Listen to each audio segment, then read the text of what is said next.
Can we get a safety briefing from Michael Hayden, who's our manager in customer and corporate communications?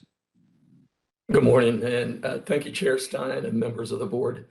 Again, my name is Michael Haddon. I'm the manager of customer and corporate communications, and I've been with JEA for about 2.5 years. I feel fortunate to be a part of the customer and community engagement team, which is a part of external affairs, and it's under the leadership of Laura Shepis, Mark Stelz, and David Goldberg. Our team develops what we believe to be engaging communications across a range of channels, from advertising to social media campaigns, customer communications, digital communications, videography, and community outreach. And what we do is designed to educate our customers and community on JEA services and programs in order to help them save time and money and to provide them with peace of mind. But before we have our safety moment, let's take a minute to go over a safety briefing. For those participating downtown at the Jesse Ball DuPont Center, in the event of an emergency, our JEA security department will call 911 and coordinate any required evacuation. If the emergency requires an evacuation, use the nearest stairwell, not elevator. Safely proceed down the stairs to the first floor and exit the building and head north until you cross over Adams Street. You will assemble in the parking lot next to the Burrito Gallery, located at the corner of Adams and North Main. If anyone needs medical assistance or help with safely evacuating, please notify a nearby JEA security officer, and always be mindful of the potential trip hazards around you. And lastly, please be sure to keep your cell phones on silent and your laptops on mute when not actively speaking during today's meeting. Being aware of our overall health is important so that we can detect any symptoms and seek professional help when necessary.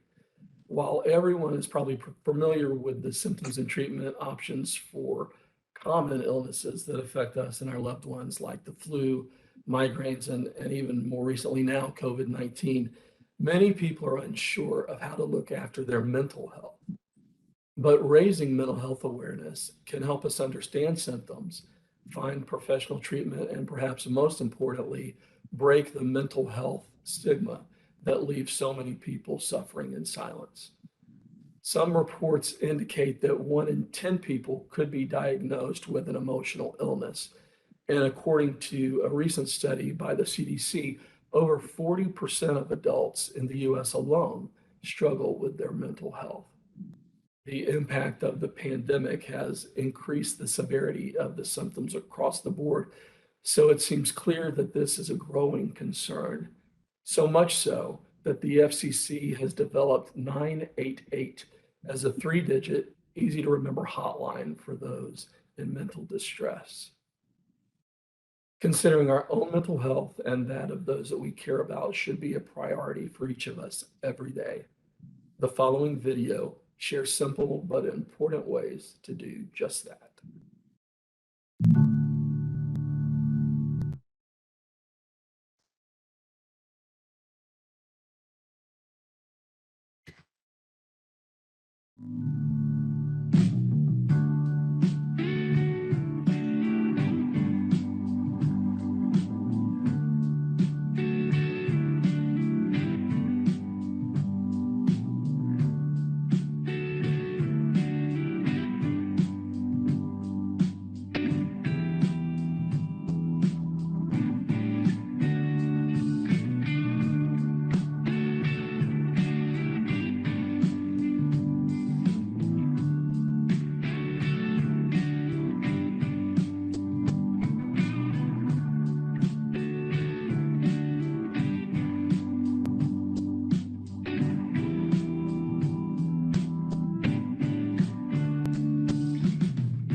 Does that finish your? That's it. Thank you. Thank you.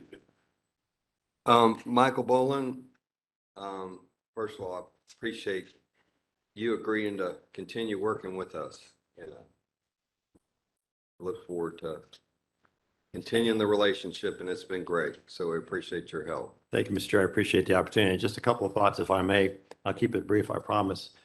It's not at all surprising, perhaps, as a public utility, that oftentimes the first phone call constituents make is to their local city council person with respect to issues. And I want to speak to two specifically, one, the responsiveness of the staff of JEA in addressing individual issues, road changes, drainage issues, et cetera, that JEA is responsible for. I do appreciate the prompt response to those issues. A particular note was a lot of concern, obviously, when people were the sticker shock, if you will, of their June utility bill, and the responsiveness of JEA to react to that in the manner in which they did by suspending shutoffs and late fees. I think that was a great opportunity for myself and others to be able to communicate the value of being a public utility and responsiveness and sensitivity to that. I also noticed too that, sir, in the context of the most recent governance meeting, there is an effort afoot to revisit Article 21 of the Charter. I know there's some working issues in there that, the process and experience of implementing what was well intended to put some additional oversight and controls on the service of JEA and its operation. I'm looking forward to working with Ms. Ross and have had conversations already with respect to helping introduce any modifications we need to make to that article. So thank you for the time. Thank you. Thank you, Councilman. Appreciate all the time you put in this. And yeah, we are facing, tough times with pricing, and we appreciate all the council people dealing with this. And I think we have supply chain issues we're working with. Our fueling prices we're working with, and we just appreciate every councilman and all the work that they're doing. Move to the comments from the public. We have 3 here today. I'll start with Lisa Reinemann.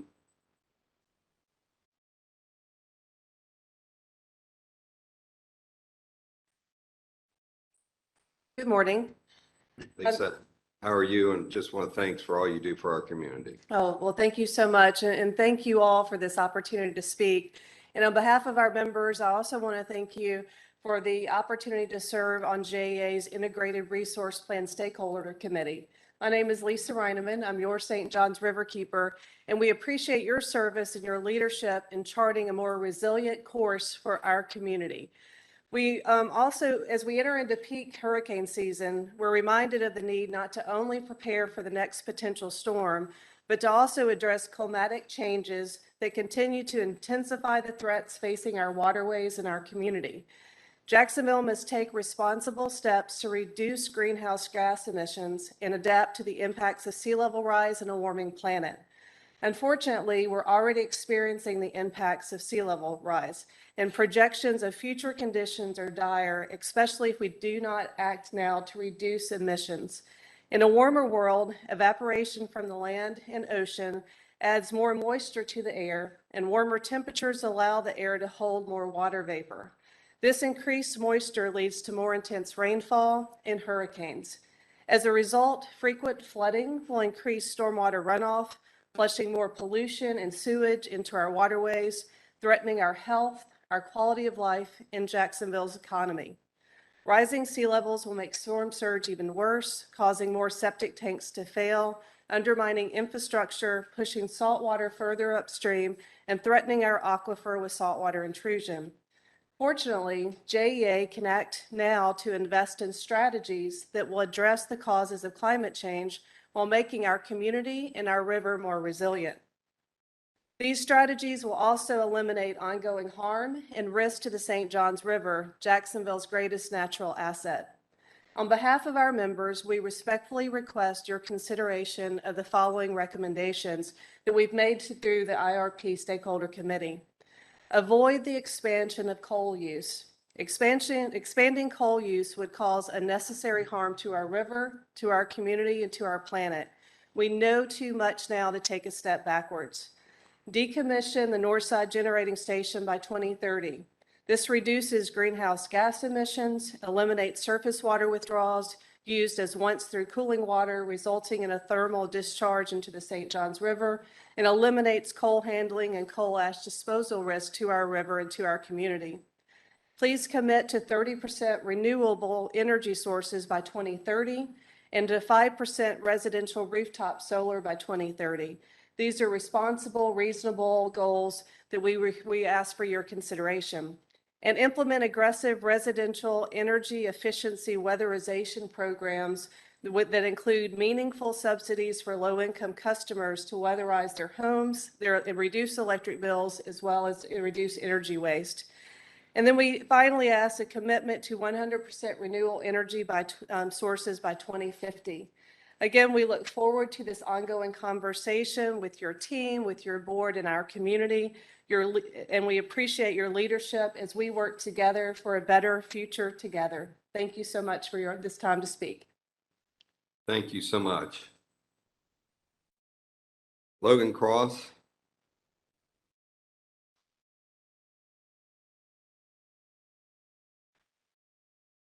Hello, my name is Logan Cross. I'm a San Marco resident and chair of the Sierra Club of Northeast Florida.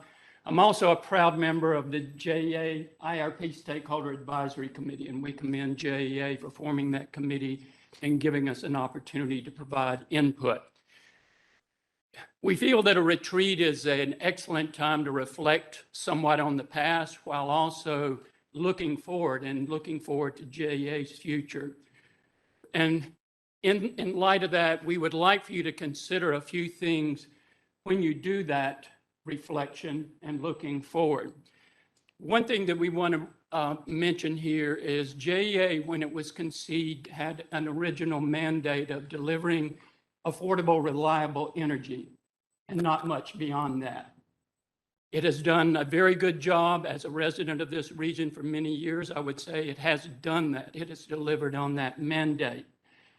But it has done so at a considerable cost.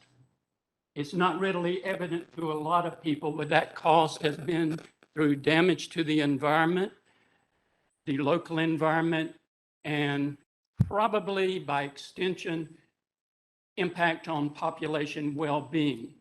Further, the ongoing emissions of greenhouse gases has contributed to global warming, as Lisa pointed out earlier.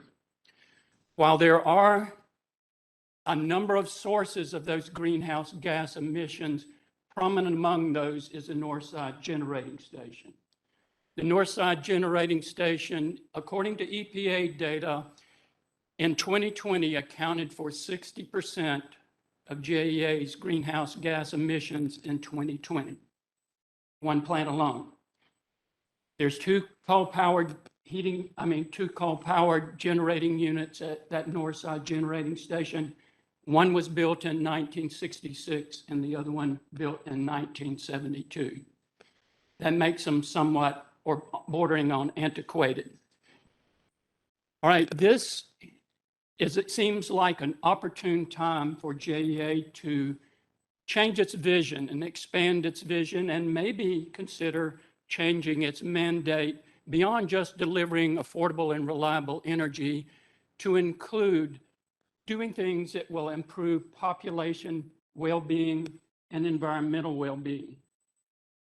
If it expands its focus to include those, it would be, I think, it could also be very financially feasible and beneficial in the long run. As you all are aware or will hear, JEA's in the process of developing its integrated resource plan, its electrical integrated resource plan. And if you don't already know, that's akin to a strategic plan or its roadmap for energy generation for the next 10 to 15 years. We feel it's essential that that plan includes certain features and a commitment to renewable energy that is currently not there. I don't want to be too critical because I know from the people I've met at JEA, they work very hard at what they do and everything. And like I said, they've done a good job at delivering on their mandate. But JEA is currently, and I'm quoting one of the engineers that I heard a couple of months ago, is currently between 1% and 2% renewable energy. That means it's got a long way to go in the conversion to renewable energy. So our recommendations are very much in alignment with those that Lisa gave you earlier, but I will repeat them just for emphasis. Decommission the Northside Generating Station before 2030. And this is a very important thing for you all to consider. Don't replace the Northside Generating Station with another natural gas plant. If you do so, you're, I would say, taking a chance on investing in what will become a stranded asset. The lifespan before you can recoup your money from that investment would be 30 to 40 years possibly. And by then it too will be possibly outdated. The other recommendation would be to be at least 30% renewable energy by 2030. That shouldn't be a far-fetched goal because a couple of years ago, that was a target that was posted on JEA's website. I think it was before the current administration. We also support a different relationship with rooftop solar owners such that they become 5% of the JEA energy generation portfolio. We feel that that would be advantageous also in helping with demand side management. The other one would be to work in collaboration with the city of Jacksonville to help people who live in underserved areas of the city and who have low incomes, to help them cope and lower their energy burden through things such as home weatherization. Finally, I want to say that through my contact with the current leadership of JEA, I've been heartened by what I hear. I am very impressed with the receptivity that we have received. And I think that leadership would be willing to chart a new course for JEA if it had the support of its board and others and the city council. So we strongly encourage you during this time of reflection to consider all these things and hopefully chart a new course. Thank you very much for your time. Thank you, sir. Tom Larson.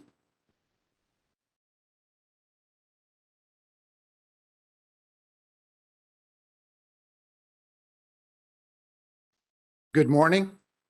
I'm Tom Larson. I work for Jax Metro, the dedicated credit union that supports your employees, their families, and the community. I'm the business development director, and we have been serving JEA and its utility worker community since 1935.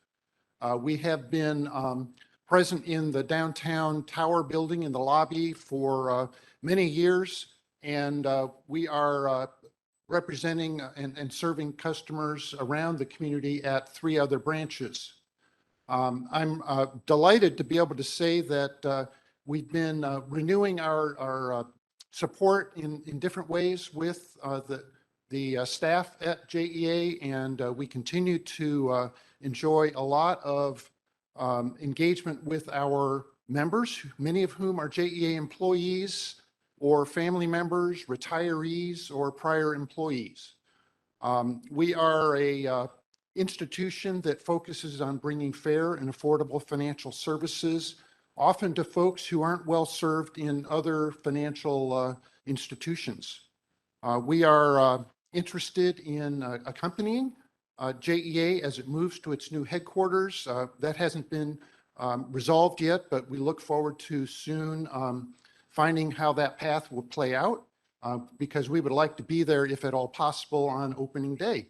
And finally, I wanted to compliment also the JEA engagement with the North Florida Clean Fuels Coalition. I happen to be the chairman of the board of directors for that group, and we're very happy to enjoy the engagement by one of the staff managers for JEA, bringing the electrification program to bear in the projects that the Clean Fuels Coalition supports.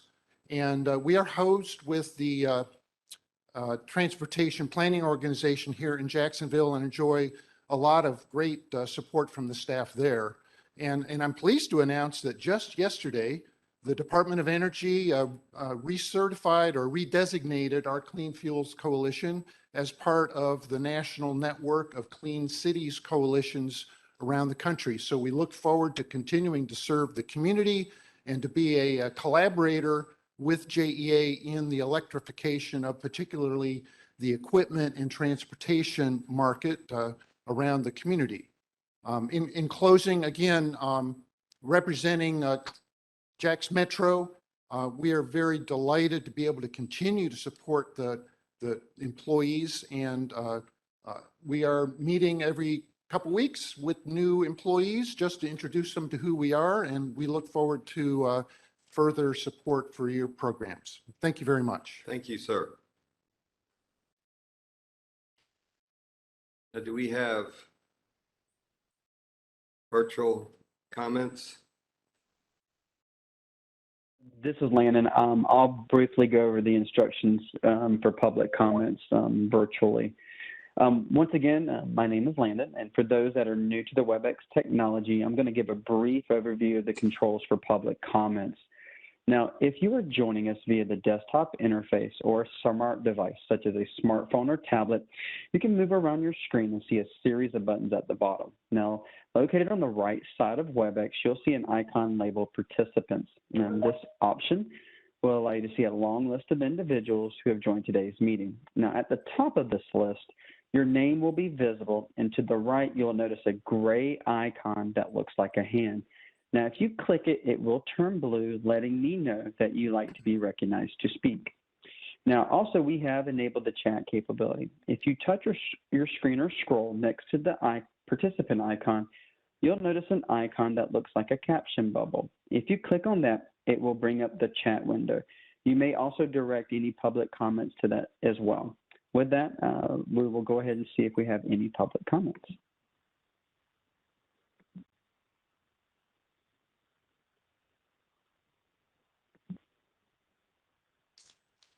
With that, I'll go ahead and turn it back over to you. There is no raised hands and there is no comments virtually. Thank you. Thank you, sir. Melissa? We have some. Thank you, Chair Stein, board members. My name is Melissa Charlero, Board Services Manager, and I have 4 public comments to read for you today. The first one is from Mr. William Wentz, and he states, I think that if you're installing a 30 SEER heat pump that just came on the market, you should be able to procure the device and benefit for the city of Jacksonville and for sure qualify for the rebate that is being offered. The second public comment is from Mr. Bud Para, and Bud states, members of the JEA board, I would like to encourage each of you to pay close attention to the ongoing JEA Electric Integrated Resource Planning Study, since you, as board members, will soon be called on to make major long-term decisions based on this study and the recommendations of your staff. Today, JEA has a great opportunity to begin to move away from coal and towards renewable resources for generating the electricity that will be needed for the next 30 years. JEA should plan on increasing its renewable portfolio to at least 30% and retiring the 2 30-year-old coal petcoke units, Northside 1 and 2, at Northside Generating Station by 2030. JEA is already dependent on natural gas for 75% or more of its electricity when you combine internally generated and purchased power. JEA should not plan to rely even more on natural gas. In the 1970s, JEA was overly reliant on residual oil and paid a very high price in both cost and reputation when prices jumped. Let's not do that again. The JEA staff working on the IRP has been very welcoming of comments from the members of the informal community advisory group. I appreciate their willingness to listen and respond to our concerns. Thank you for volunteering your time and talents to serve our community on the JEA board. Sincerely, Bud Para.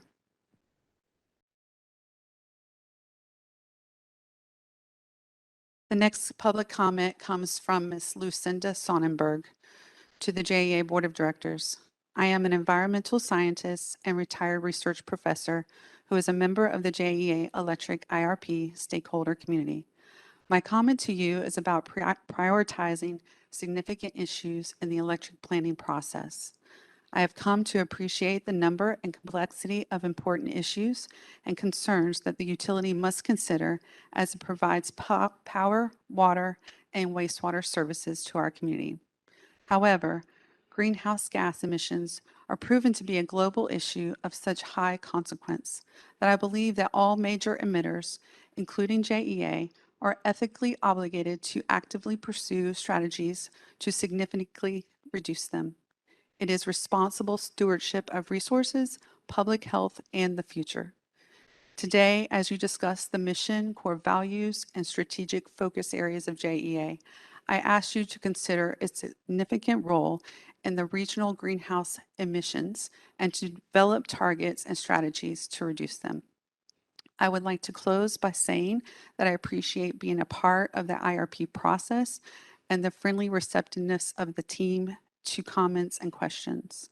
I look forward to the IRP September meeting when scenario modeling results are presented to us and ultimately seeing how the Board of Directors utilizes the IRP report.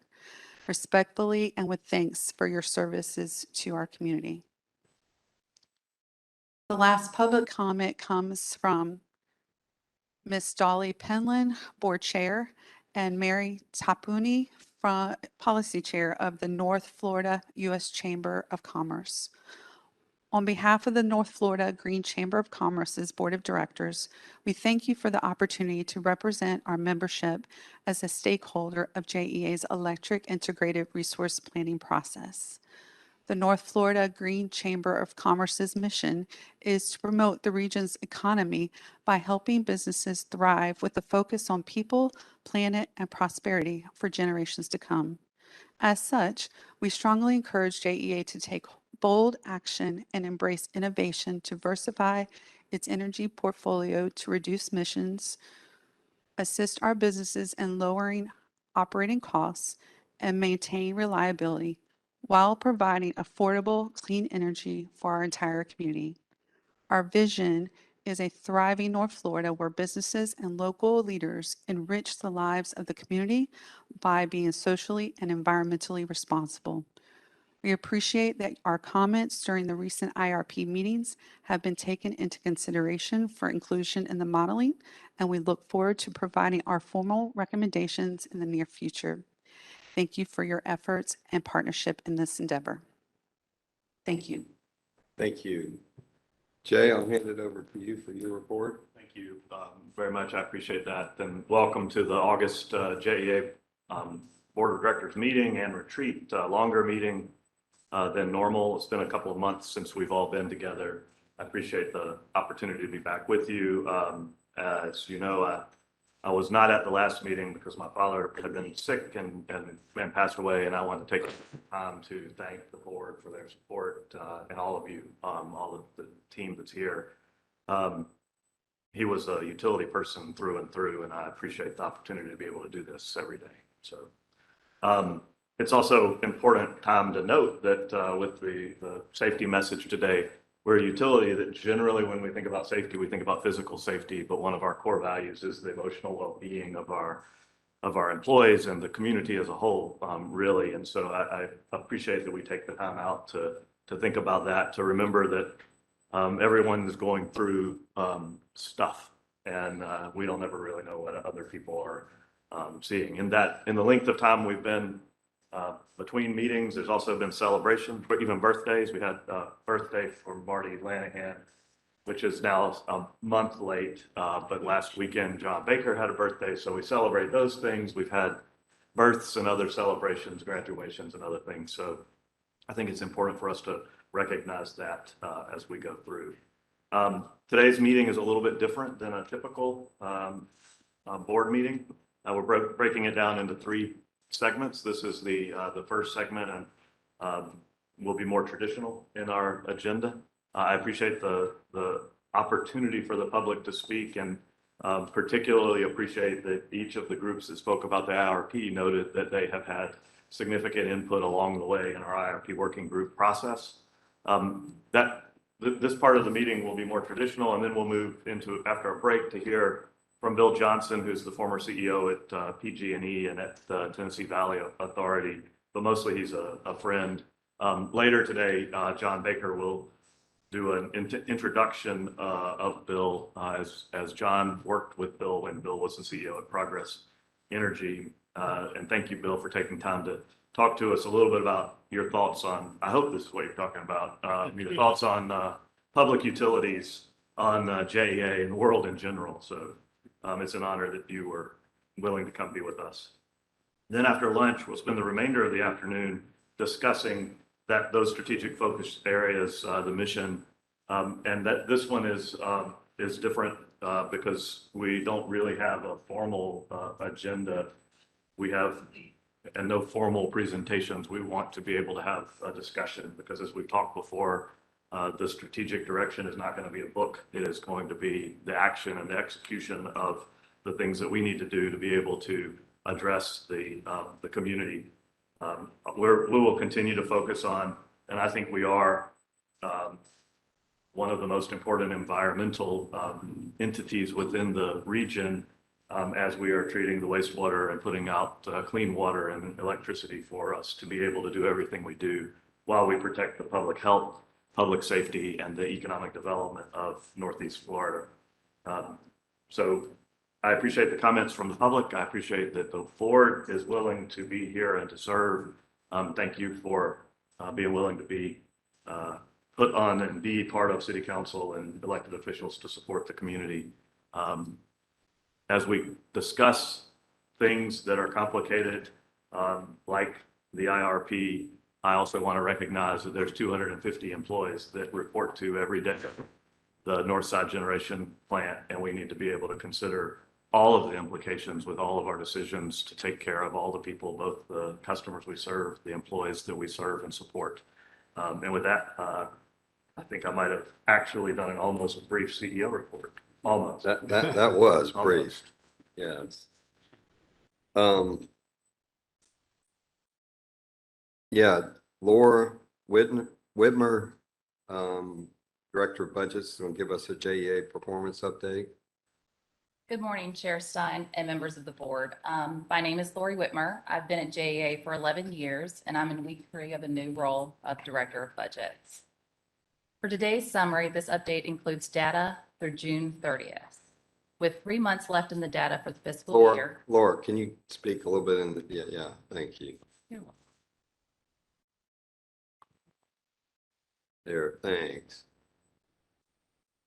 With 3 months left in the data for the fiscal year, it is increasingly unlikely for a change in performance as compared to goals for metrics that are not right at the borderline. For unbeatable team, safety is on plan. We're pleased to point out a new metric on the scorecard this month, employee engagement. Our survey took place in June, and we're pleased to report 71% of employees participated in our engagement. Results were 79 compared to the national benchmark of 75. For customer loyalty, 4 out of 5 metrics are on plan or better. For customer satisfaction commercial, we received the final results for the JDP Business Customer Satisfaction Study. While we did not hit the goal of finishing second quartile, we did make significant gains this year. We added 40 points to our score compared to 21 and moved from the bottom of the 4th quartile to the very top of the 3rd. For business excellence, 11 out of 16 metrics are on plan or better. For O&M spend, it is currently below the 95% target of $441 million. Current year-end projection is $423 million. The projected shortfall is not driven by any one business or department within the company, but is broadly spread across the organization. As with the overall O&M spend, we're unlikely to make the goal for electric O&M spend this year. On the water side, the year-end water O&M spend is projected to come in right at goal. Given this could swing either way over the next 3 months, this metric is highlighted in yellow. For full fuel and purchase power, the gap between year-end forecast and budget continues to grow as cost as wholesale purchases power and natural gas continue to rise. Wholesale purchase power prices are highly correlated to natural gas prices. Natural gas prices recently climbed to the highest level since July 2008.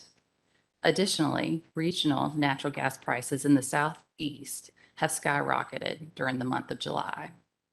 JEA has approximately 68% of the remainder of 22 expected natural gas gas prices hedged, 68% hedged, sorry.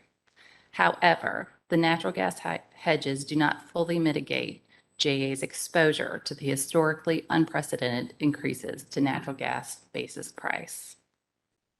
Capital spend currently is projected to meet our target for FY22 capital spend. However, the metric is marked as red, unfavorable, because actuals through the third quarter are $295 million. To hit the goal of $500 million, we'll need to spend $205, which is double our spend rate for the remainder of the year.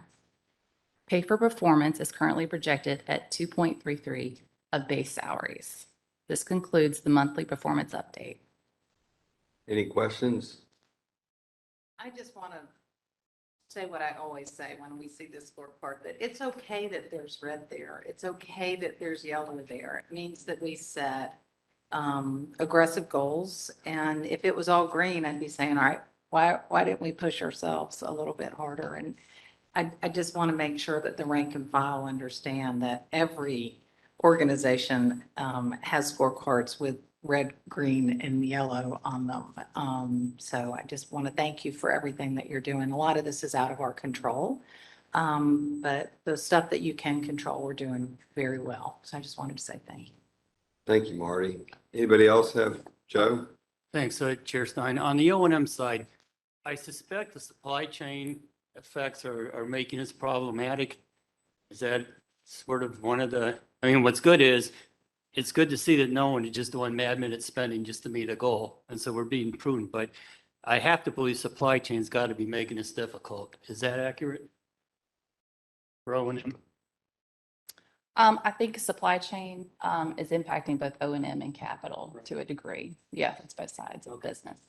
Thank you. Ted, 3 weeks into the new job, you passed to her. That's really, that's tough. That's tough. I'm making her answer the question. That's tough. Did you see she looked at me and I pointed back at her? 3 weeks in. But I also, I think that we have room to improve in our O&M budgeting to get those numbers more tight and Lori and Joe and I will be working on those. Thanks, Ted. And I give a lot of credit to Ted and the rest of the team for hedging what we hedged. It's been a very difficult environment in this situation. With this, I'll hand it over to Rick Morales. And Rick, I really appreciate you chairing this committee. I sat in on part of it. You did a fantastic job. Thank you, Chair Stein. I appreciate your confidence. We had our first committee meeting for the new External Affairs Committee on July 25th. I'd like to thank John Baker and Tom Van Osdol for serving on the committee with me. Also like to thank Chair Stein and General DeSalvo for joining the meeting. The new committee's primary function is board oversight and responsibility for the JEA stakeholders communications. JEA team brings multiple internal departments to increase the number of external partners together for key strategic areas of focus. Our first meeting provided early insight into JEA staff and some of the issues required for collaboration across the JEA. It allows time for deep dives into topics when we really want to talk about them, as we did, and we'll go over a few of those. An opportunity for the board to collaborate a little closer than we can always do in general board meetings. Some of the specific areas that we discussed and really got into was the JEA external strategic funding and trying to work on additional federal and state grants. Obviously, the electric IRP was a major subject of our conversation. I enjoyed hearing all the comments for the stakeholders because that was such an important part of that program and that review. Economic development and real estate is very important. And moving forward, that's going to be a major focus for us. Surface water discharge is something that we spent quite a bit of time on, and understanding the true impacts and the goals and how to really reach that Senate Bill 64. And obviously, there's going to be a lot more discussion on it. And then supply chain. Supply chain continues to affect all of us in our daily lives, and it's really affecting the JEA and some of their major equipment. And we're going to hear more about that. And then we also received a briefing on the 2022 utility customer messaging program. Our next meeting is December 16th, immediately following the Finance and Operation Committee. And I'd like to invite everyone on the board to please join us, and let me know if you have any questions. Any questions? Rick, thank you. Marty? Thank you, Chair. On July 14th, we held our first Governance and Compliance Committee meeting. And the first item that we did is we added the word audit into our committee. So I hope you don't mind, Mr. Chair, but we've changed the name of your committee to the Governance, Audit and Compliance Committee. Audit is just Whatever really, you say, go. audit is really important. Dr. Faison and General DeSalvo serve with me on this committee, and we're partnered with Jody from a staff perspective. And John, thank you. John Baker joined our meeting. We did not regretfully have a quorum. It's one of the things I kind of want to talk about later is functionality of our meetings. And it's hard to get 3 people together sometimes. So that's a note for later into the retreat period. We did start our meeting with John DeSanto with Ernst & Young. He went over, believe it or not, it's time for the 2022 audit plan. So we went through the timeline and our approach. And again, he was very complimentary of our staff. We continue to increase the hours that our staff is working with E&Y to reduce the expense of our audit. We were up over 200 hours in the prior year. That results in a savings to the ratepayers of $30,000. So we'll keep working on that. We had the annual presentation of Identity Theft Protection Program and a risk assessment. We continue to have strong performance as we detect and respond to cases of suspected identity theft. Happy to report, and we will knock on wood when we do so, that we've had no data breaches in the past 3-year period, but continue to be vigilant in that regard because those threats are out there every single day. The ethics officer report, secondary employment continues to be the #1 issue that is presented to Wallette and her team. I really challenge Jody and the team to think differently about how we conduct those reporting functions and how we get people to speak up, especially now in light of what I read in the engagement survey. The questions that were highlighted as being low tended to cycle around ethical and are you listening to me? And I just think it's time for us to take a look at how Willette and her team are working to get employee comments. So there's more to come. Steve Tootin retired between this past meeting and this current meeting, and congratulations to Lee Montanez, who has been promoted into the Director of Audit Services position. He has presented to this board in the past, so I think you all know him. We are on track to complete the internal audit plan and really didn't have any open audit items that we were concerned about. Councilman mentioned the JEA charter amendments. We really appreciate your assistance with that. It is time for us to at least maybe tweak some things and take a look at some of those things. Regina is working closely with the Office of the General Counsel. We will be reaching out to the board members to talk to you specifically about what your feedback would be for the charter amendments. And we've kind of challenged, because I know we can only do so much and it's really in city council's hands. I've challenged our team to get everything in front of city council that we want and just be patient on timing. But we don't want to delay our work until there's a window of time to address with city council. So we are boldly moving forward, and that will be a big topic of our next meeting. We really appreciate, Joe, all of your work last year on our governance documents. I think the aha moment as we were asking for red lines on legal documents is that we probably need to shorten those and make them a little more easily read and understood. So in your package today, we are asking for an updated approval for updated bylaws and policy manual, and it's very much abbreviated from what they used to be. I think the staff has done a great job of pulling forward the most important points, and thank you for your comments because you helped us pick up a couple of things during the committee meeting that we had missed. So appreciate that. We will review those documents annually go forward, but I don't envision them to be significantly different from a visual perspective go forward. This is a big visual change. It will be time for us to do our annual board self-assessment. You'll get that on October 18th. It will be due on November 15th. We will track you down until we get our assessment.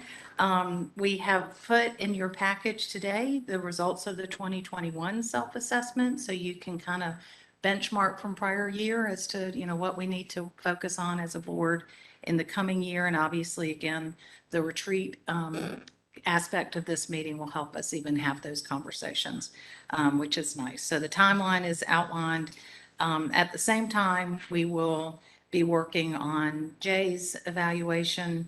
That we will get your comment and feedback and provide them to you, Mr. Chair, so that you can have that conversation with Jay.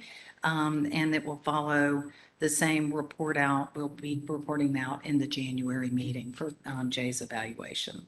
And remember, Jay is rated on executive core competencies, which are also in your package today, and the JEA performance scorecard that we just went over.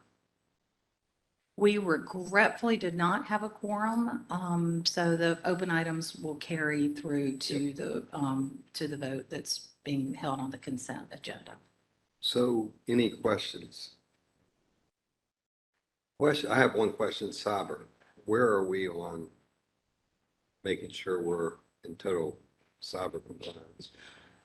Well, as you may recall, we had our shade meeting last year and a half ago. About a year. And as I've discussed with Jay, because we do talk about that in the context of the report out on our internal risk and identity theft program, we did have a conversation and he felt like we were moving in the right direction and that we still did not have any material issues there. I don't want to speak, Jay, I'm sorry, Jody.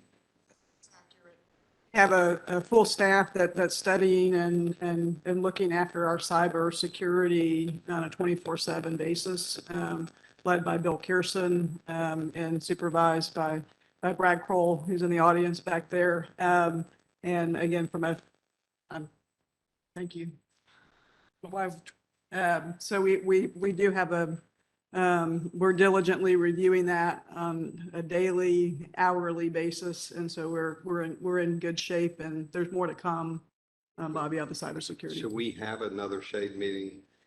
At this time, I don't think it's necessary. And I think one of the committees is going to be bringing to public available information about our cyber program at the Finance and Operations Committee. You're going to get a little bit of an understanding of what we are doing from a planning perspective at that meeting in September.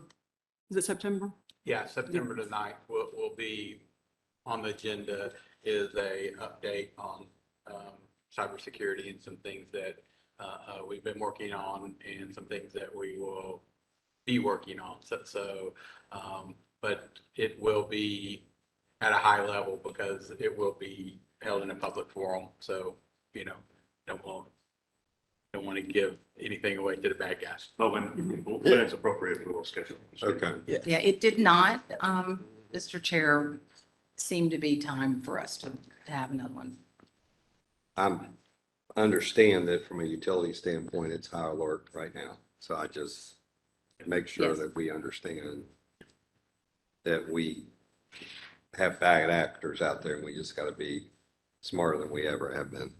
On the consent agenda, like to take this all in one action. So it'd be the board meetings minutes of May 24th, 2022, previous governance committee, November 8th, 2021, board policy manual, board bylaws, and Marty, you want us to include? Yeah, that covers our action item. Okay, that, is there a motion to cover this all in one action? So moved. Is there discussion? For then, let's, all in favor say aye. Aye. Those opposed, motion passes. Julie Crawford.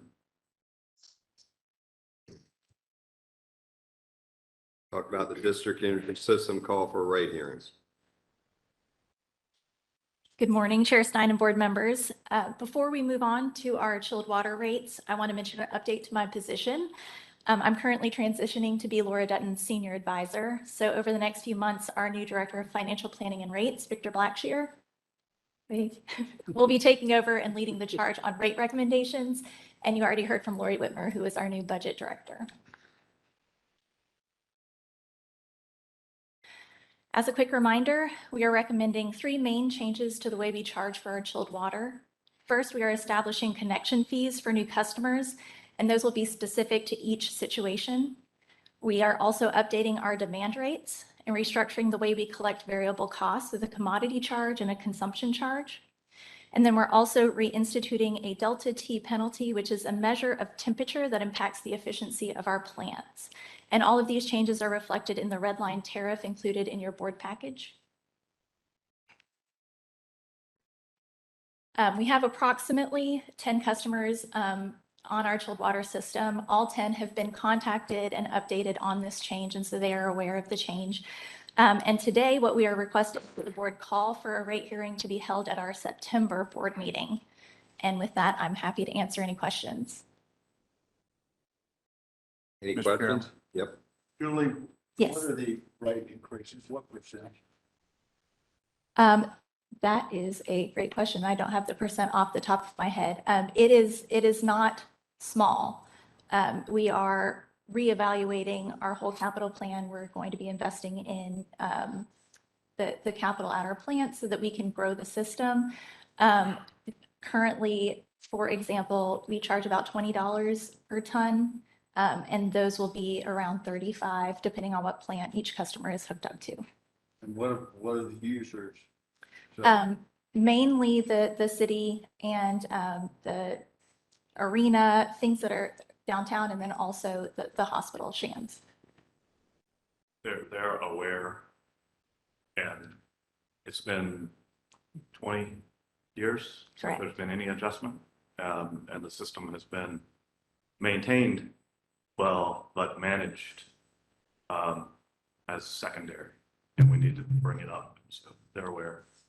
Well, the goal is to get more people on the We system. have a significant number of people that are interested, and it's a benefit to economic development and to downtown in particular, but I think there's a lot of people that are going to be interested in using this, and it's still competitive with other places. We just added the Jaguars, didn't we? We have the Performance Center is being added, and that it allows us to increase we'll be able to add other things along the way. Any other questions? Julie, thank you so much. Thank you. Jody. So should I move that we approve the Yes, please. You want a hearing motion? schedule? Yes. Okay. I move that we approve the hearing schedule as presented. Is there a second? Second. Discussion?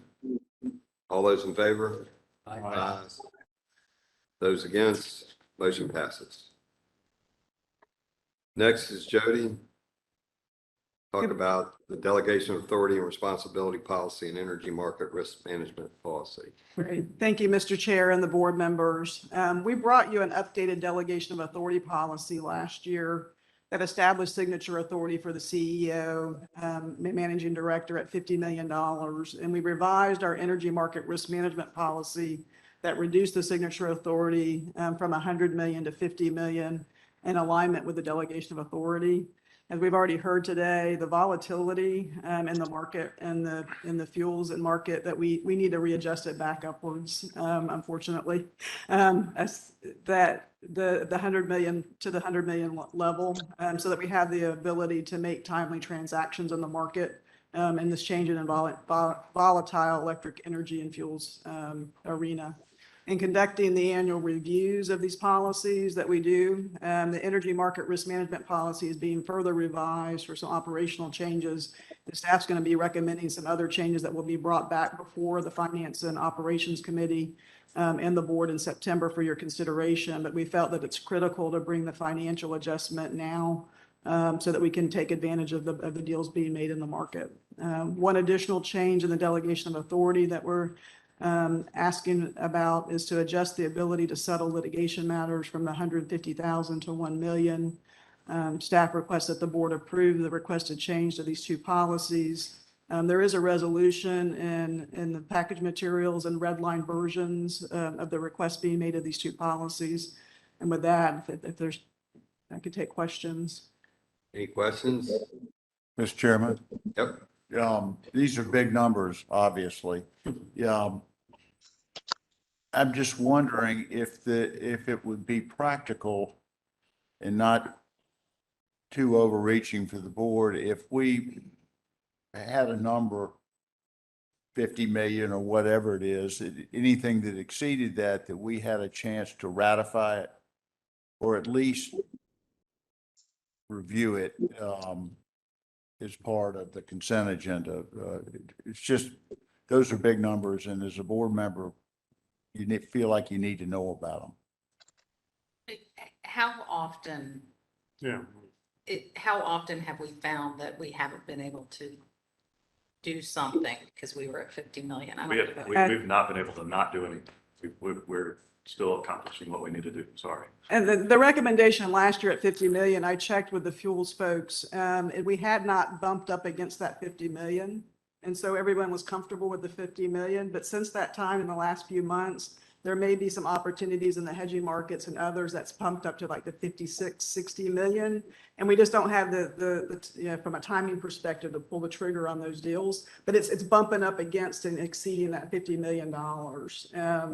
And so, but it's just recently, within the last 6 months to a year, that we're finding that number approaching that number. We can also structure an internal policy that would allow us to bring something to you, maybe not for ratification, but for knowledge and information. We would bring it to you and notify you anytime there's something over 50 million. That's all. Yeah, we'll do that. I don't think we want to tie your hands on this, but there's a big delta between 60 million and 100 million. You know, I'm a banker, that's 40 million. So, you know, there's two questions. One would be, do we really need to go to 100? That would be anticipatory that the pricing is going to continue to move in the direction that it's been moving, and we need to execute some deals quickly.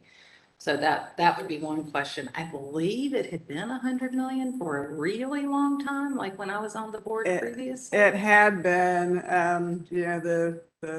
that policy had always been, as far as I'm concerned, when it was instituted, it was $100 million. Okay, that's what I remember. So maybe they just tell us when they go over the 50, as you know, but we don't want you to not be able to secure fuel at a good price for the ratepayers. Dr. Faison has a question. No, sir. No, sir. No, we saw you unmute and wanted to be sure. Thank you. Yeah. So, I mean, we are coming into a winter in a very unstable world environment that could push this thing quickly. So, Jay, what is your thought of, you know, how do we get informed? I think there's one thought of, you know, how do we get your people the ability to work, but on the other hand, make sure that we're thinking through and understanding what is going on. I think we can develop an internal policy and process to bring anything over 50 million to you that doesn't need a formal board approval to do that. we can set up a policy that we would be able to inform you of anything that comes over 50. And remember, we were trying to clean up some policies back just a few months ago. And when we did, we dropped that down to 50. It would have been 100 had we not done that. I think this is actually going to be more transparent and better for us, because now, if we had not made that change, we probably wouldn't bring something that was 65 or 75 million. We haven't had to do that before. I think we don't want to do that. We don't even want to do that. The market. The market has just gone so that the fuel. But how would you change the motion? I wouldn't change the motion. I Keep the motion, but we have to add some, I think what would be good is to add that you would inform the board. So that we will create an internal policy to inform the board of any transactions that occur, that we sign that exceed the 50 million threshold. Is there a motion? I'm just wondering if we further specify that go through the Finance and Operations Committee, which is Joe DeSalvo, or do you not want us to do that? I mean, seems like it would go there, but that can be in the internal policy. Yeah. Well, let's get it right. Let's try to get the motion right. John, do you have a thought? No, I'm happy with approving what's for us with the understanding that we're going to develop a policy. Yeah, and we can bring that policy to the finance. And if you need a motion, I'll make it. Yes, you could make that motion. That'd be great. And I'll second it. Discussion? All those in favor? Aye. All those opposed, the motion passes. Jody, our favorite. I'm up again. And again, Joe DeSalvo, thank you for staying on top of this situation. It has not been easy. Yeah, but hand it back to Jody. And thank you, Mr. Chair and the board members. For the Plant Vogel update, I've got Joe Arfano here to help me too on the tender offer portion. There is some good news to report on Plant Vogel. Can you say that again? There's some good news to report on Plant Vogel. Last week on August 3rd, the day before my birthday, Unit 3 was given the green light by the Nuclear Regulatory Commission for the construction phase, moving from construction phase into operational phase for Unit 3, affectionately called the 103G letter that we've all been waiting for. The approval by the commission authorizes the fuel loading for Unit 3. In the Georgia Power news release, the Georgia Power CEO stated that these new units remain a strong long-term investment for the state, and once operating are expected to provide customers with a reliable and resilient, clean, emission-free source of energy for the next 60 to 80 years. The team on site at Unit 3 will continue working to make final preparations for the fuel loading, initiate startup testing, and bring the unit online. That was noted in the news release published last week. Over the next several weeks, Georgia Power said that the nuclear technicians will continue work required to support loading the fuel into the unit's reactor. After that, several months of startup testing and operations will be in place, will take place. And there's been no announcement on the changes by Georgia Power, the projected commercial operation date for Unit 3. It's still projected to come online in March of 23. Unit 4 continues in the construction phase, and its projected commercial operation date is still as December 23rd. As you know, JEA's planning efforts, we had bumped those times out. We are still projecting for planning purposes the commercial operation date for Unit 3 in September of 23, and Unit 3 for Unit 3 in September of 2024 for Unit 4. So that's the good news about Plant Vogel. This isn't that bad of a news story either, but the tender offer that I mentioned in our last update, that is still on track from an August 27th perspective, that we have the option to tender. So this past week, I'm not sure if board members received a copy of a notice that we put MEAG on formal notice that we wanted for them to participate in the tender offer. Again, they're the owners, and the owner's agreement allows for this concept of a tendering offer. And Joe's going to speak to a little bit to the what the numbers look like from a cost savings perspective for JEA customers. And Joe, if you'll just talk about what the tender concept looks like from JEA's perspective. Thanks, Jody. Good morning, Chair Stein and board members.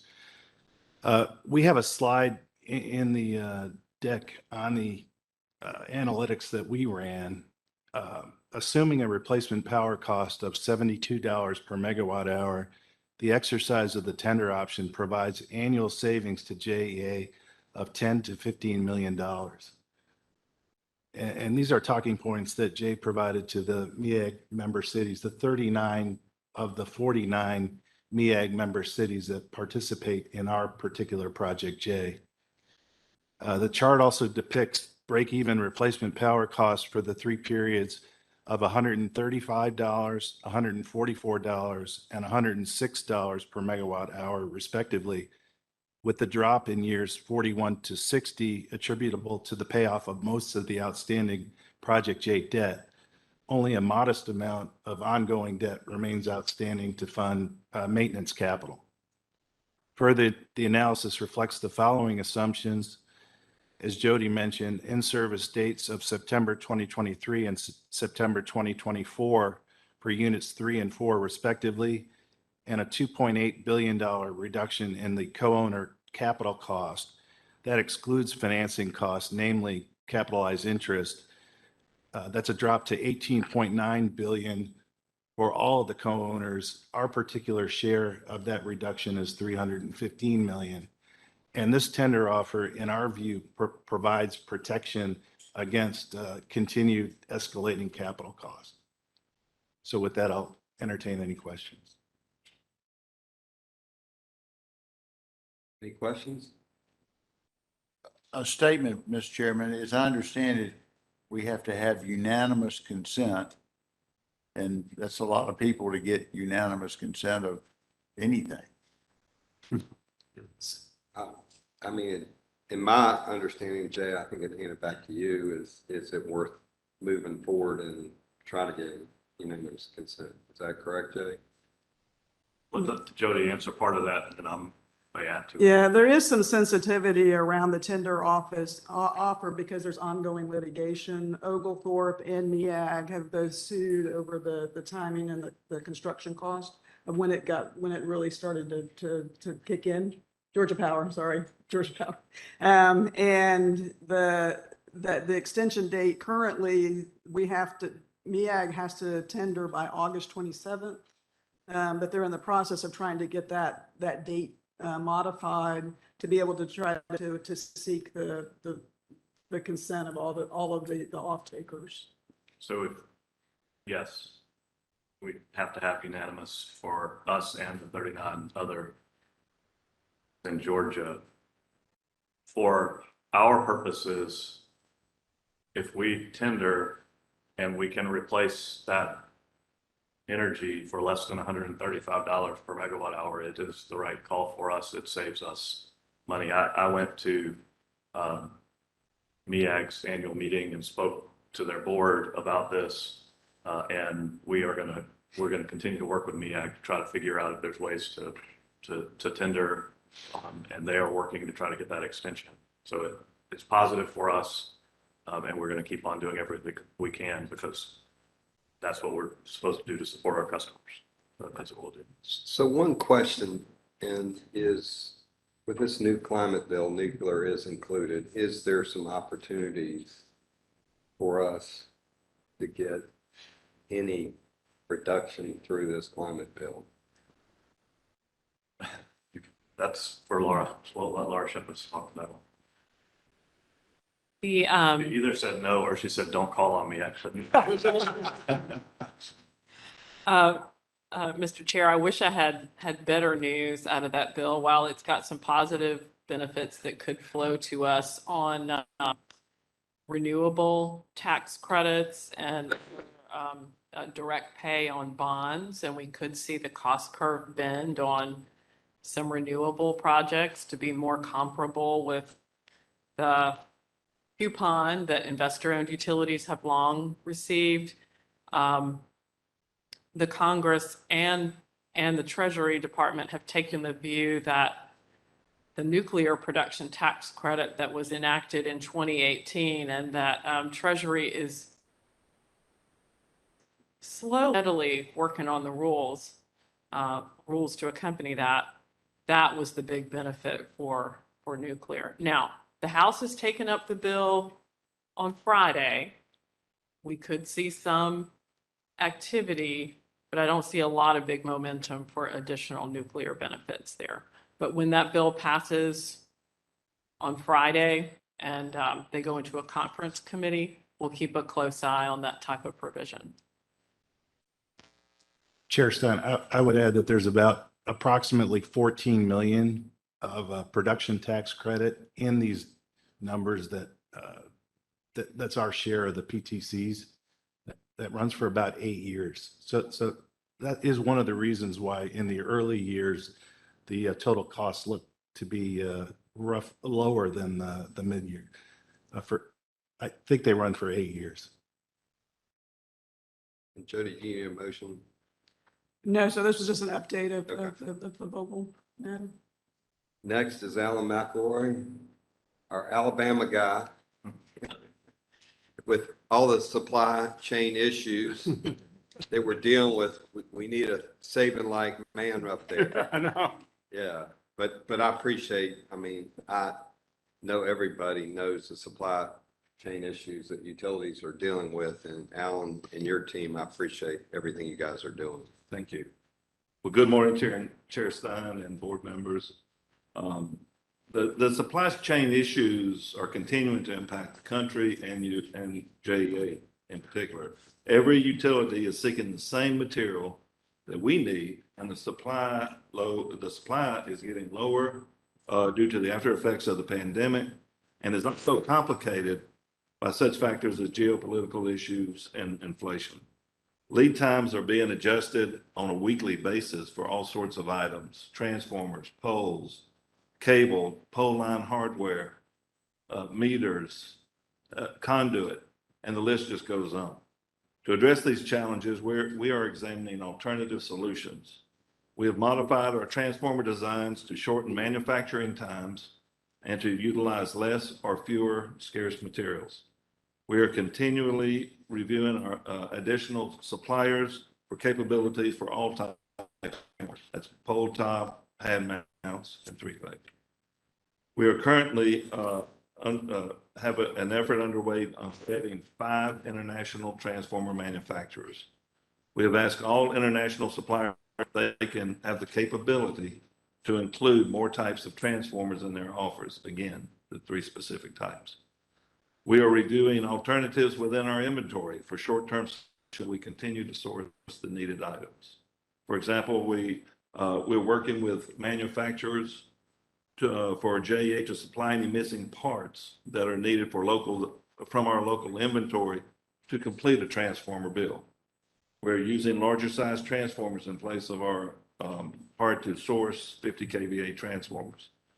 We're working with our developers to phase in their installations and their new developments. We are pursuing the viability of temporarily installing overhead transformers in place of pad-mounted transformers and underground utility applications. A quick update as of this morning. We have 2 projects that are close to being released utilizing this overhead option.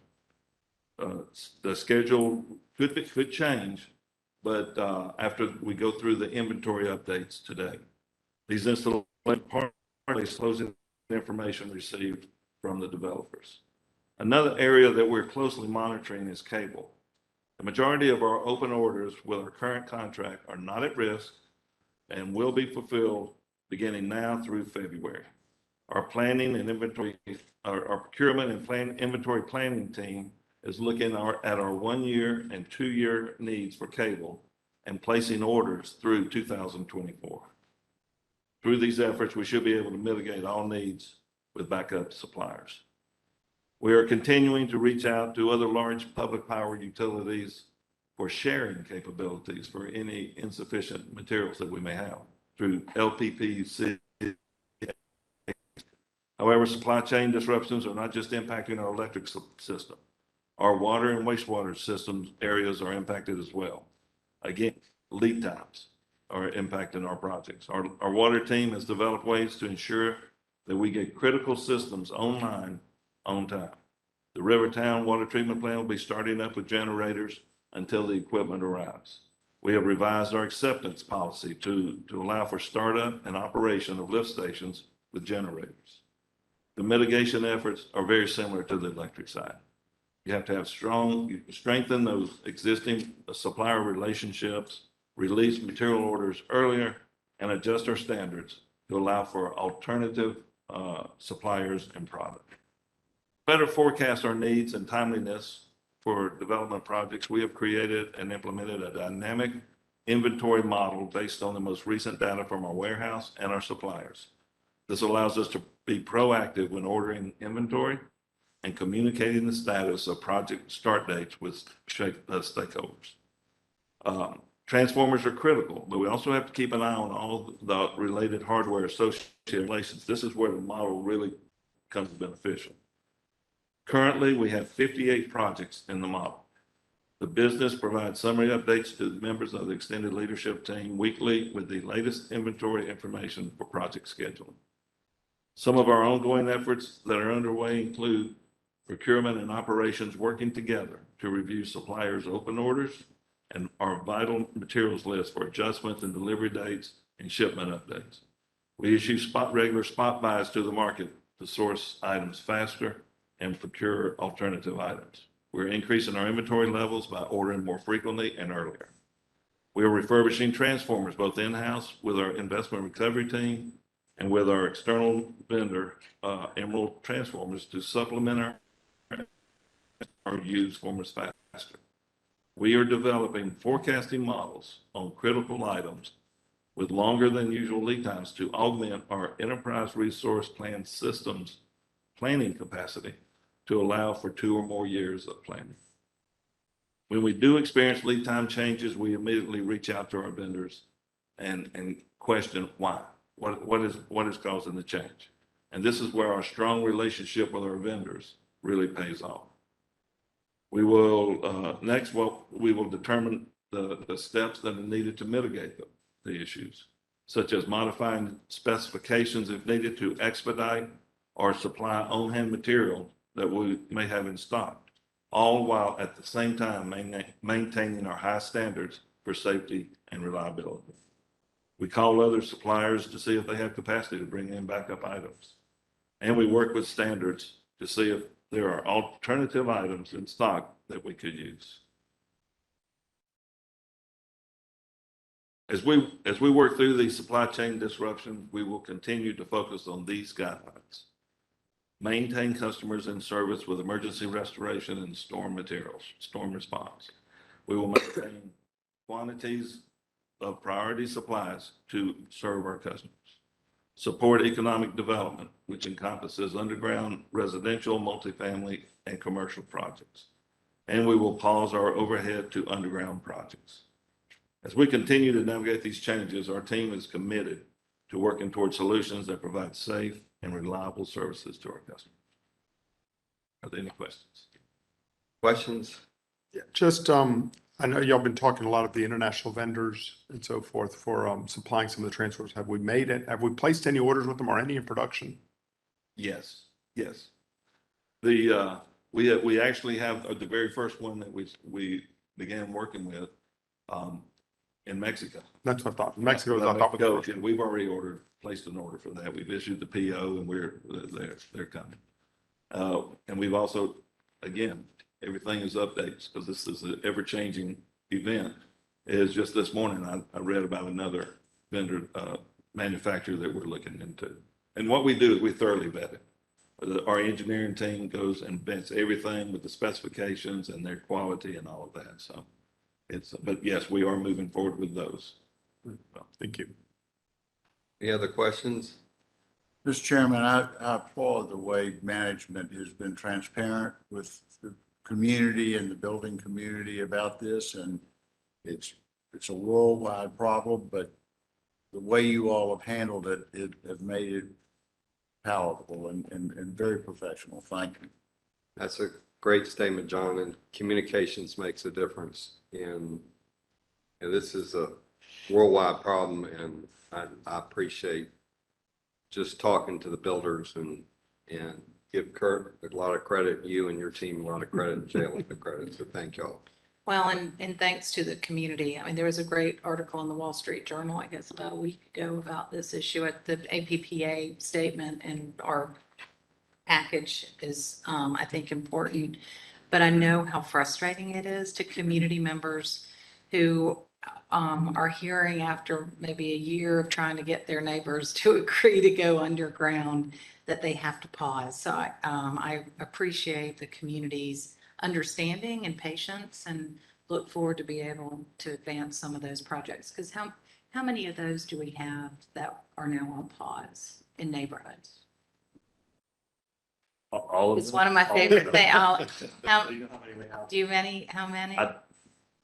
There was one significantly large one that was close, and that was the one that has been most, that one is the most paused.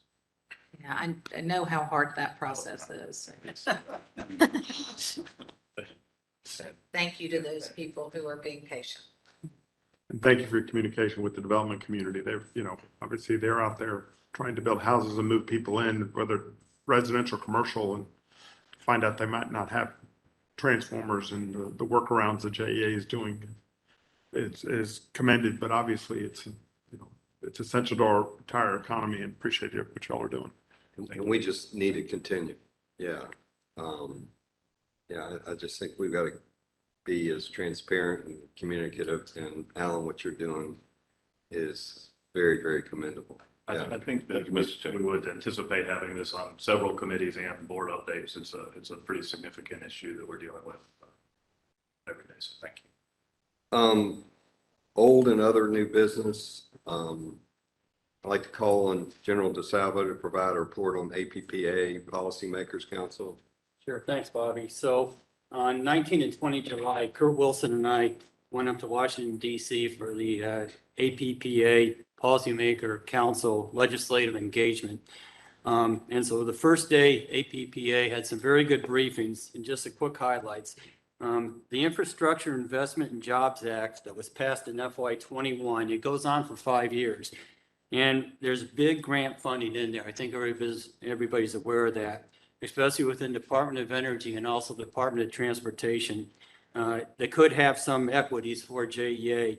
And the bottom line was APPA sort of did a statement of the obvious, but how important it is to get familiar with how the grants are done. And I know JEA is all over that at the federal level, but then also on the state level. So we should be engaging Department of Agriculture and Department of Transportation within Florida also to see what grants at the state level might be available for JEA. On the supply chain issues, we're beating a dead horse, and everybody has essay on what the issues are with that, especially with the critical components for utilities. The Defense Production Act was enacted, although it's going to have very minimal impact. That's not going to be the panacea. It's going to get us out of the supply chain issues we had that Alan just talked about.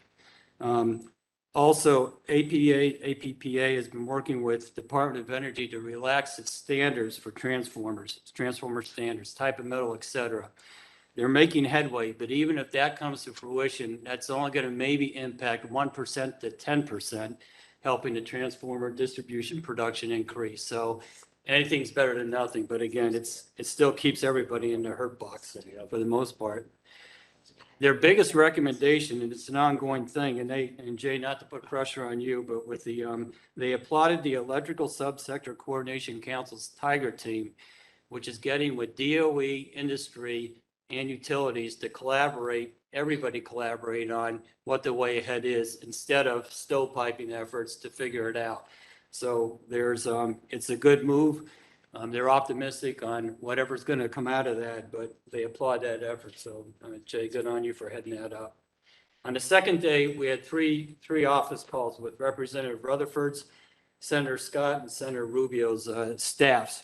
And again, supply chain beating a dead horse. They're aware of it. We outlined what mitigation procedures JEA is taking that Alan just talked about. And basically our asks to all three staffs on the supply chain was, one, continue to press DOE for the standard waivers, even though it's going to be minimal. Two, compel Congress, DOE, industry, and public utilities to collaborate on solutions. And 3, just those, everybody maintain situation awareness of where we're at on this, the supply chain crisis. And then just last week, sort of good news, we'll see where it goes, Senator Rubio introduced legislation for loan guarantees program to provide $8 billion to American companies to rebuild domestic manufacturing of critical grid equipment. So that's a step in the right direction.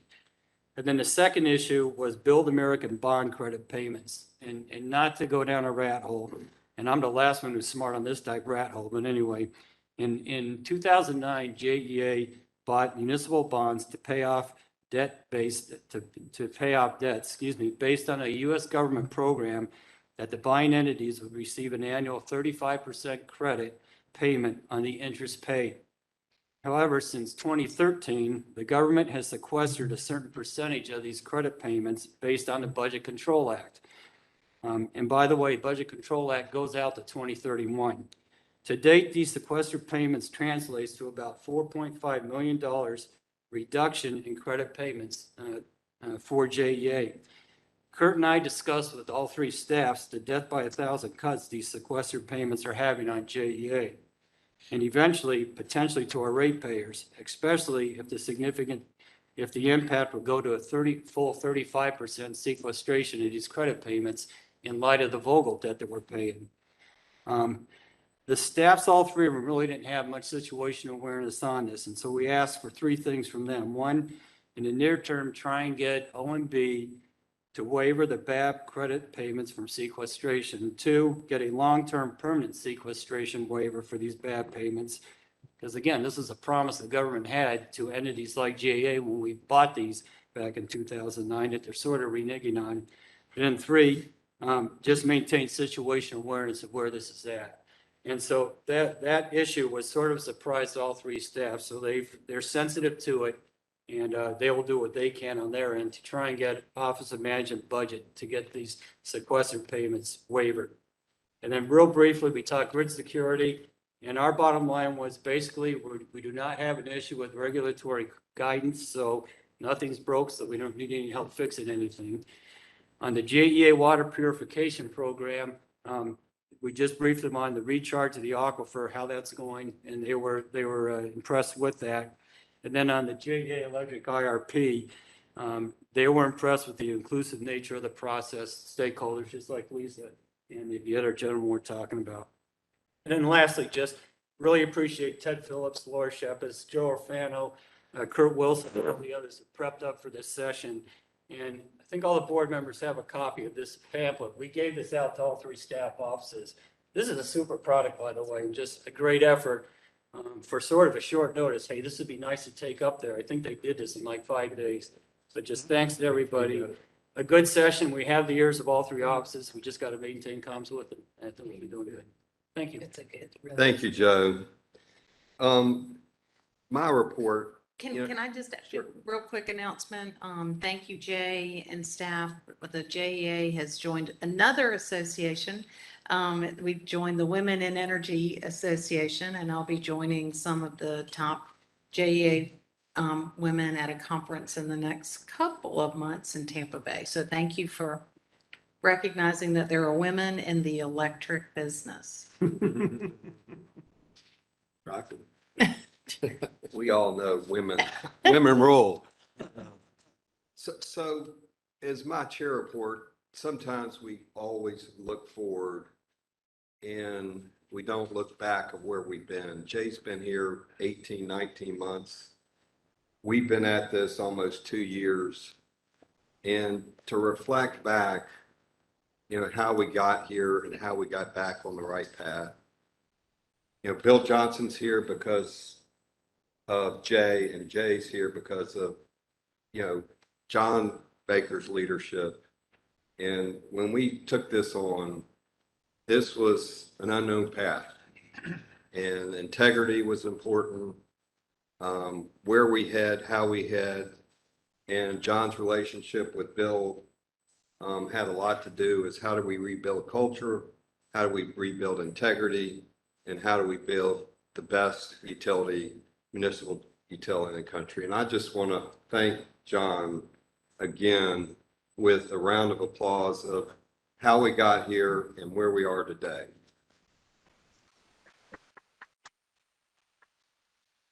With that, we'll take a 10-minute break. Our next meeting, September 20th, 2022. And with that, John will make an introduction to Bill Johnson.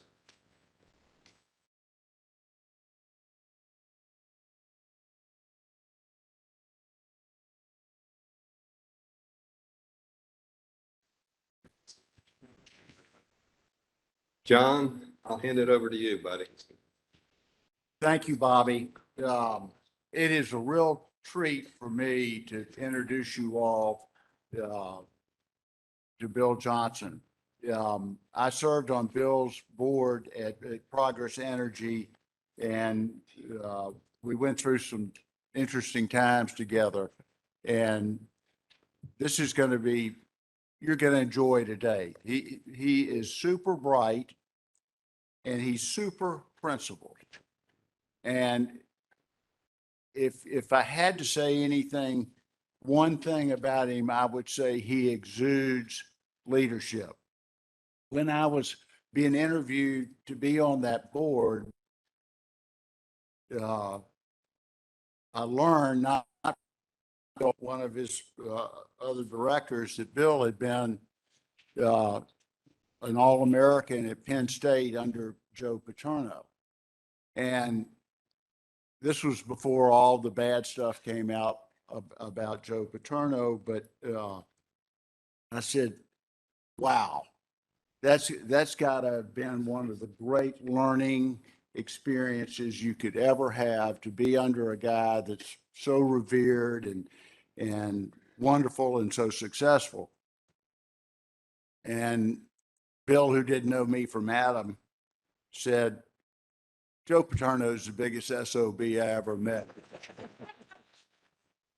And he said he takes great pride in belittling his players. If he can embarrass them, he will. He would pick on one player at every practice and just work on him, just try to break him down, see if he was tough enough to withstand it. And I made the comment, I said, well, it must have worked. And Bill said, so what? That's not how you lead people. That's not how you develop a team. That's not how you breed loyalty. Success in winning is nothing compared to developing a team that works together and that cares about each other. I bring that up because you've heard Jay talk in all of his weekly letters about developing a team, of helping each other, working together, making sure we're all safe. And I know Jay has got experiences with many people that have developed his philosophy, but I would tell you, there's no way that Bill Johnson didn't have a huge effect on this guy that's leading JEA, and in a very, very positive way. I know he made a difference to Jay, I know even more that he made a difference to me as far as learning how to lead people and to treat people. You're in for a treat today. It's my pleasure to introduce Bill Johnson.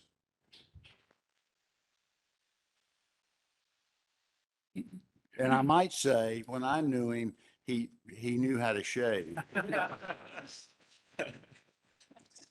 So I'm sorry that you had to use my high school photo here. But I grew the beard during the pandemic. Let me give you just 10 seconds on it. Four of my grandparents came from Sweden. I'm originally from up yonder in Pennsylvania, in a Swedish community. And all of my ancestors had beards. My parents grew up speaking Swedish at home. And so I tend to keep the traditions, including the beard. And it is kind of sad to be at this point in your life and figure out you actually are now one of the gray beards. But that's what has happened to me. And John Baker, for you to say those kind words about me, it's quite meaningful to me because I hold you in such high regard. And so thank you for that kind introduction. And really, thank you for the opportunity to be here today. You know, when someone asks you to speak, it's initially quite flattering. You know, you have this idea that you have something to say that other people might want to hear. It feeds the ego in all of us. But then usually a couple days before you have to speak, the realization dawns on you that you have to speak.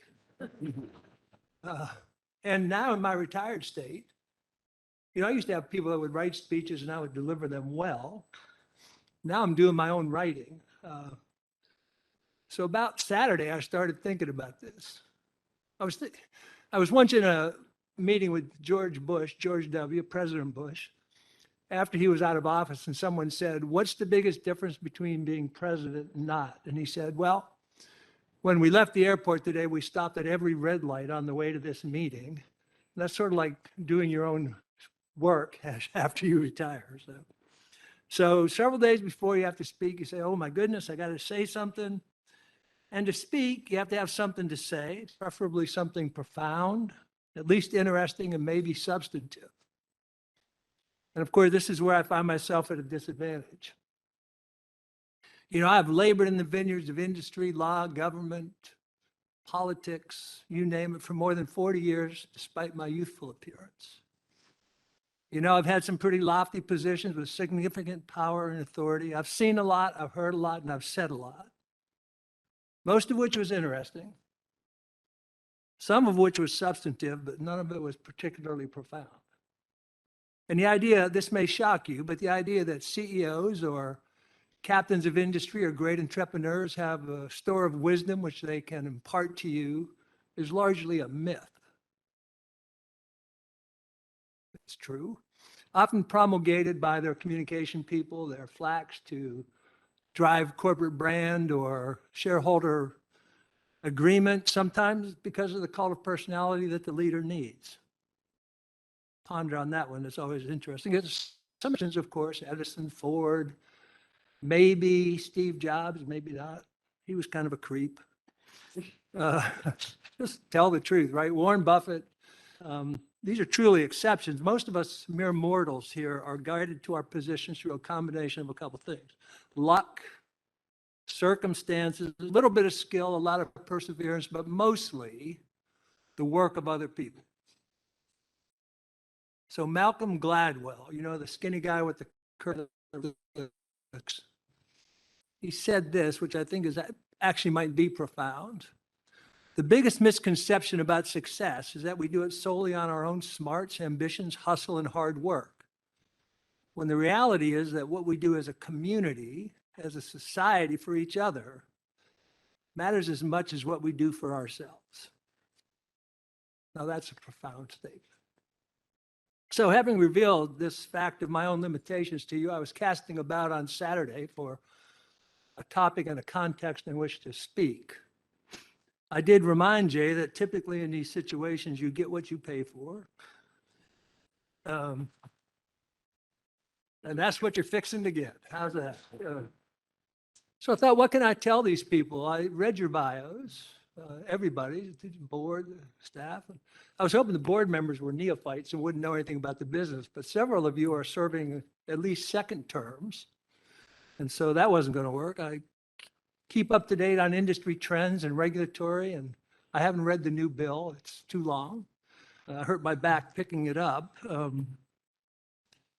Be glad to discuss that, but it then occurred to me I might have some experience relevant to where you find yourselves.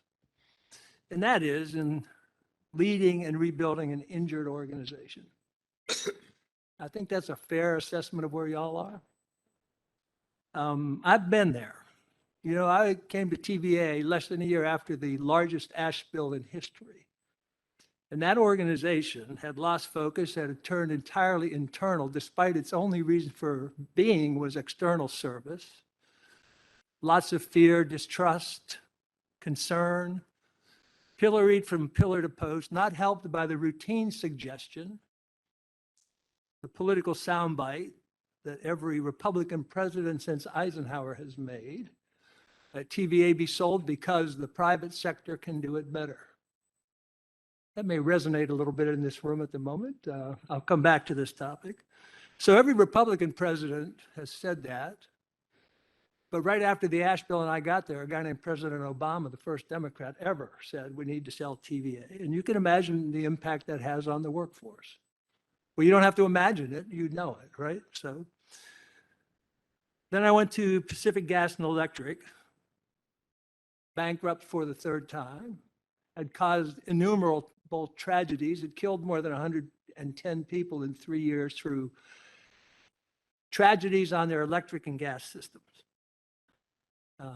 I had the pleasure there of pleading guilty to 84 counts of involuntary manslaughter, 1 count at a time, for an episode that had nothing to do with.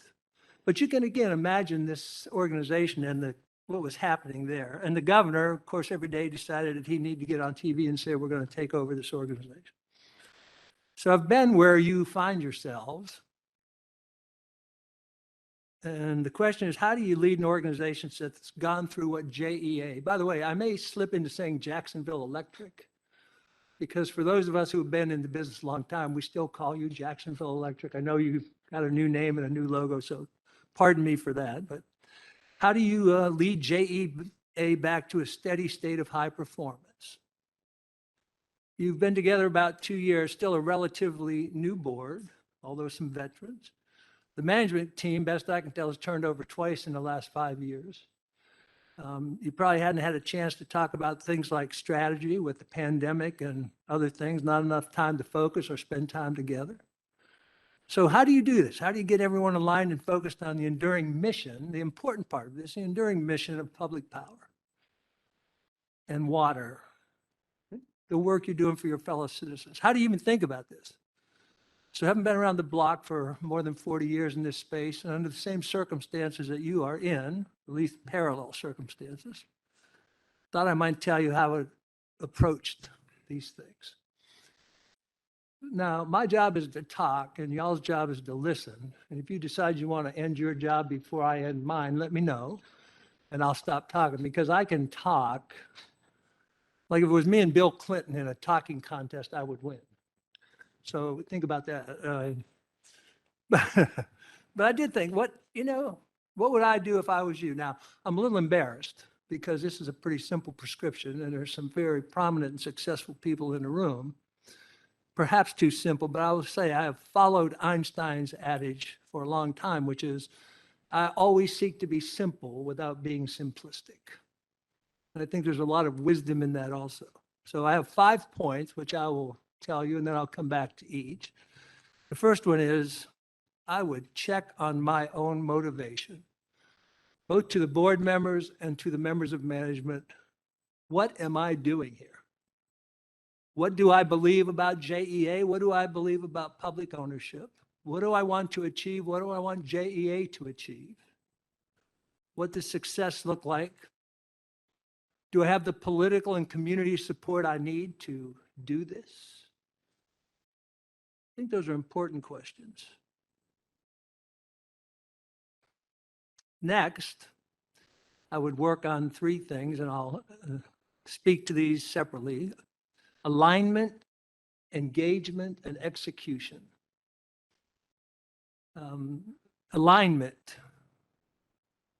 This is where you have to get everybody believing the same thing, going in the same direction, following the same mission. This is largely, at least at first, an intellectual exercise of putting together a strategic plan and then follow on detailed plans for everything that comes behind it. And this exercise says to the workforce and to the community, we're here, we intend to remain here. This is what we're going to do. This is why we're going to do it. It's a restatement and a restatement of the purpose and intention of JEA. And of course, that's what a lot of today is about. One of the messages that the organization has received over the last 5-6 years is, your mission is no longer important.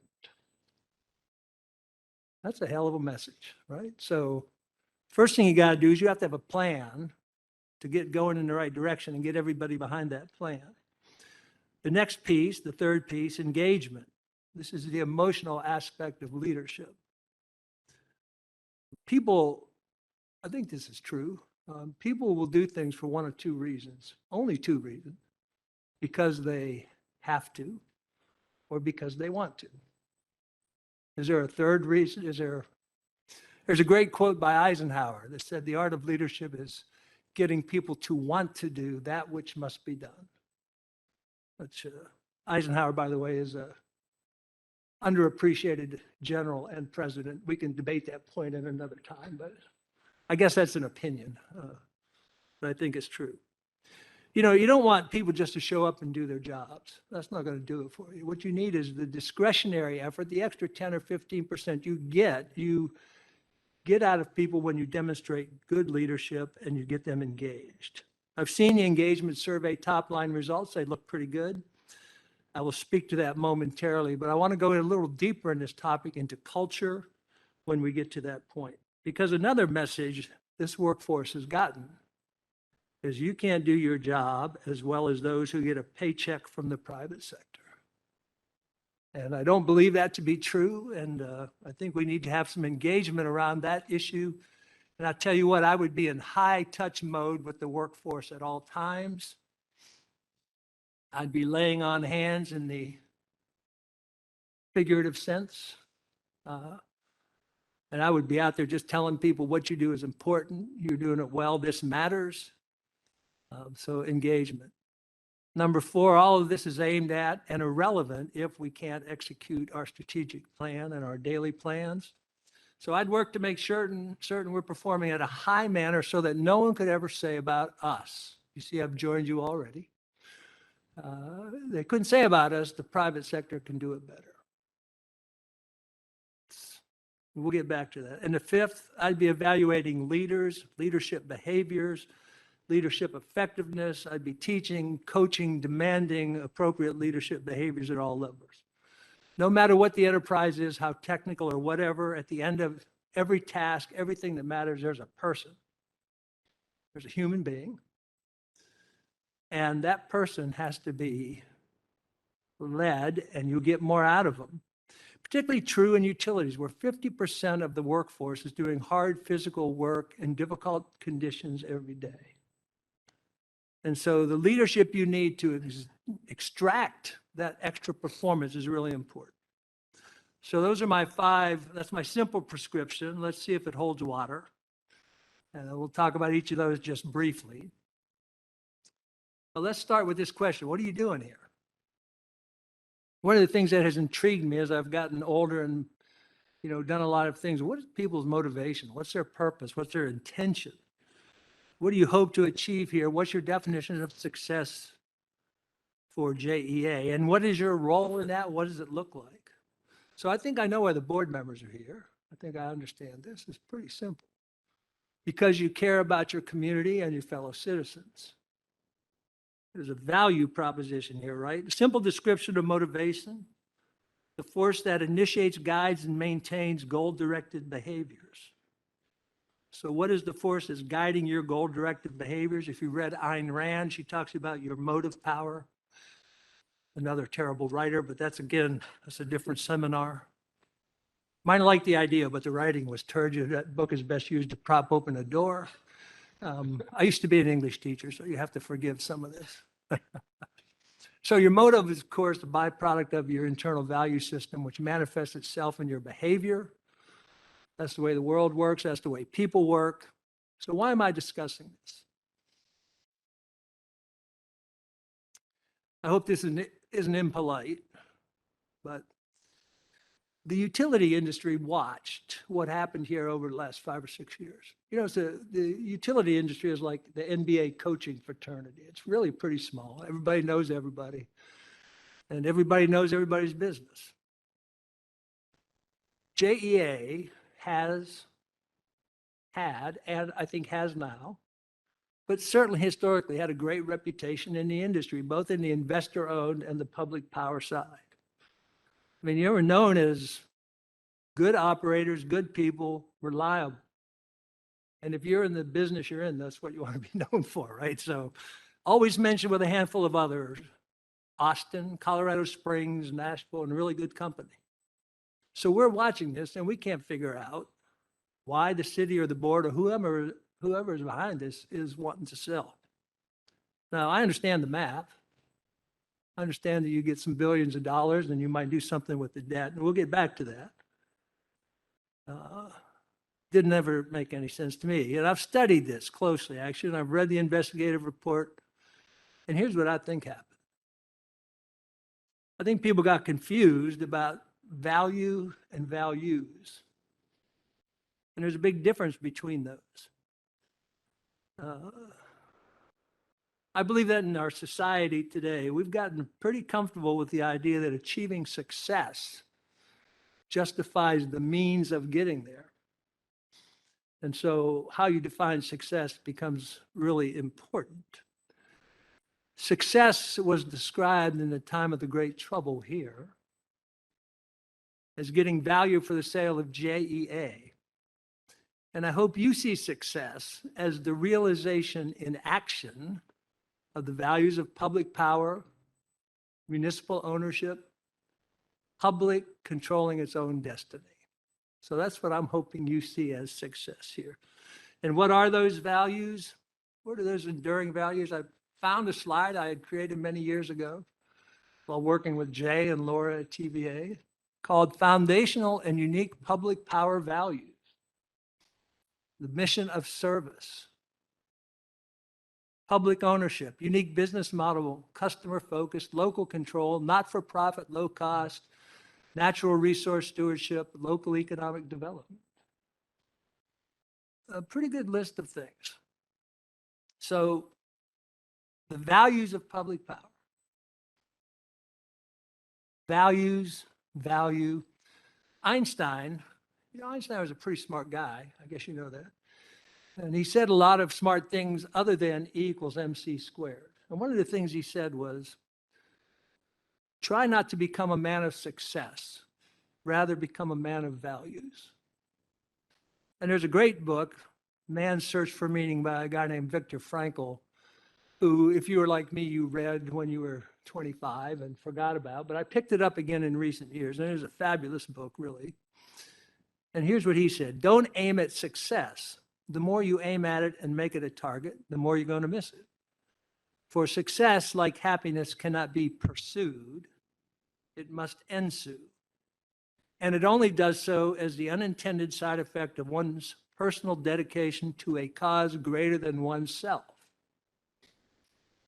So for me, success for you means this, that this board, this management team, and every employee dedicates themselves to a cause greater than oneself, which is a service to your community and to your customers. Now, I'm going to leave this topic in a minute. You may think I'm pounding on it, and I am. And I'm a big fan of public ownership. But just a little bit more to say. You know, the major benefit of public ownership is just that. It's local, locally owned, locally controlled, locally directed. We had an example of this today. I mean, the democratic nature of that public meeting is really phenomenal. And we often forget in this country how grassroots democracy actually works, which we saw today. You know, the people down the road, the big utility down the road, not going to hear these people. When I ran a public company, I saw my owners once a year and avoided seeing my customers at all costs. And here you see them all the time in the same person. And that's a great thing. If you sell your asset or your services, you simply become a price taker. You no longer have a say in what happens. You'll take what the market offers and you will have no leverage to do anything about it. So I'm intrigued by this. Public power, public water, it works, and it works pretty darn well in this country and has for a long time. You know, Edison's first generator was in a printing company in New York in 1881, January. 1882, he has the first central electric station. Pearl Street, 600 kW. To put that in perspective, the Vogel unit you're buying is 1250 MW. So he could light up a couple of light bulbs with that first station, but so that's 1882. Well, the first Muni system was in March of 1880 in Wabash, Indiana. Today, there are 2,000 Munis. One in several people in this country get their power from Muni. Your own system goes back to 1895. And it was set up to have lights for the people from New York who came to visit on the train. Till Mr. Flagler ruined that for y'all. Water systems. First public water system in this country, 1652 in Boston. Hollow wooden pipes. About 15% of the US gets private water, the rest is all public water. So why am I giving you these statistics? Well, one of the strategic motives for the sale was the constraints of being owned by a muni, right? So if 1 in 7 people and 85% of the population are being well served by municipally owned utilities, that doesn't seem to be that big an impediment, right? So are there challenges in this model? Yeah. Is it hard? Yes.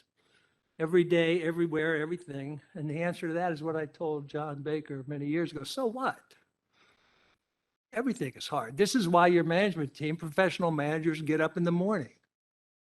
I'm always reminded of Hyman Roth in Godfather 2. You know this? So he's talking about Mo Green being shot. And he said, I didn't ask any questions because this is the business we have chosen. Well, this is the business we've chosen. This is what we do. We solve problems. We serve customers. So there you go.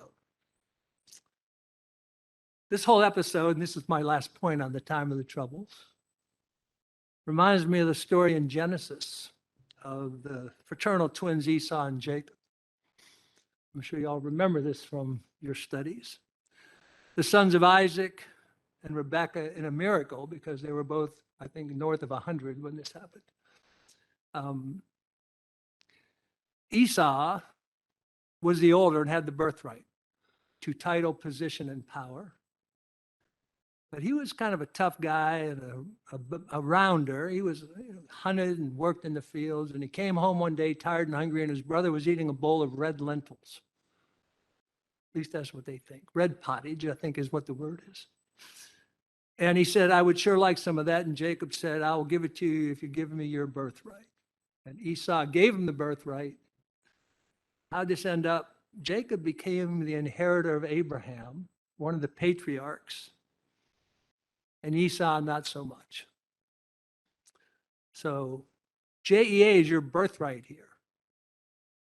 And when it's correctly focused on its mission of affordable, reliable, cleaner, environmentally sound utility service, on economic development, on job creation, then you hew pretty closely to Malcolm Gladwell's view of community, which is what matters is what you do as a community, as a society to improve the quality of life for everything and everybody here. So don't sell your birthright. Enough on that topic? Somebody want to say amen right about there? All right. I was in California for about 18 months getting that company out of bankruptcy, and I couldn't get an amen out of those people one time. So, in fact, I think it was a felony to even say it, but there you go. Now, you may have noticed I just said when JEA is correctly focused. So what does that mean? How do we get there? So this is a strategic retreat. Let's take a little swing at that topic. You know, I've studied this topic of strategy for a long time. I actually teach it in the graduate school. I'm a disciple and have studied with Michael Porter, the Yoda of strategy. And here's what I've concluded. Nobody really understands it, including Michael Porter. And we tend to make it too difficult and magical when it really is not. It's really an exercise in optionality. So I'm a lawyer by training. And we like to define our terms. So strategy, here's three terms. A plan or set of decisions that lead to sustainable superior performance, number one. This one was written by a consultant, the bridge between the softer skills of leadership and organizational behavior and analysis, and the harder skills of operations, finance, accounting, and so on. And the third, the one I like, is the plan to maximize the value proposition of the business model. So that's sort of the classic business one. I like that one because I can understand it and put it in context.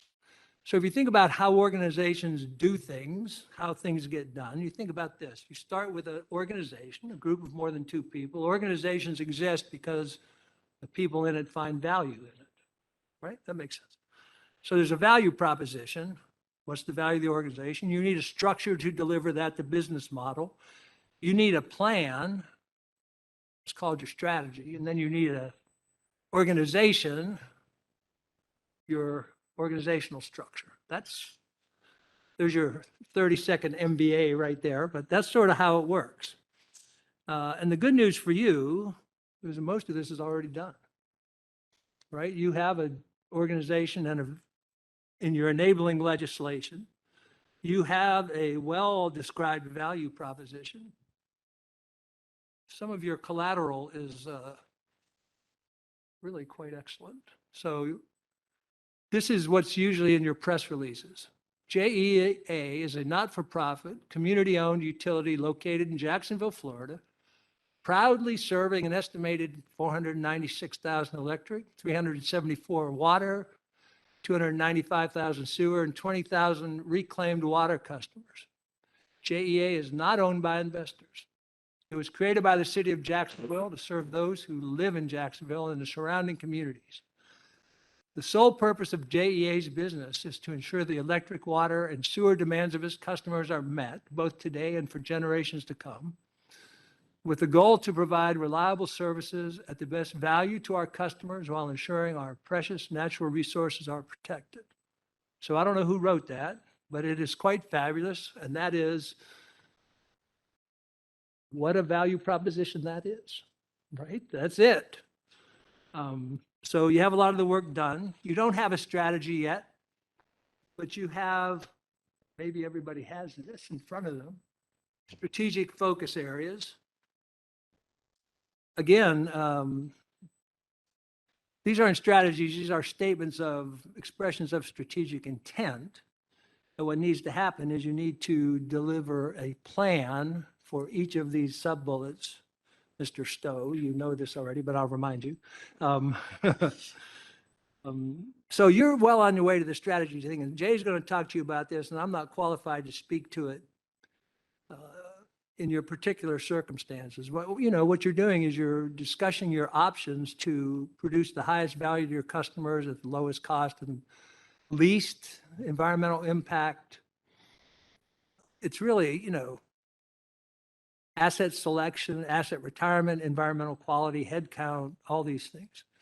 But a few general thoughts about strategy. First, the first and best strategy is always run your business. Maximize the performance of your business and your workforce. Number 2, and this is an opinion, don't make big risky bets with the people's money. So I ran a couple of big investor-owned, I would gamble with the shareholders' money. And I didn't have to win every time, but had to win enough to keep my job.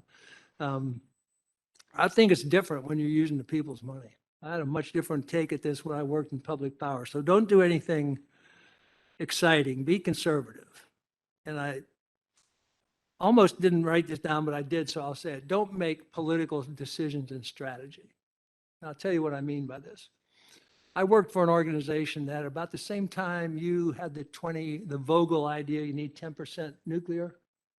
This organization did the same thing, except it was much bigger, and 10% meant 4 new nuclear plants. And the reason it was done was to poke a finger in the eye of the Obama administration about the retirement of coal plants. And we'll show you, we'll build nuclear, and we're not going for that renewable stuff. So maybe a coincidence, I don't know, but stick to the facts and don't make political decisions. The third point, and I already mentioned this, the free market types want to sell publicly owned infrastructure and services because they believe that the free market can do it better. not true. So make sure that you are setting measures in place and have a strategy that makes you bulletproof. No one can say you're not doing it as well as anybody else. Everything in water and electricity is benchmarked. You can easily determine, particularly if you make allowance for geography and scope, scale and all that. It's pretty easy to know if you're in the first, second, third, or fourth quartile. And that would be a good thing to do. And again, you got to manage execution. Number 4, you have a strategy. You have to manage the execution of the strategy. Execution, there's a great book called Execution by a guy named Lawrence Bossidy. I believe Laura Dutton may have read that to the extent the cover fell off. This is the art of getting things done. And so what's this about? This is about measures, planning, priorities, monitoring, reporting, managing people, managing performance. So that's what I would think about strategy, those 4 points. Peter Drucker, who for my money is still the best source on management, said this about the importance of a plan. Tomorrow always arrives. It's always different, and even the mightiest company is in trouble if it has not worked on the future. So as you go about working on the future here the rest of today and the next little while, remember this. There are going to be critics, more loud than numerous, I suspect, but plenty to go around who won't like your decisions. And remember this also. They have an opinion, and you have an obligation. And if they're wrong, nothing happens. There's no consequence. And if you're wrong, bad things can happen, perhaps drastically bad. So get smart, experienced people around you, people with sound judgment, listen to them, make your best decision and move on. And you will be doing the community a great service. Drucker also said this, by the way, about strategy. Culture eats strategy for breakfast. So I'm going to go 2 minutes on culture, 2 minutes on leadership, and then I'm going to finish my job, hopefully before you finish yours. Now, culture, he didn't mean that strategy wasn't important. He just made the obvious point that if you don't have the culture to do things, it's not going to work. And I think this is important. And I think it's particularly important here. And I'll tell you why in just a minute. You know, strategy and culture are really the 2 things you have to work with or work against for effectiveness in an organization. Strategy, a formal logic for how we get things done. Culture, expressed in a much different way. Values, beliefs, shared assumptions, group norms, implicit, unspoken, social patterns. All these things affect organizations. The tacit social order of an organization. And they're enduring. You have now a culture at JEA that's 130 years old. It's accretive. It doesn't change easily. It does sometimes change. I would just say I'd study this. One of the other reasons I have a beard, I'm now a college professor, but I study these things, which is weird. I should have something better to do. But the latest word on culture, I think the latest thinking is this. 2 things really matter in the culture. The first is how people interact in the culture. Is it independent or interdependent? Right? So independent, individual action, competitive, interdependent, integration, relationship, coordinated group effort. And the other dynamic, how people respond to change or solve problems, are stable or adaptable.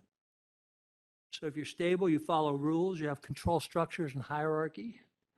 If you're adaptable, you're innovative, open, flexible, diverse, long-term orientation. So if you can, it's best to have interdependent and adaptable. So why am I talking about this? Well,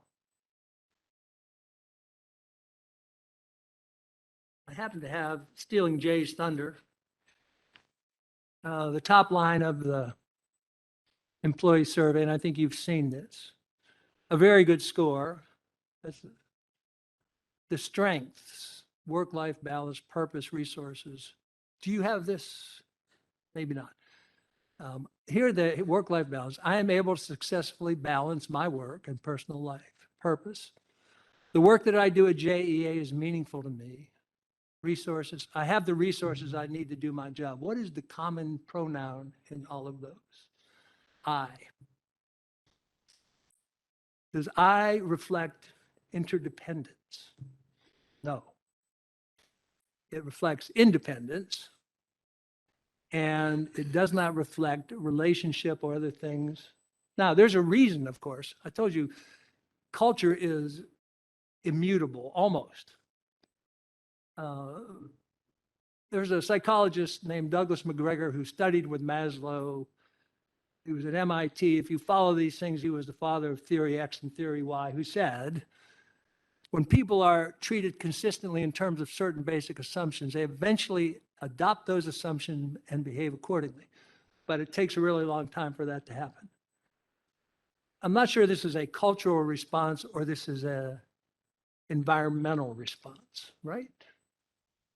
Is this reflecting 100 years, or is it a snapshot of what has happened in 5 years? But it is striking to me, the use of the I pronoun here, because what you want is the we, right? We do this, we do that. And the opportunities, I believe meaningful action will be taken as a result of this survey. People at JEA live the company values. People at JEA behave ethically. What they're saying, I believe, is that we don't trust you and we don't believe you.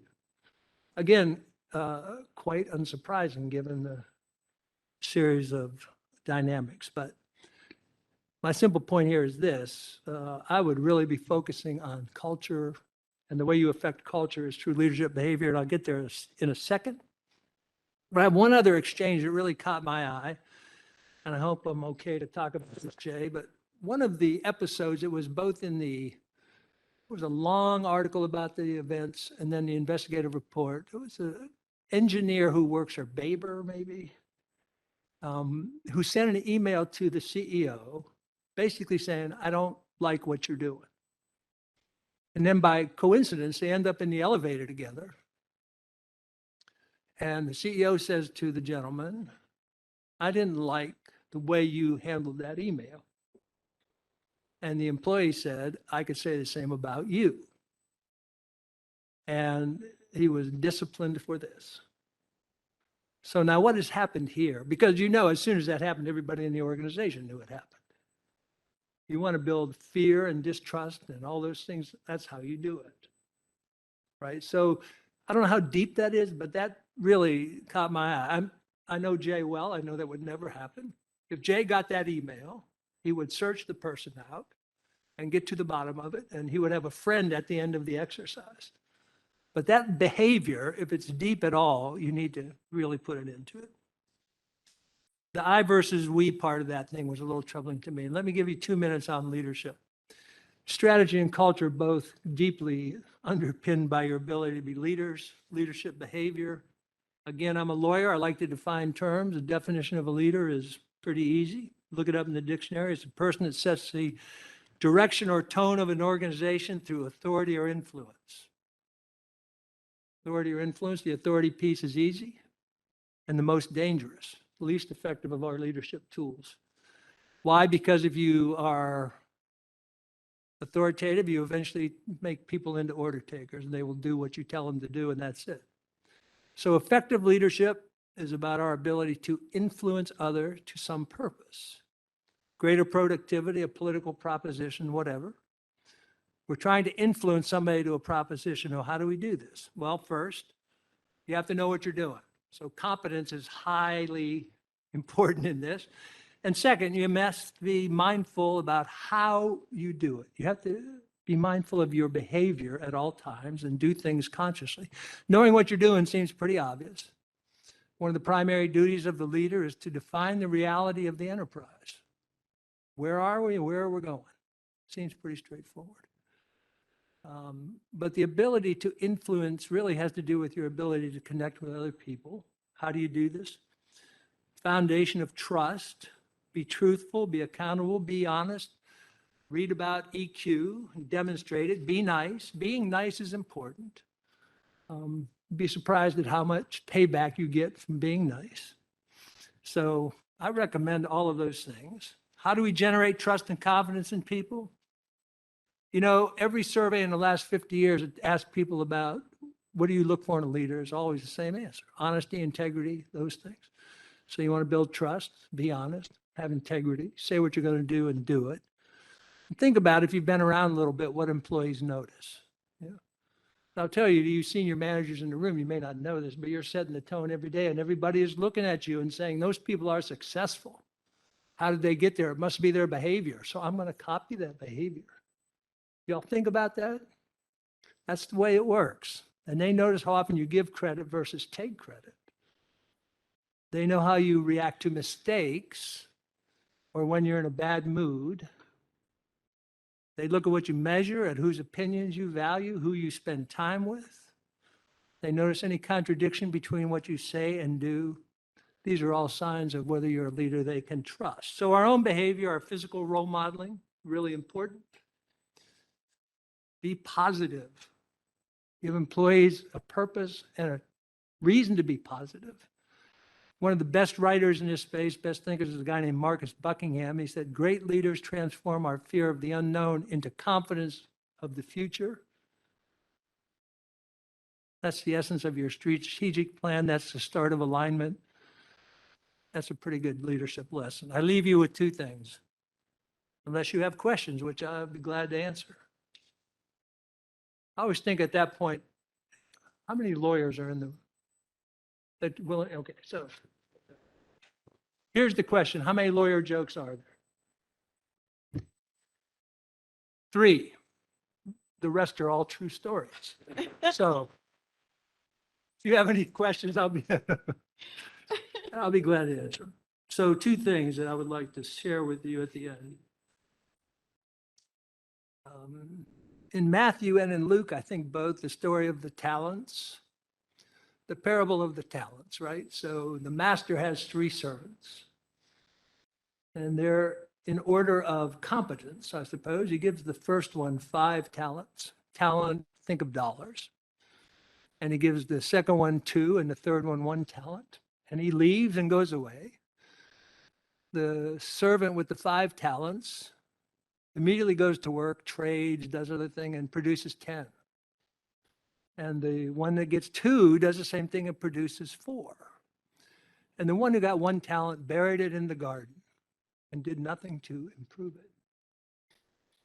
And the master came back and he was very happy with the first 2. And he said to the third one, not so good. But the first 2, he said, my good and faithful servants. So you have been entrusted by the people of Jacksonville with the talents. And my hope for you is that they will say, when you are done, my good and faithful servants. I used to be an English professor.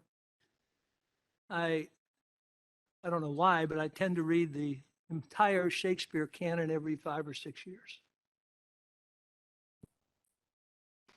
So I'll leave you with a little Shakespeare. This is Julius Caesar, Brutus and Cassius. They're in the midst of the battle. The armies are mounting. The armies are preparing for the final battle. The enemy is increasing every day. And Brutus thinks the time to strike is now. Cassius is nervous. The troops are tired, morale is low, we haven't had enough to eat. But Brutus is of a different mind, and this is Act 3 if you want to follow along. Here's what he says. There is a tide in the affairs of men, which, taken on the flood, leads on to fortune. Omitted, all the voyages of their life is bound in shallow and in miseries. On such a full sea are we now afloat, and we must take the current when it serves or lose our ventures. So I hope you catch the tide at the flood, which will lead you on to fortune, and you take the current as it serves and rise to success. Thank you for letting me be with you today.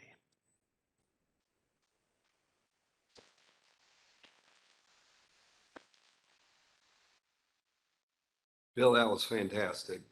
And yes, and your leadership just exudes itself. And it reminds me of talking about Eisenhower, the Supreme Commander, when he was meeting with Churchill. Churchill said, why Supreme Commander? He says, if I fail, it's my responsibility. If I succeed, it's Roosevelt and your responsibility. And that's what I think leadership is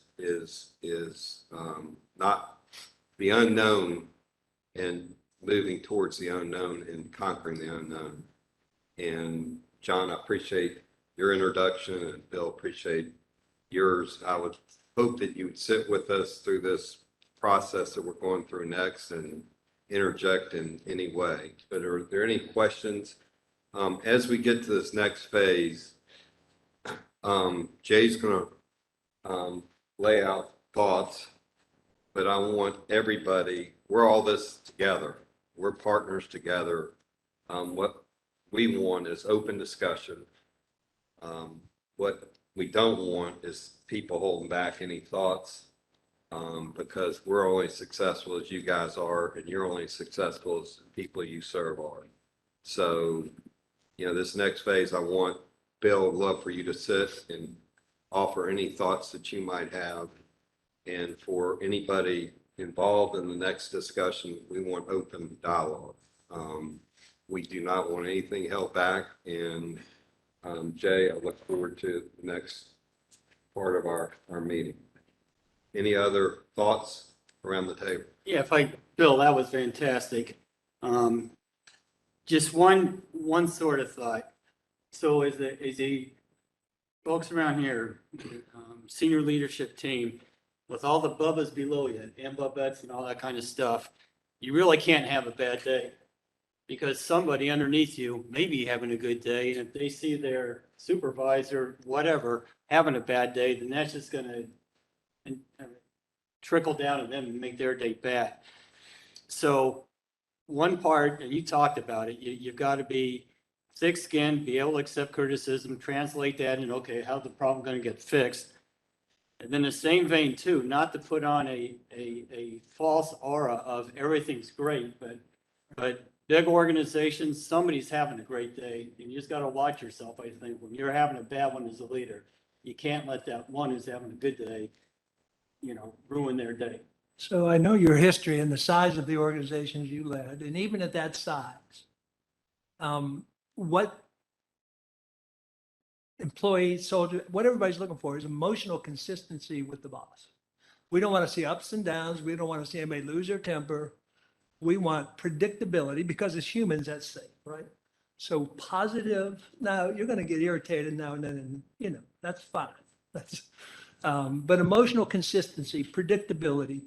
And as I would say, for you leaders in the room, remember this, there is no such thing as a casual interaction with another employee at this point.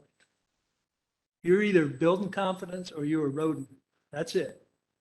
So it's not static, it's entirely dynamic all the time. And so you got to pay attention. What you say, the words you use, the look on your face, right? It's really thinking about this. It takes a little practice because you got so much going on, your hair's on fire. It's just, you really have to think about it all the time. I would have loved to have served under you, Jim.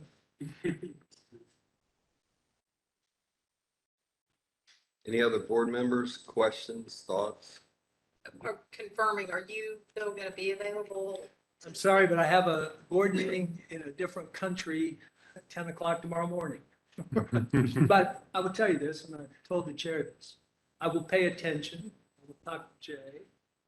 I would love to help you as a member of your community going forward, however that could be.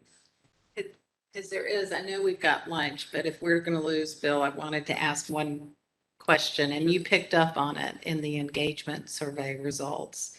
The I statements were, I'm doing what I need to be doing. The they statements were not, they were the lowest scores, and they didn't exhibit a great deal of trust in the they. Yeah.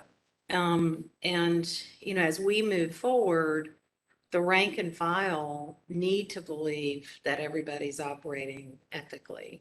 They need to believe that everybody is living in the values of the organization, and that there will be meaningful action, and they see meaningful action. I mean, there was such disparity in those two I's and they's.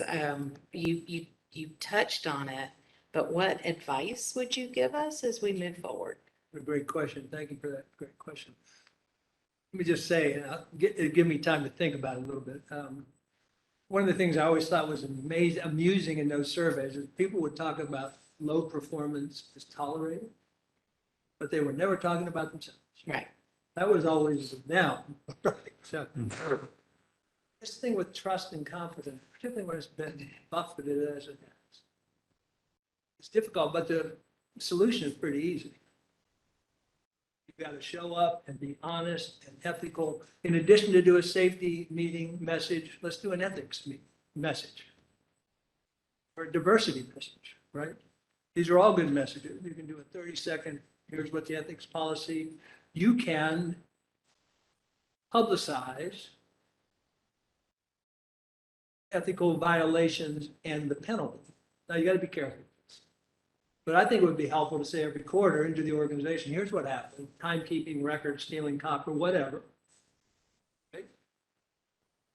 But the worst thing that can happen is that someone at Jay's level or someone that's sitting at the table does something and gets away with it. That's the worst. So the higher up you are on the ladder, I hate that term because it denotes something I don't believe in, but the higher up you are in the organization, the more stringent the rule has to be and the more swift and draconian the punishment. So no second chance. You get a DUI and you're gone. That's it. That's these kind of things. So people, well, what's the old say? We tend to judge ourselves based on our intentions. Others judge us based on our actions. And those two don't match. It's going to be hard. But, you know, this is like how do you eat the elephant one step at a time. Every day, this is what we have to do.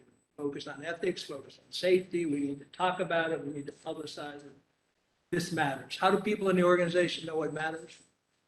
What Jay talks about, what you talk about, right? That's where we get our cues and our clues. Thank you. Yeah.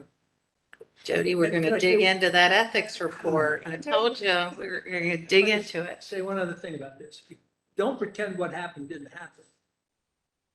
You ought to be talking about this for decades. It happened. Great, thank you. Rick, do you have any thoughts? No, I just think it's the leadership that I think you've demonstrated and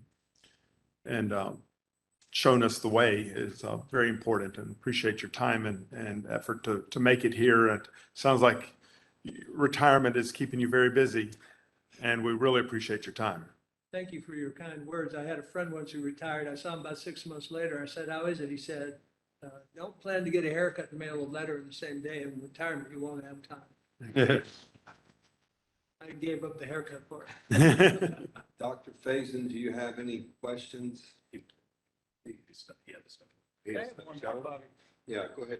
I'm sorry, and I hope I'm not making you late, but this is Oh, no, fascinating. So you've read up on JEA, obviously.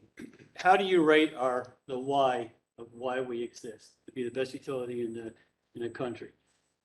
And you mentioned it earlier. I mean, if everybody understands why they're coming to work, that's a huge advantage as opposed to just doing the drone thing.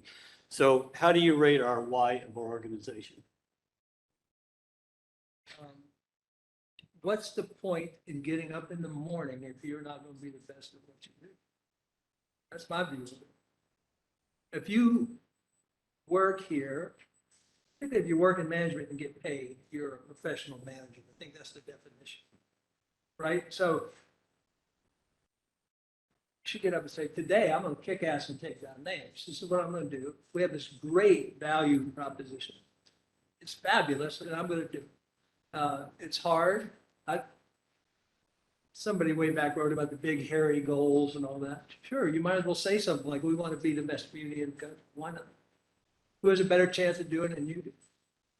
As a Ford, somebody said, whether you think you can or you think you can't, you're probably right. You don't think you can. So, like our friend Alan, I'm sure he believes the same thing. We played football 100 years ago. we're old and decrepit. I believe at the end of the day, I'm still gonna be the last man standing.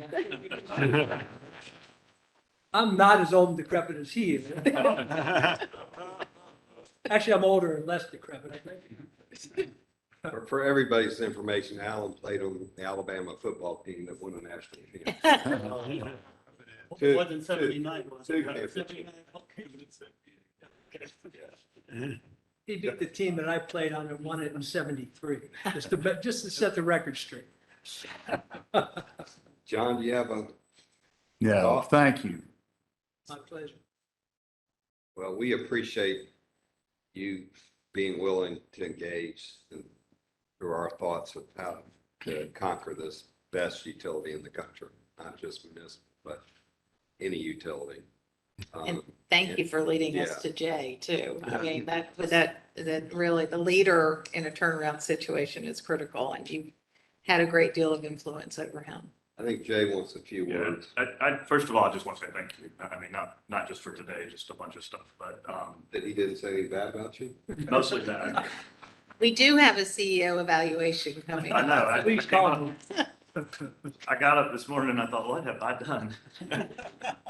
But I appreciate you being here. And some time ago, Bill, I used to send him a picture of the place it happened because I'm standing in a hotel lobby after a meeting and Bill came up to me and said, hey, what do you think about coming to work for TVA?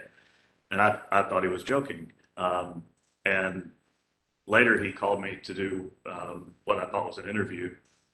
So I got dressed up, I put a tie on and I came and I went in and Bill did not have a tie, he wasn't dressed up.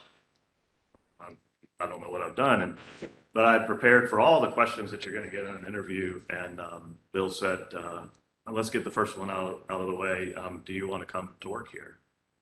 And I said, well, I've prepared for every question except for that one. I thought we were going to do an interview. But I got to go to work for Bill and to learn from him. And as you heard, I don't do Shakespeare, but other than that, learned an awful lot. This afternoon, we've got a lot of discussions to get to what we call on the sheet that he pulled up. This is not a strategy. What we talk about is that we can put together a book. We can put together a strategy, and it can be really pretty. But really, the key is the objectives that are under there, which is what Bill was talking about on the execution of what we need to do. And so getting a little bit of background to kick us off into that discussion will help, I think, have the discussion. I'll repeat myself after lunch to remind you of this, but there is a lack of agenda items on this part because it is the discussion that we want to have between the board members, the leadership team, and others to be able to lead us down the right path. But as we do that, part of what we got to keep in mind are the things that Bill just talked about. Because in order to execute, we need to know what we're trying to execute. And that's part of what we talk about. We've got the reason why, we've got the motivation, as Bill talked. Now we've got to be able to do that. We've got to do that with the idea of both the employees. There's people that have got to be there in this. There's the employees that we have to be sure that we are supporting. I love the fact that this is an I part I have the resources to do. That I'm really excited about because if we talk to people, sometimes they tell us they can't do something because they just think they have the resources, and we haven't said no. Ted's a CFO that says yes to all the different, because we are working to be sure the resources are there. So that one eye is maybe okay. But we're not building a book. We're going to focus on the team, and we're going to focus on execution, and we're going to use the 5 steps that Bill talks about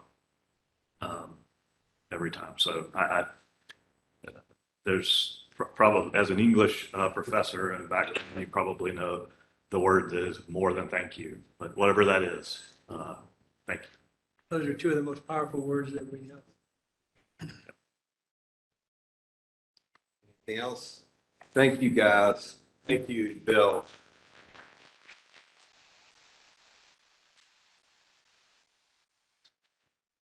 We won't forget your willingness to help serve. Serious about that. If you want me to come back, talk, do whatever, call me. I'm here. Thank you, sir. There's probably instructions for lunch. Is that correct? And how long when do you want us back?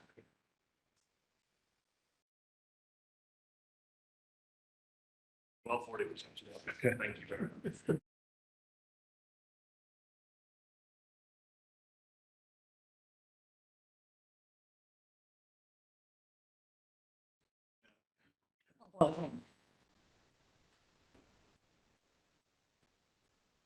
Okay, so on this part, as I said, everybody, when we interact, let's be honest, open. What I was going to do is let Jay go through his comments, and then each board member spend 3 minutes talking about what they see as important, 3 minutes or less, and then Jay's going to facilitate a discussion. Any thoughts, questions on that? Thank you. I had a whole bunch of stuff written, but Bill stole it and he did the.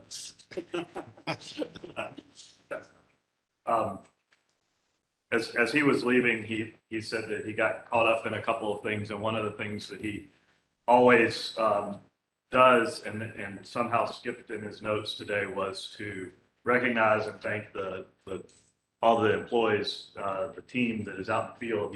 He spent a lot of time talking about the leadership and the board and all of the work that goes on at that level, but wanted to be sure that he recognized the group of people that are really keeping the system running, and in his words, kept it going even during the time that other things seem to be falling apart. So to everyone in the field and all the employees that are involved in this, on behalf of Bill and then on behalf of us, thank you for what you do every day. And then we're in this building that used to be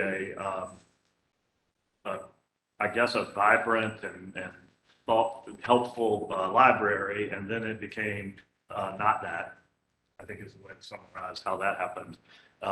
And there were leaders on the Jesse Paul DuPont Fund that saw something in a shell of a building with water standing in it, and something that was going to be a community eyesore and a problem. And I don't know all of the specifics of the Jesse Paul DuPont Fund Foundation, what their mission specifically is, but it certainly matches up with ours. Building community, improving lives. This location is maybe incubator is not the right word, but it has a lot of nonprofits that are in here that is helping support the community and support us and support everything about what's going on, not only here, but in a much broader sense. But thank you for serving on that, Marty, and for being a part of that organization. And then I'd like to thank them for allowing us to use this space, because it has worked out really well. So, thank you. I've said this a couple of times, both individually to you and as a group. This is going to be a little bit different than what we typically do. And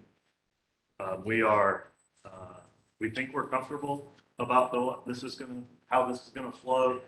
But part of what we want to be able to do is to build off of some of the things that Bill Johnson was speaking of on how we can start to build out the strategy of the things that we need to be focused on and work on. We don't have formal presentations this time, because if we have formal presentations, that typically means that we flip up a few slides, and there's slides that we may jump back and forth to, but if we do that, sometimes we lose focus, and we're not speaking of the strategic focus areas, and we want to be able to do that. Today, I hardly even realized, we prepare for the meeting, and I hardly even realized that in between the committee updates and just the general updates, we talked about already today surface water discharge, supply chain, the IRP, economic development, communications, real estate, internal and external audit, identity theft, cybersecurity, ethics, engagement, policy, charter, governance, distributed energy, district energy, plant Vogel, water purification, benchmarking, and then all of the leadership things we just talked about. There are a lot of things that are going on, and there's a lot of people that are doing that, help support us. And what we hope to be able to get out of today is the next step of the directions that we need to move forward, that we'd like to talk about future strategies and initiatives. Just let's be sure we're on the right path. Let's be sure we're going in the right direction. We talk about it every meeting. Our mission is to improve lives, build community, to be the best utility in the nation. I think we're doing a pretty good job of that. Some of the benchmarks, some of the things that we have on the metrics have red because we want to be able to stretch. We want to be able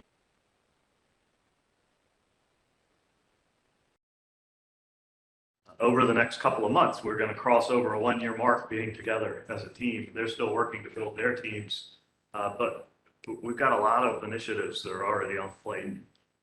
And how we deliver and accomplish this with what we call the unbeatable team is going to be important. How we deliver business excellence is important. We have to be sure that we are focused on how we can be efficient and how we can accomplish the task that we're supposed to accomplish and have affordable rates in a challenging economy. Talk about being resilient and reliable, having infrastructure for many years to come. We have to have the right real estate portfolio. We have the IRP that we're working on. We heard some from people today that are on the IRP working group. It's a complicated system that we have to put together over the next, I think somebody said it's a 5 to 10 year plan. It's a 20 to 30 year plan.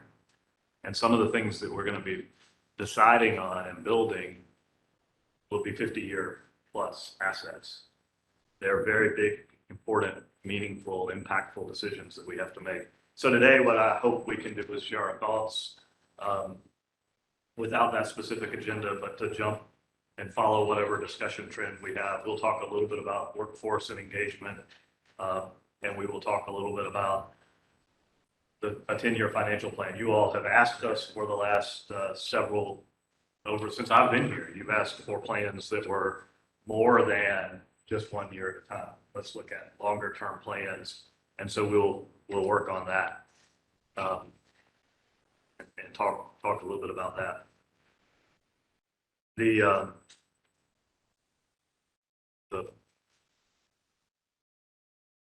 keep on saying over and over again, we're not building a book. And I think that's important. Although in some ways, each of these projects, each of the objectives that we've got become a chapter of the book that we're actually working towards, that we can accomplish and make the system work really well.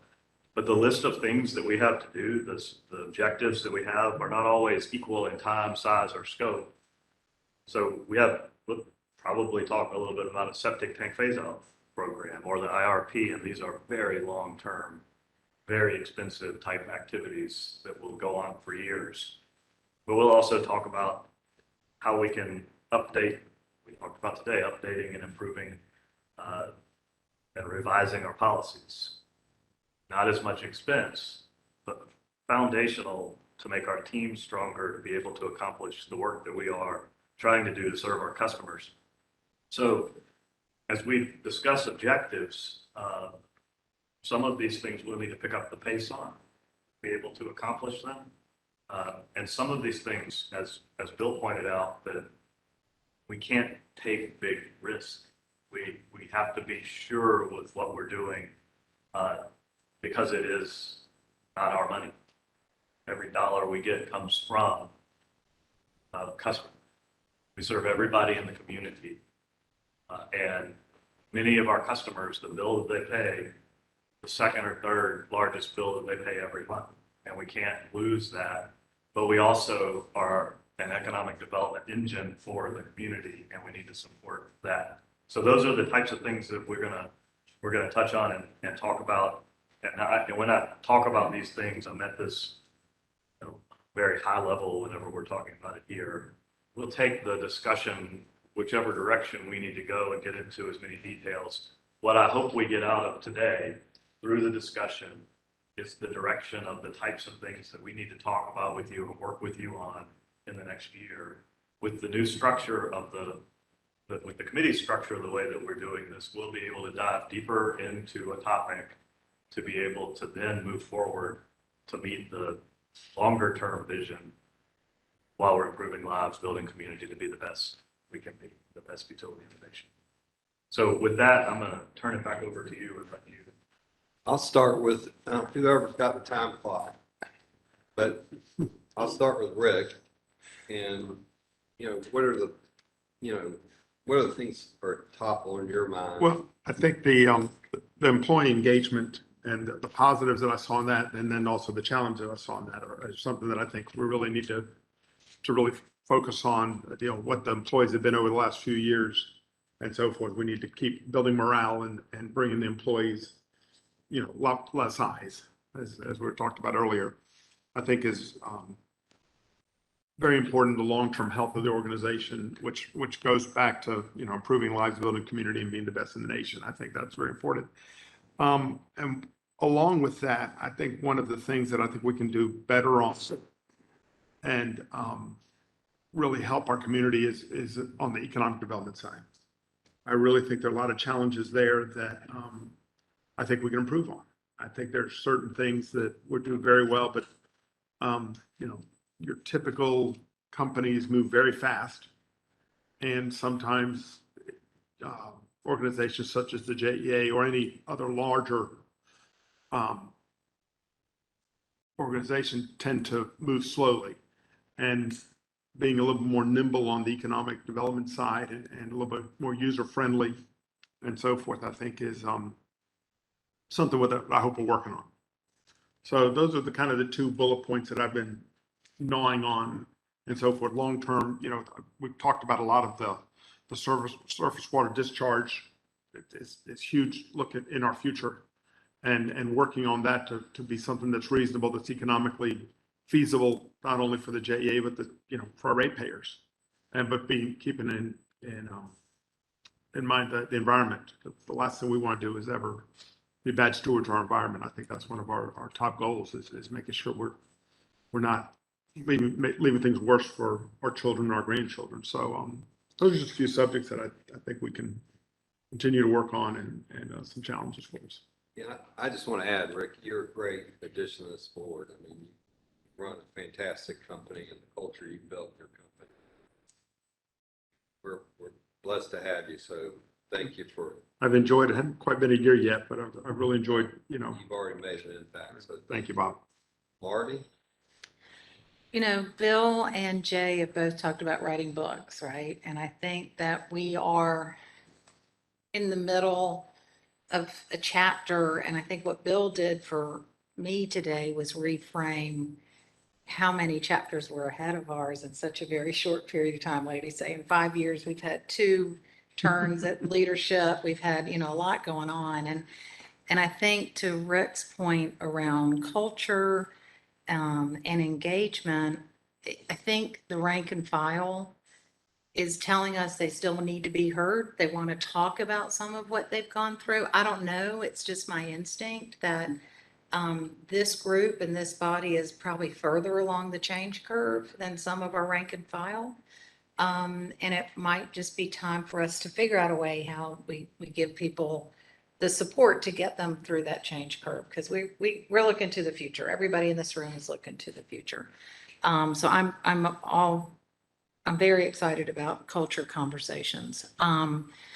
I am really interested in solar and how we make it easier for people to get overhead to underground, and how we can do more things that the river keepers Lisa mentioned today is, trying to get more focused on the sustainability. And I think we're doing a great job, but I think that when we get to one measure, the hurdle keeps getting higher. So I think we just need to continue really digging into other options.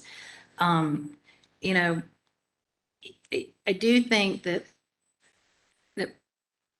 Bill kind of threw this out there, and I do think that a retreat each year is a place for us to reaffirm we're not for sale. We did that, John, under your leadership. We had passed a resolution that said this body is not for sale. I think we might not feel like we need to say that every year, but I think maybe at the retreat, we just need to affirm that we are not for sale. And we're proud of the structure that we have. And I'm proud to be part of this body with all of these amazing people. It's going to be fun to be able to have conversations because we really don't get to do that in a formal setting. And one of the things I'll throw out there that I'd love to entertain from a governance perspective, Jay, and I alluded to it earlier, is it is hard to get a quorum with just 3 committee members. If you miss one person, you can't really do the work of the committee. So I'm just wondering, and this is a small, tiny issue, but is it possible for us to discuss somebody else being available to be part of that committee so the committee can do their business? So that's a picky minor detail, but we wouldn't ever be able to talk about that in a meeting. So those are my thoughts. And thank you for being at the JEA. This was a vacant for almost 2 decades. This room was actually where you would come as a child, and there were puppet shows and book readings for children in this room. The DuPont Fund, our vision was to convene just as we are today. And the byproduct is we've got one of the largest nonprofit centers in the country. And it got a little quiet during COVID. So we're thrilled that everybody's back in the center. So thank you for being here. Well, I want to thank you. Marty was on the board before. Her help of leadership with John. We stepped in there, showed strong resolve, and helped us get to the point where we are here. So just want to thank you. Joe? Yeah, thanks, Bobby. Okay, several thoughts, actually. I'll try and keep it brief. For this whole strategy session thing here, which I think is great, needs to be done. From a subjective point of view on this, I think it's real important that we still are able to address the cultural environment aspect of this. And Jay and everybody's been really working that hard. And I think a lot of progress has been made. And it's straight up front here. Safety, respect, and integrity is great. We just got to make sure we articulate that correctly in this strategy. And what makes it a challenge is this is more of a subjective thing. And normal strategies, the more objective stuff you have, the easier it is to measure. Subjective stuff, a little different thing, but it's absolutely hugely important. As you know, this morning's session, we talked about the cultural stuff here, which is huge. Getting the complete buy-in into where we want to go. And Jay, I think you and the leadership team and everybody associated has made huge strides in this. It's a never-ending battle because you won't get 100% buy-in. We all know this. But the idea is, how do we get there? And then on the other part of this is the accountability aspect of it too. You're not going to get 100% there. How do you deal with the naysayers, the blatant violators of the culture environment we're trying to establish with safety, respect, and integrity? But then also you don't want a zero defect environment either. So it makes it sort of hard. And I'll quote Bill. Some of the stuff is non-negotiable, especially if you're at the higher level echelon of leadership within the thing here. If you have an integrity violation, it's a one and done. If you're at the lower level, say worker level, journeyman level, or whatever, sometimes they don't know what they don't know. So we just got to make sure when that values thing is being enforced, how do you make it appropriate for a mentor learning environment or learning experience, but then also an accountability. If somebody should have known better, you got to take that into account. On the objective side, I think it's on the right track here. You got the strategic focus areas. In my role, I call them lines of effort. I think they're great. We've got those outlined. We've got the goals and objectives outlined that we'll be discussing. The key is going to be, and I know everybody gets sick of me tired hammering on measures of effectiveness. So just how do you know if you're going in the right direction with respect to those focused areas that we're going? And that's hard to do. And then I think the other thing for the strategy, we got to come to grips with how long of a strategy we're looking at. And a lot of the stuff we do in utilities, it's 30 years, in some cases 30, 40 years out there, a lot more near-term one, but we got to get that right. The strategy is X year to Y year or something, just so that we're not constantly changing strategies every too frequently, because then you never get to where you want to go. And then the last one is the risk, and Bill made a great comment, so did everybody else, on the accountability for risk. And I'm still listening, remembering what the folks who are here, part of the IRP stakeholders, in talking to them individually. They know we won't be able to get those goals that they would like ideally, but all those stakeholders are going to want to see something, progress being made. And it's going to be a big challenge. We just got to find that against sweet spot of getting a achievable goals that meet both parties on that. And that's going to be hard, but they've got to see progress being made on, if no kidding, we're sincere in having to be stakeholders in this. Thank you. Joe, thank you. And we're blessed to have Joe, who served our country and now is serving us and taking on Plant Vogel and taking on some other projects. So thank you for everything you do. Well, John, our leader. I'm not a leader. Biggest thing I think as part of our strategy is to figure out the amount of renewables, the amount of what our mixture, what our new plants look like. And I can't help, but I mean, it's a 30-year plan. And I remember Bill Johnson telling me how stupid he thought Duke was, because they were focusing so much on these renewables, and they cost 18 cents a kilowatt hour and coal costs 2 cents. And why in the world would you ever do that? And, now renewables are cheaper, or as cheap, because of technology changes, of learning how to do it. And so as we develop our 30-year plan for what the mix of types of generation are, I would hope we take little bites, because technology is going to change, and what's today's genius is tomorrow's failure. And back to Bill saying about not taking too big a bite, a huge plant is way more efficient, but is it too big of a bite? I mean, those are the kind of things I think we've got to focus on. Different subject is efficiency. I think it was E&Y that did an efficiency study of JEA, and there was some real savings to be had. And I'm sure it's out of date, but I would suggest that it would be either smart to get them to renew it, and that we ought to, if we may already have efficiency teams, and we're process improvement teams. We should have a strong focus on making our operations better every day.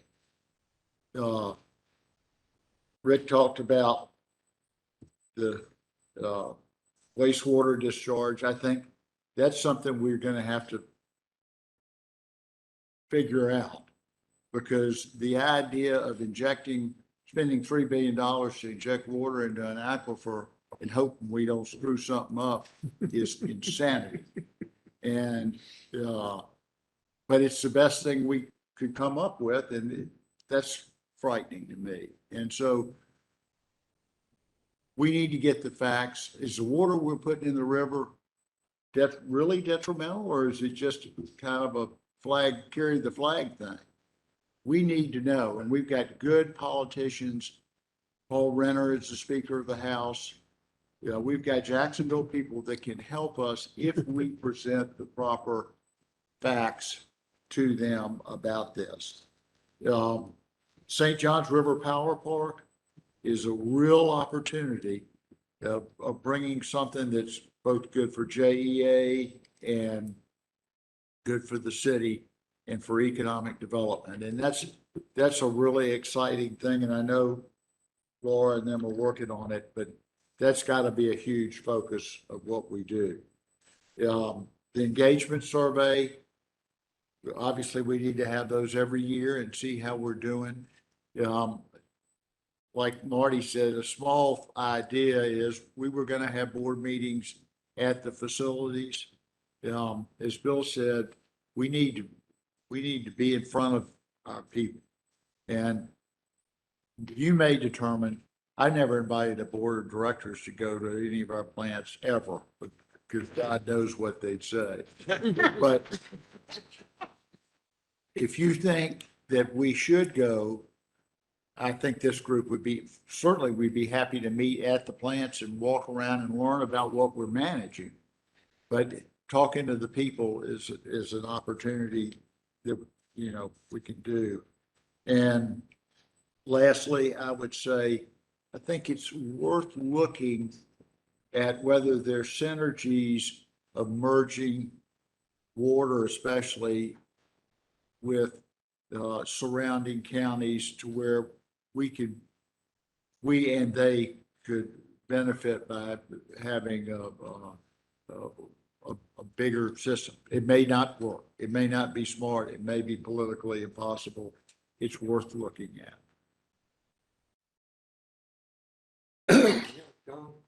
That's it. I mean, I think everybody's brought up great points.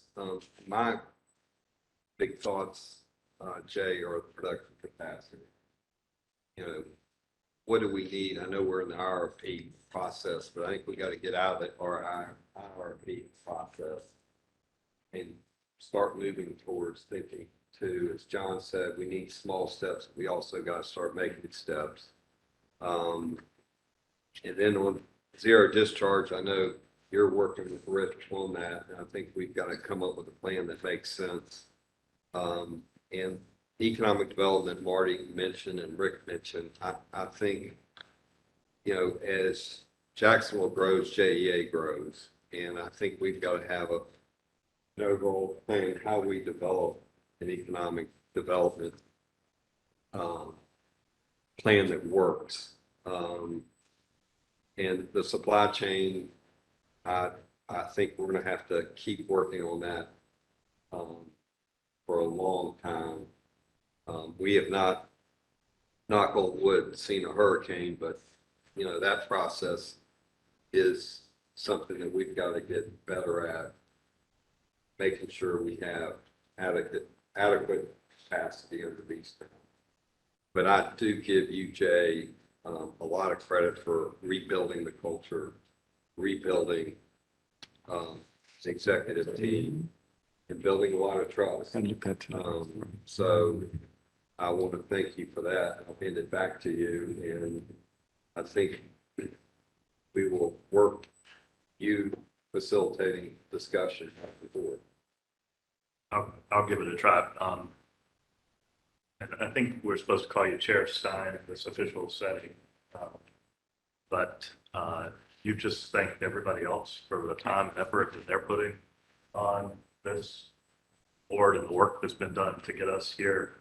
And I appreciate you saying nice things about me. That's good. But really, it started with you all being willing to step up and be a part of the meeting and support it all along.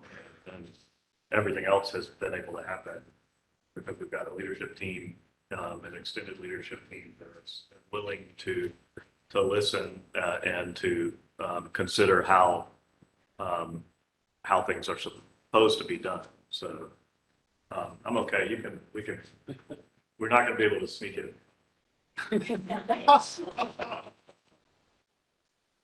Had no way to be subtle that I lost the piece of paper that I gave it from.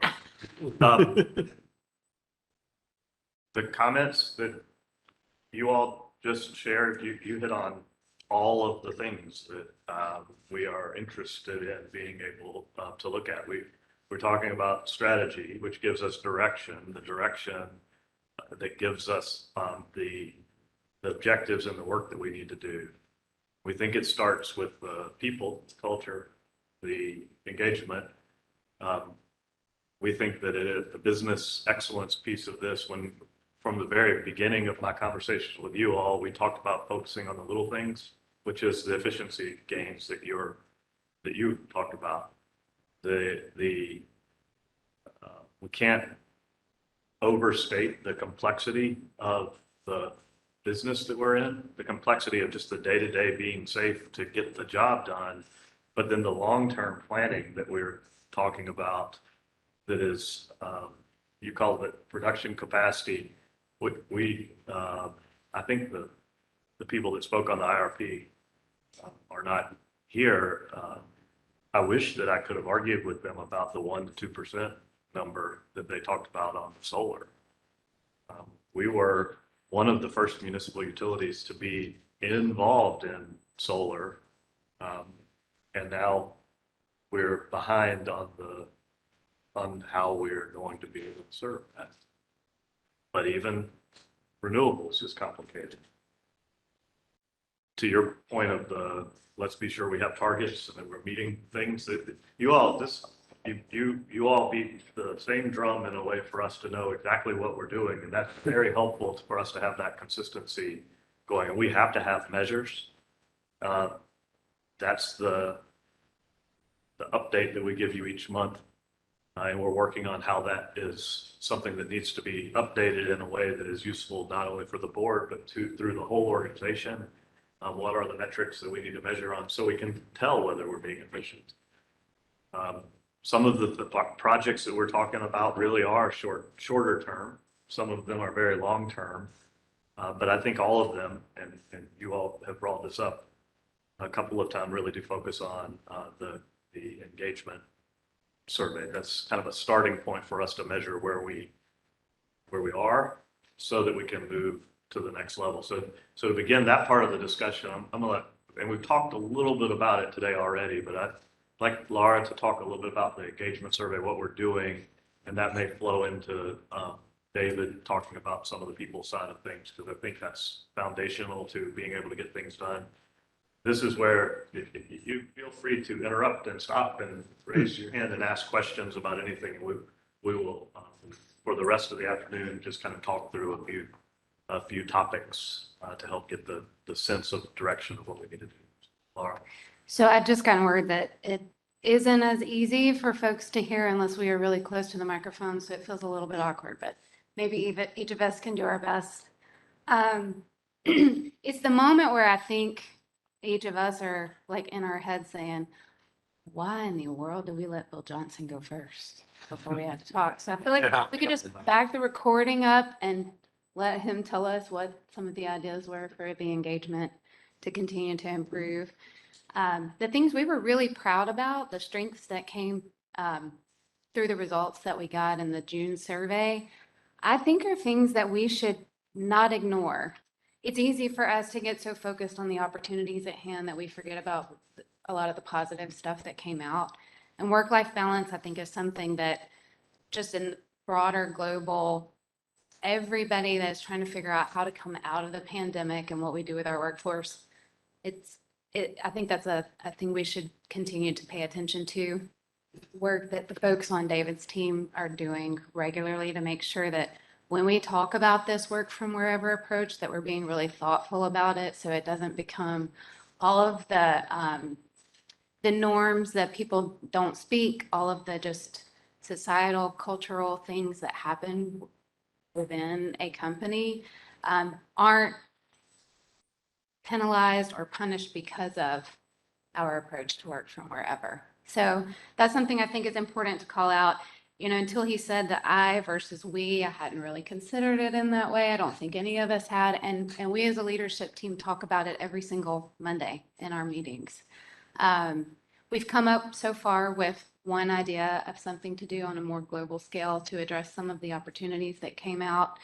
For us, we see a really strong tie for ethics, the ethics item, because it's part of our core values. It is in the integrity value that we hold the highest standard of personal responsibility and the way we carry ourselves in our business. So values really feels like the area for us. And like anybody would have imagined, action taking seems like the obvious thing, right? Because everybody gets the information that says, we're going to do a survey, and people are like, ugh, not another survey. They're not going to do anything with it. They didn't do anything with it the last time. And that came out really clearly in the results that we got. So it's important that we do take appropriate action, but not to knee jerk and do something that is going to harm the broader culture. Our first action will be coming in a couple of months. It's going to be time for us to switch gears into the annual performance review cycle, where we will be resetting our goals for the next year. And we think there's an opportunity for us to place more emphasis on our values. Currently, it's 30% of the weighting and what you are held accountable to for the year. And we'd like to make that just at least as important as the things we're asking people to do in their work. So that's one of the ideas. I mean, I wrote down a bunch of nuggets that Bill offered out, diversity moments, and plenty of things we could continue to do. But I do believe his advice is really spot on. It is the everyday things we are doing. It is the every moment interactions that we have with employees, regardless of level. And some of the most important things, I believe, are the immediate supervisor exchanges that people have. So we've talked collectively about how do we go after really developing leaders at lower levels so that they can be the people that truly are engaging the workforce. It wouldn't, I mean, everybody likes Jay's Friday emails, but that alone is not going to be enough. It is the daily exchanges with people. So I offer up, that is our initial action plan for employee engagement. So, but I want to make sure I understand, and I'm sure you're doing this, but I just want to make sure we are. I mean, each team is going over their individual team survey results, and are they creating an action plan for their own team? That's right. Perfect. We've actually got, oh, sorry, Go ahead. are you about? No, go ahead. Go ahead, Laura. Sure. I can make that come to life a little bit. So 4,000 plus comments across the organization and a really robust response rate to the survey. There's a lot out there. There's a lot of rich material, and our organizations are so different within the one JEA family. The opportunities differ across the organization. So in external affairs, our comments said, well, we like it here. We have the tools to do our job. We like it here, so we want to know more about upward mobility, and we want to engage with our leadership on training and development. So tomorrow we have barbecue, ice cream, and engagement conversation over lunch. And I think I'm very optimistic that we're going to have a really robust open discussion and say, hey, team, what do you want to do? Do you want to do a mentorship program? Do you want some hands-on focused training about the training that we have? So I'm optimistic for that, and we'll bring that back to the leadership team and share it broadly. And just to kind of piggyback on that, so I have a pretty diverse group that reports to me, and when you go down to the manager level, the results are all over the place, right? So what one group is feeling is 180 degrees from what another group is feeling. So what I'm doing something similar to Laura is that, you know, I'm pushing that down to that supervisor level to say, okay, this is what your team's saying. What actions do you want to take off of this? And then we're going to come back and look and see, okay, did that work? And if it did, great. If it didn't, okay, that's great too, because now we've learned that doesn't work. So let's find other areas where, you know, working together is an issue, right? Well, in this area, they did some things and the scores went up. In this area, it didn't go up. So we won't do those anymore, and we'll try Now, they still might not flow across, because what's going to work for the folks in facilities may be totally different than what works for people in TS, right? But we will continue to learn and evolve, and at the very least, we will show that we have taken the results seriously, right? And that is what is going to help build the trust, right? We might have missed the target a little bit, but at least we're firing down range now. I'm very excited about what we have to offer going forward. I presumed that. I just wanted to make sure that. Ray, you have any thoughts? I was just gonna piggyback on that. Laura mentioned that there are, I think, 4,000 plus comments that were received in the engagement survey. And the area of which I have the privilege to be responsible for, I think over about 3,000 of those comments were in water and electric. So you can imagine with 1,200 plus team members in those areas, the diversity of concerns. And as you go through all those business units, the concerns, they're varied. And I very much appreciate, the input from our stakeholders on the IRP and the goals that they put forth. And I truly appreciate when Jay reminds us that we have hundreds of team members over at Northside who have a great deal of interest in what's going to happen at Northside. So in the engagement survey, many of those comments were related to the IRP. And what does that mean to me? And of course, it gives them trepidation to some extent. And so we've been doing our meetings, individual meetings, small group meetings at Northside to talk about the IRP so that they know what's happening. And it's okay to say we don't have the answers now, but what we will do is keep the communication lines open, and we'll let you know when we know. We want to hear your input. So the engagement survey was very, very helpful when it came to that. In the customer experience area, and perhaps it's just a factor of customer service folks being hopeful and cheerful, the top strengths were in prospects. They are very hopeful about the future of JEA, have very high expectations for the future of JEA.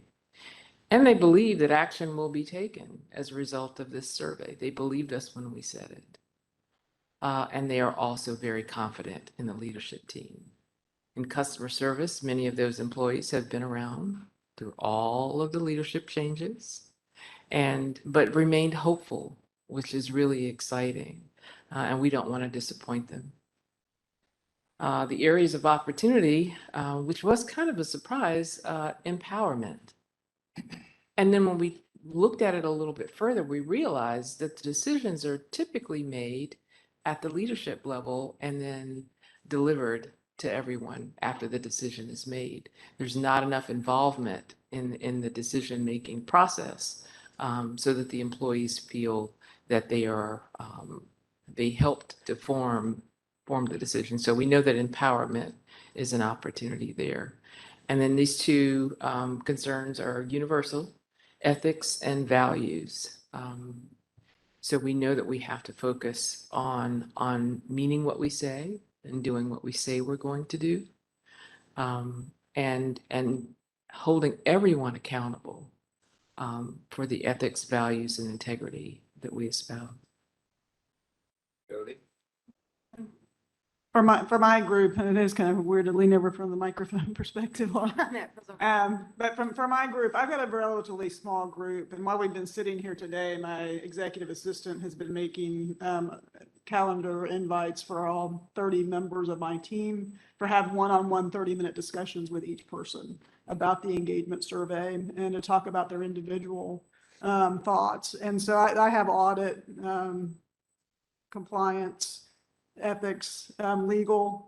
Legal is from Office of General Counsel. They weren't part of the survey, but they have been folded into JEA. We've got 3 full-time legal folks that I'm setting up meetings with them as well to talk about the culture and the engagement with the legal team as well. And then records management.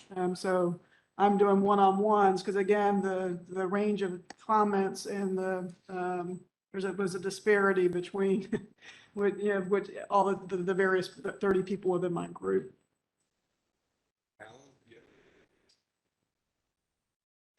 We did the same thing with, talking about get more see in your group.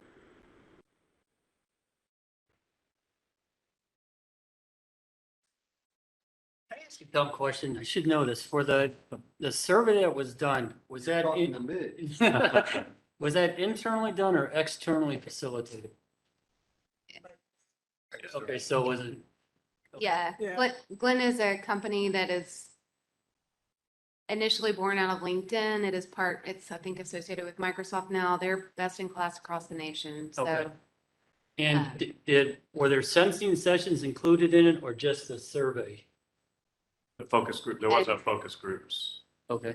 That's right. No, every individual question, there were 33 questions, I believe, that all come from Glenn's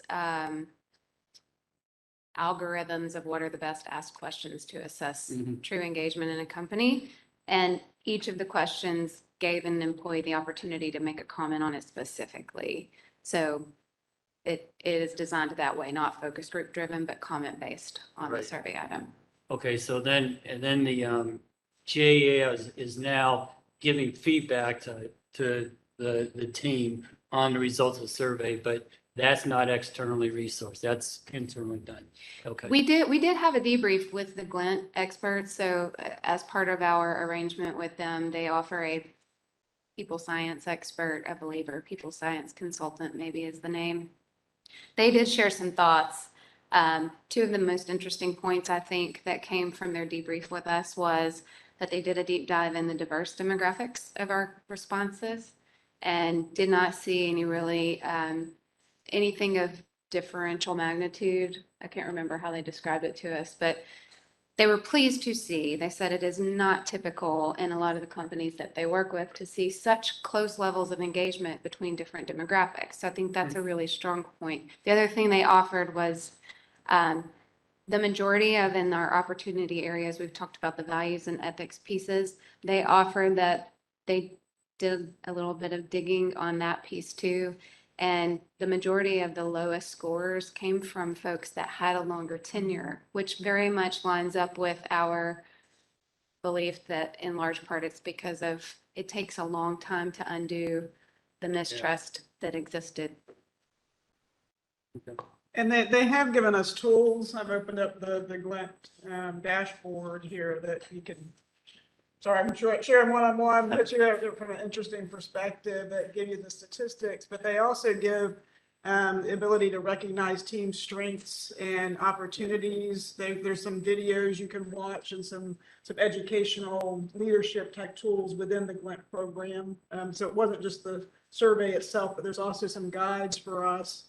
Some focus areas and things that you can do, pulses and reports that you can pull from the data that was gathered in the survey. So the survey, the engagement survey is something that we will continue. And it's one of the things that you actually talked about is how are we measuring our success and how are we making sure we do that? The Glint tool will help us do that going forward. I want to jump over to some of the financial stuff because we have to have the people and then we have to have a financial plan to be able to support that, to do some of the other topics that you all talked about. And Ted, if you want to talk a little bit about where we're going with the 10-year financial plan and then how that goes into rates. Speaking very closely into the microphone. Yeah, the only time anybody's ever said to me to be louder. So anyway, we did prepare a 10-year financial analysis, and it's in your packet. And you'll note that there are 3 different, what we're calling scenarios within that packet. So there's a budget scenario, there's a optimized scenario, and there's a high inflation scenario. And so, so basically the optimized scenario is what the financial group, as we sat down and tried to figure out where did we think the spending was really actually going to be? So if you remember a little bit earlier when Laurie spoke, we haven't done a very good job of hitting our budget numbers as we put those together.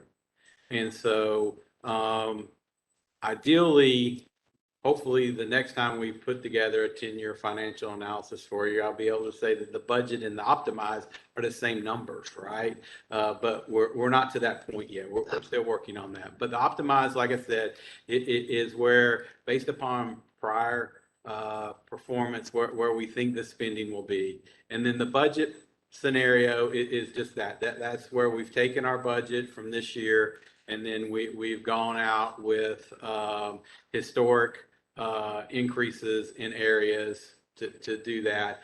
And then we put together a high inflation where we take out our costs with the current 9% inflation for a couple of years, and then we drop it back some, but it's still a higher rate of increase than we've seen in the past. We could have done, Victor may throw something at me, we could have done 100 different scenarios, right? But we did 3. And so based upon those 3, we were able to really come up with, so what kind of, how is this going to impact the customer, right? And so if we could go to slide number, I think it's 35, Eric, you could pull that up for us. So I know the print's kind of small on this, but you can see the 3 scenarios for each year. Now this is considering both water and electric, right? And right now, what kind of impact does that have on our customers, on their bills? So this also includes fuel. So fuel is, we've talked about that a little bit, what a big unknown fuel is for us. So to maybe kind of put that in a little bit better perspective, in April of 21, we thought our fuel spend for FY22 was going to be about $372 million. Through July, now we think that same fiscal year 22 spend is going to be about $711 million. So,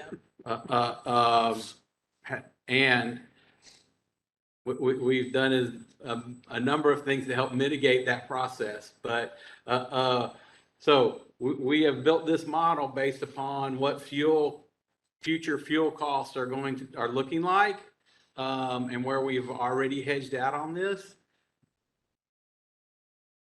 But it's just a projection. Okay. So anyway, but what you can see is that there are increases in 23, and then actually there's decreases in 24, and then 25 through 26 we have small incremental increases, which is what we've talked about at least ever since I've been here, 11 months I've been here, is to have small incremental increases. And I'll turn it over to Sheila. Okay. Mm-hmm. Under this scenario, how much, so you got capital spend, which is averaging about what? I thought you were thinking about 600 million water and sewer.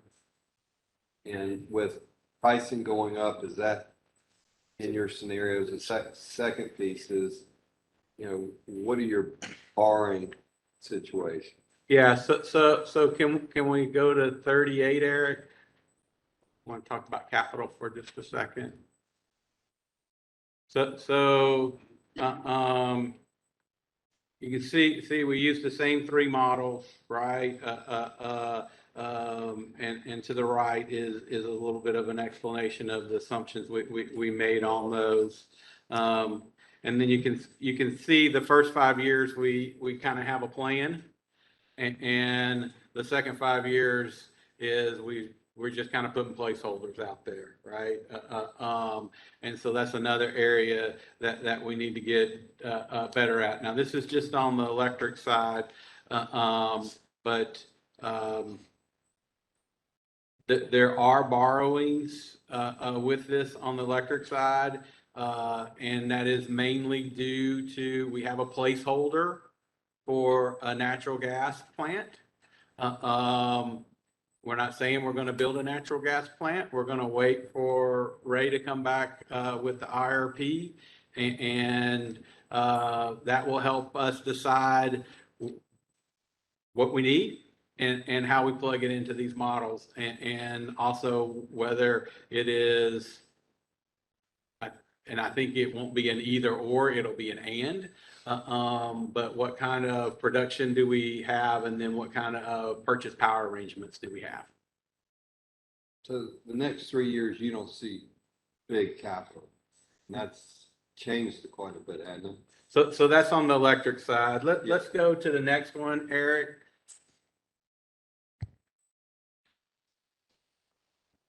$36.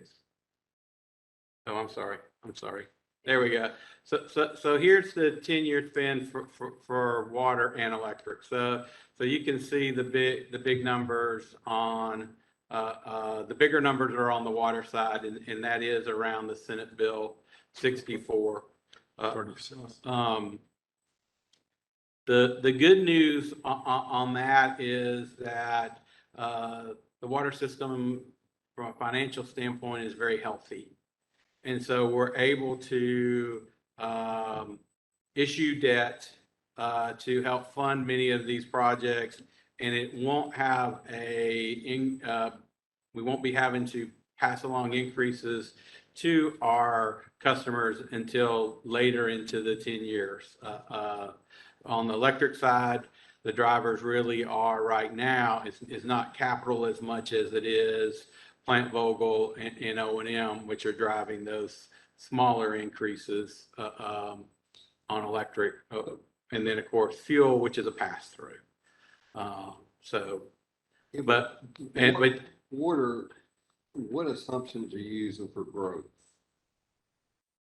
So we have slight, when you say growth, you mean usage?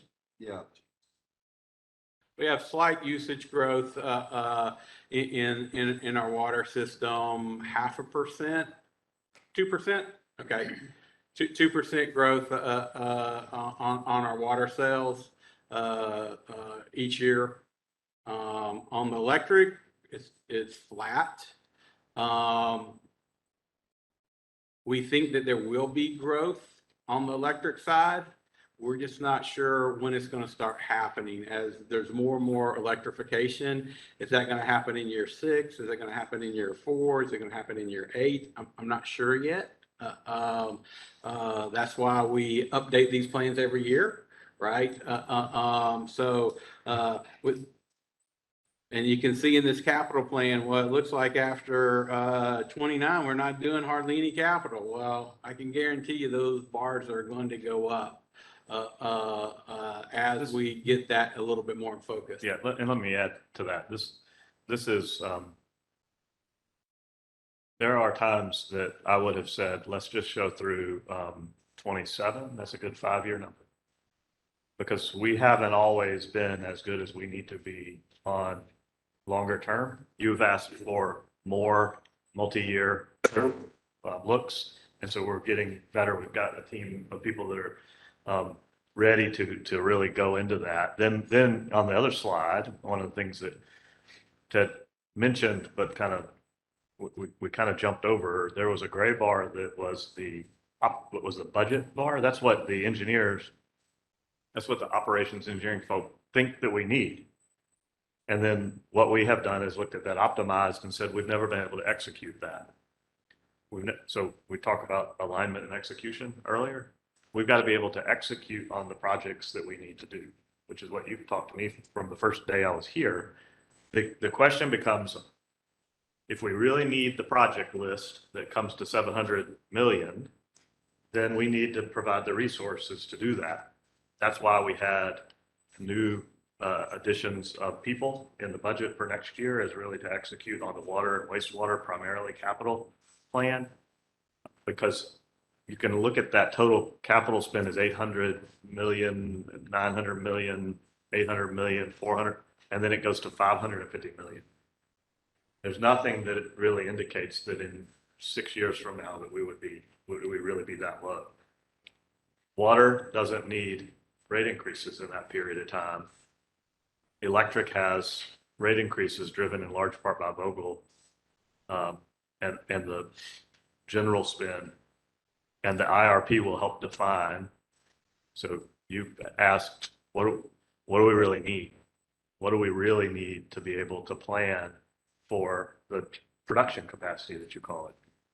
That's what's got to come back in the next year. But I guess my question is in 28, you're basically at 2,600 megs today. What do you see that giving you in 2028? How many megawatts are you? What's your capacity built in 2028? I don't know if that makes any sense. I'm trying to just figure out. So how big is that plant that we have a placeholder in there for, Joe? Do you know off the top of your head? 600 megawatts. So, but that doesn't count the growth piece of it. We still have flat, for this model, we still have flat sales on electric going all the way out. And it is part of the modeling that we're doing on IRP to determine what should that be. Our history for the last several years has been flat. There are indications that electrification and electric vehicles will help drive that up, maybe as much as 30, 40, 50% in the next 10 to 15 years, but it's still too early for us to know how that curve is going to occur between now and 28. I mean, as I understand it, guys, that if you have a car going 100 miles an hour that's electric, you're going to need 30 kilowatts of power. Power a house is 30 kilowatts. So what I understand, and I'm still trying to learn this, is we're going to have to double it. You know, we sold, 400,000 electric vehicles last year. China sold 15 million, and they've worked to double the capacity. And I don't think I think this is where we've got to get smarter, is what is the real thought? And as John says, every year you get smarter, but what is the real thought of electric vehicles, and what is, the penetration of these electric vehicles, and what do we have to do to realistically, because you're talking 5 years to build out 600 megawatts. Yeah, we have, the IRP will be ready in the spring, and it will define, you want to? Yeah, the IRP will be, we'll know ahead of the spring. We should have some forecasting of that by the end of this year. And in the IRP, there's six scenarios. And in some of those scenarios, it's increased electrification. And what does that mean as far as the recommendations? There are different scenarios like what Ted was saying. But also in there is increased demand side management. It's like some of the speakers spoke on that as far as programs that we have to make homes more energy efficient. And it's those older neighborhoods, those that can least afford or affordability is an issue. Those are the ones that I really need that. So not all homes are going to be going up. Some may be going down as far as demand side management. There will be increased electrification. We don't know how steep that incline is going to be. So that's what the different scenarios are going to look at. And out of those are going to come these recommendations. And while there is a placeholder here for 700 million for a combined cycle, we don't know what that's going to be. It's not going to be online in 5 years. I want to make that clear. There's a planning process for that, and it's going to take some time. But it's going to be whatever it is, whatever the solution is, as I forecast, it's going to be a varied portfolio. So we have, we don't know exactly which of the models is going to come out within the IRP, but if we, for a moment, just take the numbers that you're talking about and consider how much how much growth could come from that. We look at the Northside generation facility has served us and continues to serve us really well. I don't think it looks the same as it does now, 20 and 30 years from now. And so we'll have to have a plan over that 20-year period to address the changes that go on at Northside. We're going to need more renewables. We're at 1 or 2%, and that is too low. We'll need more renewables. As we increase our renewables, we'll need to increase our reserve margin, which means we have to have more capacity to put in place. If we have growth, then we have to be able to deal with the growth of the electrification. And then Vogel, 20-year, that's a 20-year contract. At the end of 20 years, we have to be able to replace 200 megawatts of carbon-free energy. All of that has to be filtered into here. That's why I'm telling you that the 2030, 31, 32 plans are going to be more than that. And that just is on the electric side. The water side, when you combine, it is the zero discharge bill. It is also how do we deal with and what are we going to do with septic tanks. So we talk about our capital plan, our 10-year financial plan, and there's a lot of things that are in it. There's a lot of things that aren't in it yet that we've got to put in it. Some of it is the growth that you're talking about. Let me ask you something, Jay. The IRP has taken input from a lot of people. My question is, who are the experts that we are talking to that can help us drill down on what are our real needs? And this is where I'm confused. The IRP has taken input. You know, who are the smartest people that can help us think through what does this formula really look like? That's where I'm at. The IRP working group is picking up some input from lots of different people just to be sure that we understand and that they understand what we're working on. But we have consultants with Black and Veatch, and they've got a couple of other consultants that are working on this, that do this all over the country, that are also helping us. And so the real information that you'll see coming in the next few months will be more data-driven decisions.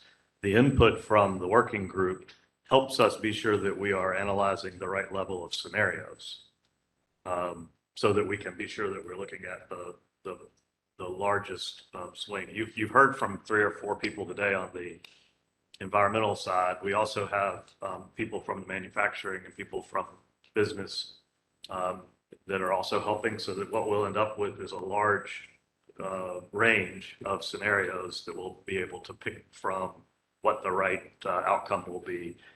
This is the biggest amount of work on what the capital type, the generation side of things is going on within the next year. We'll have that 30-year lookout that gets updated every few years. So in 5 years from now, we'll be updating the IRP again and continue to look so that we can make course corrections along the way.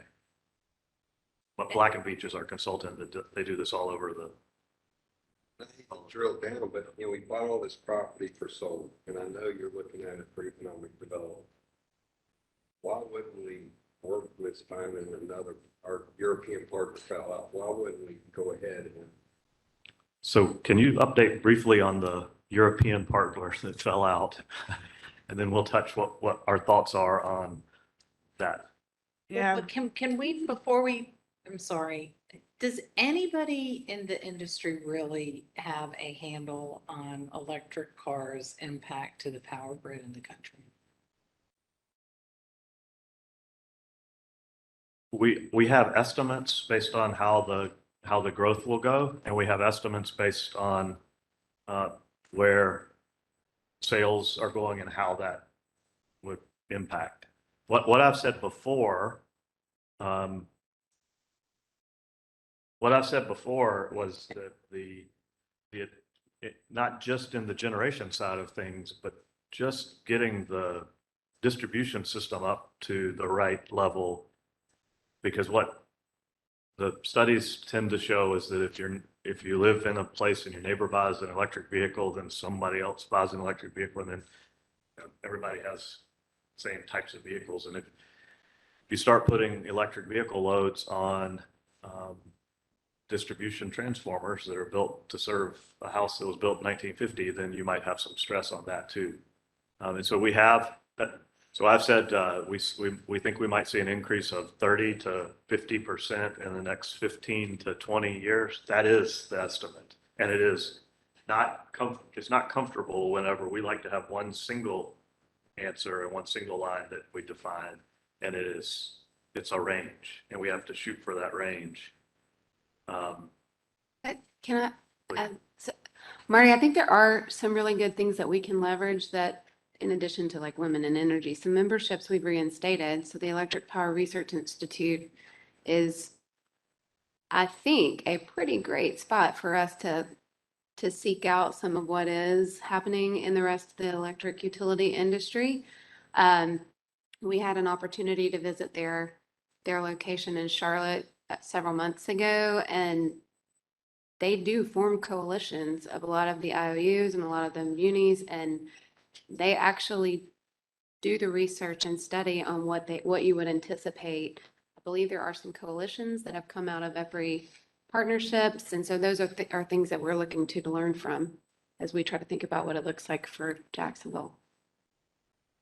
I didn't mean to cut you off. I just wanted to offer that too. That's helpful. Those are the Very types of things. That's also the experts who we pull from Black and Beach, the EPRIs. We have relationships with APPA, LPTC, and those other places. But do you want to hit on the? Yeah, so in January 2019, we entered into 5 agreements with EDF. The EDF Renewables was going to be providing 5 50-megawatt sites on properties that we acquire. So we own the real estate. They were to build and operate, and we had a PPA arrangement and a lease arrangement and a transmission system arrangement with.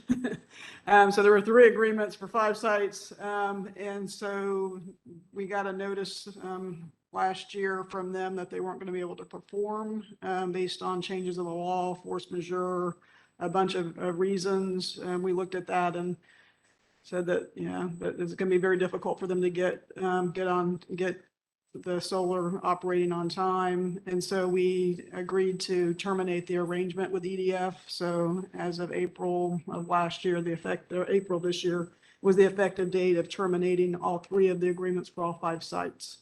We still own the real estate. They agreed to turn over any construction permits or government approvals that they achieved.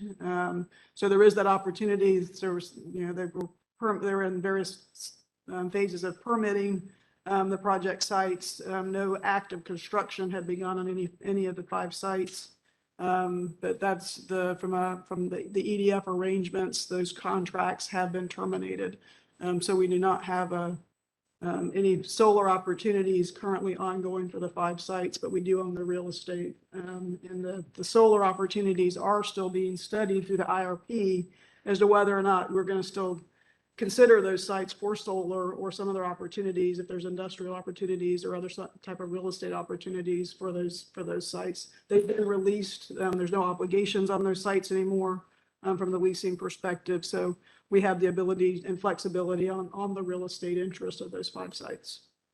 There are 2 of the sites right now that we believe might be great industrial areas for us to consider for economic development.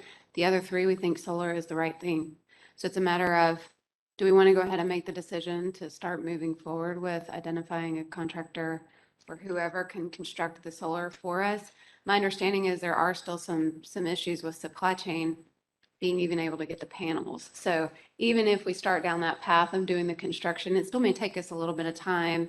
And the outcomes of the IRP are certainly going to inform that as well. Not just if it's solar, there could be another generation type that is a recommendation that comes out of that IRP that we would potentially want to consider. And those pieces of property may be well suited for that type of generation as well.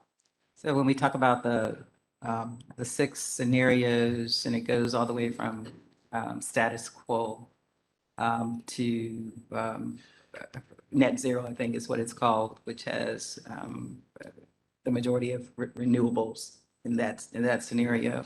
So as part of the Black and Beach, the IRP, it looks at those solar sites that Jody was speaking about, Jody and Laura, but it also looked in the entirety of Duval County for other sites that had potential, meeting certain criteria. And it looked outside of Duval County for other sites that could be developed for solar. So all of that's taking place right now, and the modeling is going to take place, and then the recommendations will come out of that. So I just want to make sure that everyone knows it's not just those former 5 sites or 3 sites. I think it's over, Laura can help me with this, over 20 sites or what have you, but it's much more than that to help support the recommendations or the scenarios. Let me ask you, Jody, can we partner with somebody to build those out? So, yes, I mean, part of it's the procurement process, right? So we went through a whole process to get EDF. It was a competitively bid process. So we could partner, put it back out for bid. But again, the supply chain issues is a real problem. The solar panel production and the ability to deliver on solar panels is still troubling and problematic for folks. So I don't know how, from a timing perspective, to get others to take the role or the place of EDF for any of these sites is still going to be challenging. But they could take the tax credits that we couldn't use. Well, We have to. that was why this arrangement was set up the way it is. Even though we own the property, we can't take the benefit of the tax credit as a government entity, but the private sector can. But watch the House on Friday and maybe we'll get some good news on that front. Yeah. And it won't be the same price point that a for-profit utility can work with. But the goal of one goal of the Inflation Reduction Act is to get not-for-profit electric utilities closer to that price point. It's been a major goal for public power for almost 2 decades.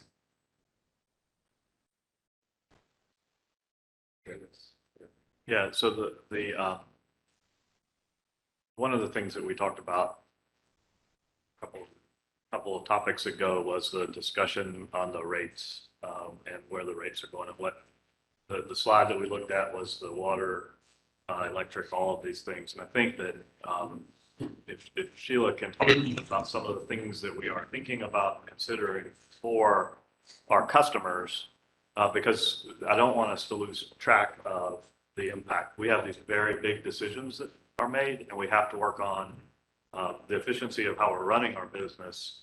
But then we also have to look at the opportunities that we have to allow our customers as much flexibility as we can. So we think we're in reasonably good shape for what our rates are going to be over this period of time. And we think we have flexibility, even with what we've just talked about, because we have lots of room because of the effort that's been made over the last 10 or 12 years with debt, we have a lot of room to be able to serve our customers well as far as reliability and resiliency. But we have to focus on them, on what they might be able to do too. So.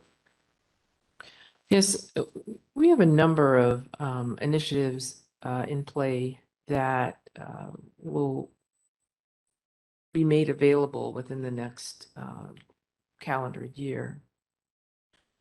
Primarily, the concern for customers is the surprise of the bill. There's a lack of connection between the consumption and ultimately those charges at the end of the month. And so what we want to do is remove the surprise and provide customers with near real-time data that is actionable so that they can conserve to their level of comfort.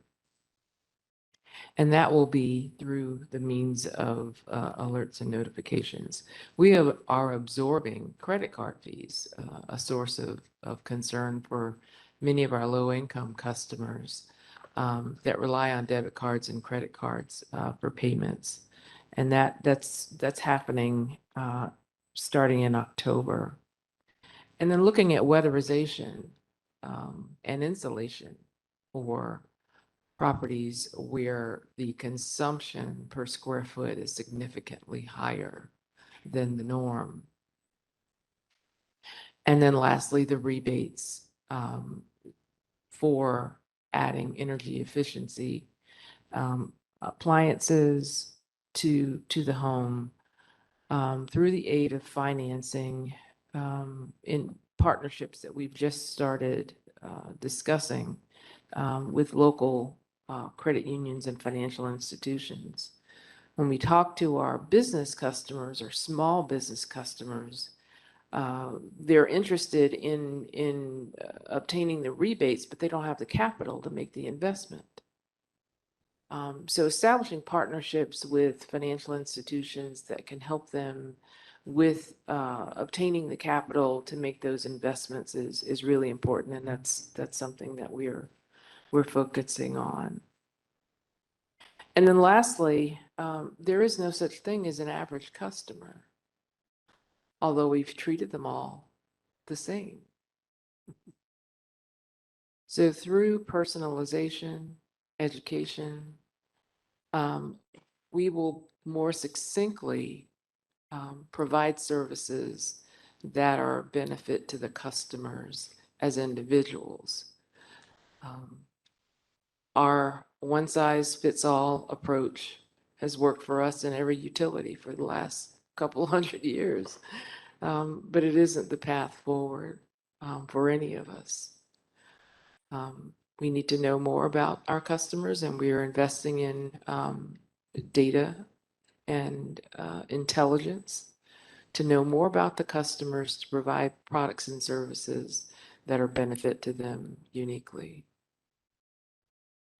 And all of this work we're anticipating will be completed over the next year or so. So I think the key here is that what we've done for our customers for what Sheila said, a couple hundred years, is not what we need to be able to offer to them long term.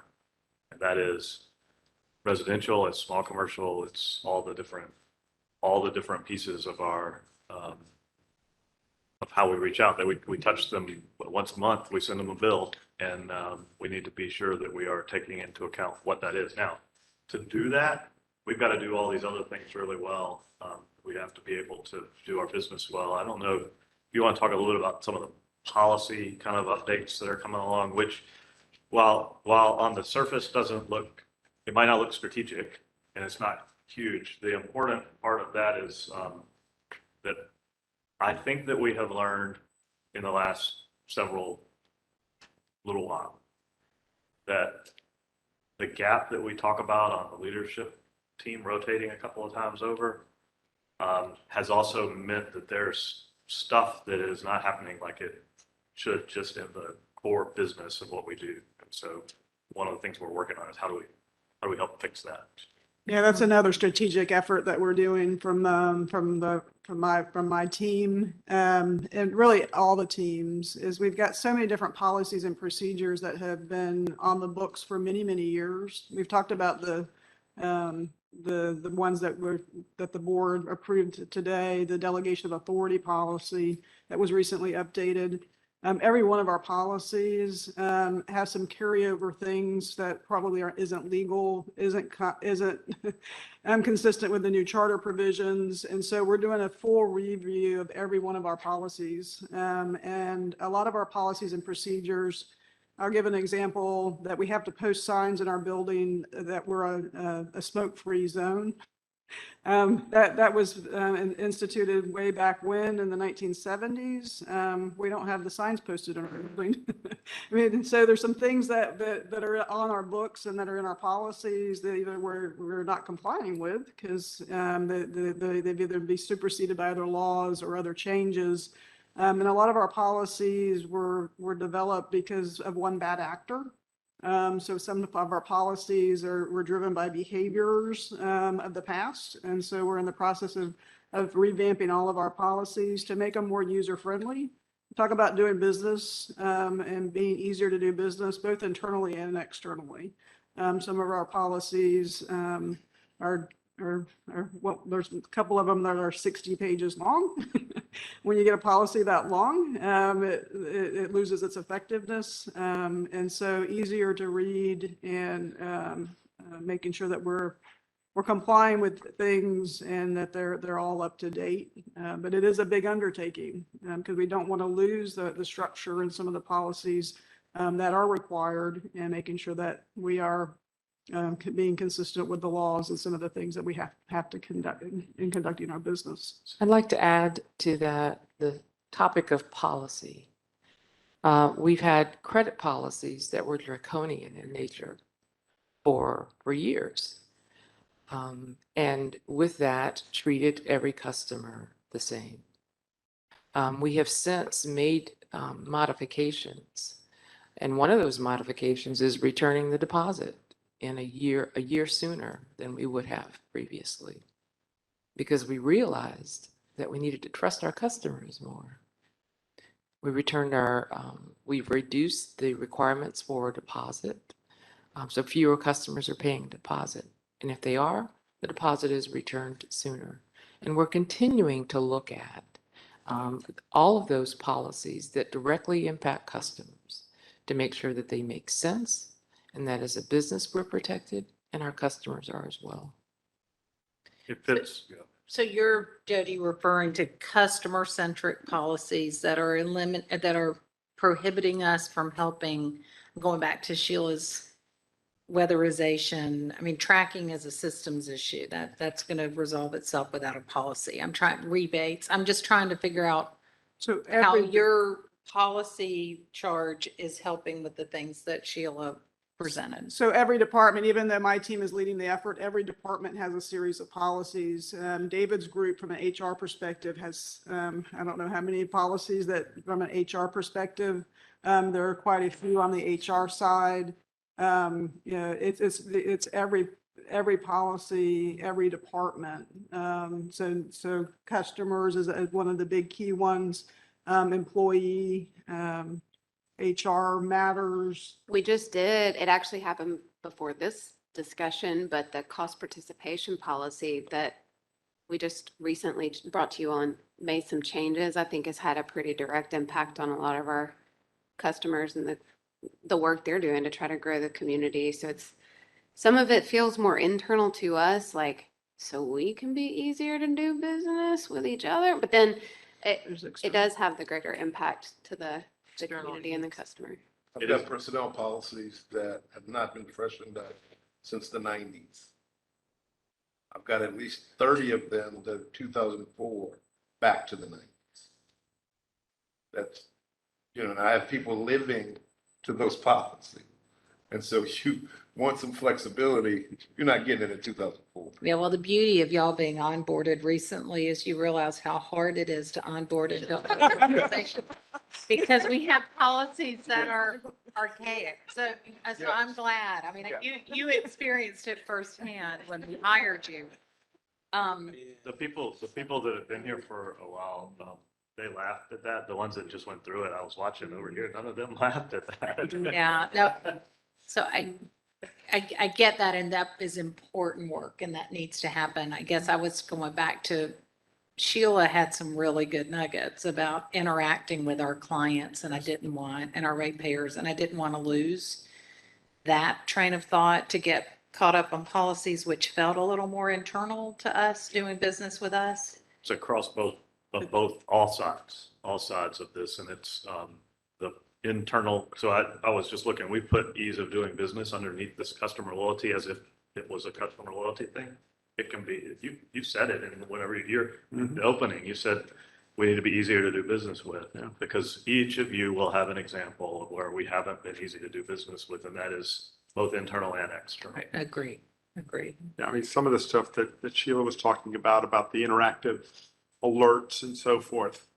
I mean, the number of times I've gotten calls from clients, I just got $1,000 water bill. What happened when we go out there? That stuff is, we're getting notified. you get a notification, something's wrong. You're using an awful lot of water or electricity. Or you're traveling and there's a leak at your house. Yeah. I mean, Yeah. but we're gonna have a system that does that, because I do happen to have other utility relationships, and I do get Yeah, I was gonna notices say. from them. So I would imagine that's just an add to our technology. It is. It's an add to our technology. We have a system today that we developed external to our systems to pull data and then provide those notifications. But it's on a limited basis. We're going to expand those notifications to more customers so that they can adjust near real time and not receive a bill that they don't expect at the end of the month. And We they- also have the AMI, the water project, I Mhm. think, if you want to talk a little bit about. We love Yes. talking about. Oh, boy. That is not my favorite topic, but I'll talk about it. All right. So we have about 350,000 water meters that are reaching end of life that will need to be replaced, along with the module that transmits the reading. Until all of those water meters are replaced, we have an army of meter readers that are going out to gather those reads. But because those modules are failing and we have to gather those reads manually, that means we have the reading once a month. And what I've just shared with you about being able to send those alerts is not possible Because you're not reading the. because we're like not that. getting the data. When will you have all those replaced? 2 years, 5 years? It's closer to 7. It's closer to 7. This is, so here, And that's because of supply chain. Go ahead, Jay. this is an example of a time, it's going to take us 7 years to replace those. In the meantime, we're going to have some number of people that are reading meters that they are at end of life and they're failing at a rate of 2,000 meters of the meters are still reading. We are still billing our customers the right amount. The meters are still working. It's the transmitting. It's the module. You can't notify somebody in real time if you can't get real time data. And I was going, So that is it's a supply chain issue that you're anticipating 7 years out? At this point, it appears that it could take at least that long. But if the supply chain challenges resolve themselves, then we can do it sooner. but I mean, my point was going to be not even on supply chain. This shouldn't be an issue. And we need to be better at fixing things because there's no reason that we should let things that are so important to our customers fail Or in get a to way end that of takes life. us to get all I the mean, way there. anytime you're at the end of life, it means you didn't plan through your life, right? That's right. So That's we are, exactly right. that's the transition that we have to make is that how do we make plans? So everything we're talking about right now is very long-term type projects. Everything we do is long-term. Does the entire meter have to be replaced or just the module? In some instances, both. Okay. But the module, every module has to be replaced. Trying to understand. Typically, a water meter tends to lose its at about 12 to 15 years. And so if the meter has been in there less than 12 to 15 years, it's okay, but then you can connect to the module that actually then will read. That was me. So Sheila, for on the customer service side for automation, as JEA is developing, improving the automation for the benefit of the customers, are we accounting for nuances, socioeconomic nuances for automation? You mean the lack of internet access, Yeah, those stuff, kinds of yeah, things? so we don't assume one size fits all for the great, automation initiatives that may not Exactly. reach out. Well, we're Kurt, Brad is back there, and I'm going to look away from Brad when I say this, but we are in development for an app, right? Folks that don't have internet do have smartphones, and they can receive text messages, and they can receive push messages, and that's how those alerts will be delivered. So everybody should be able to receive the alert. as long as they have a smartphone, and most people do. Even the experience for the people that are just never going to want to get away from coming into our Yes. lobby is going to be amazing. I mean, the design of the new customer center that will come when we move into the new building, I think she's smiling right now. It is going to make the experience that our customers have when they engage with us face to face amazing. 20 years into the future.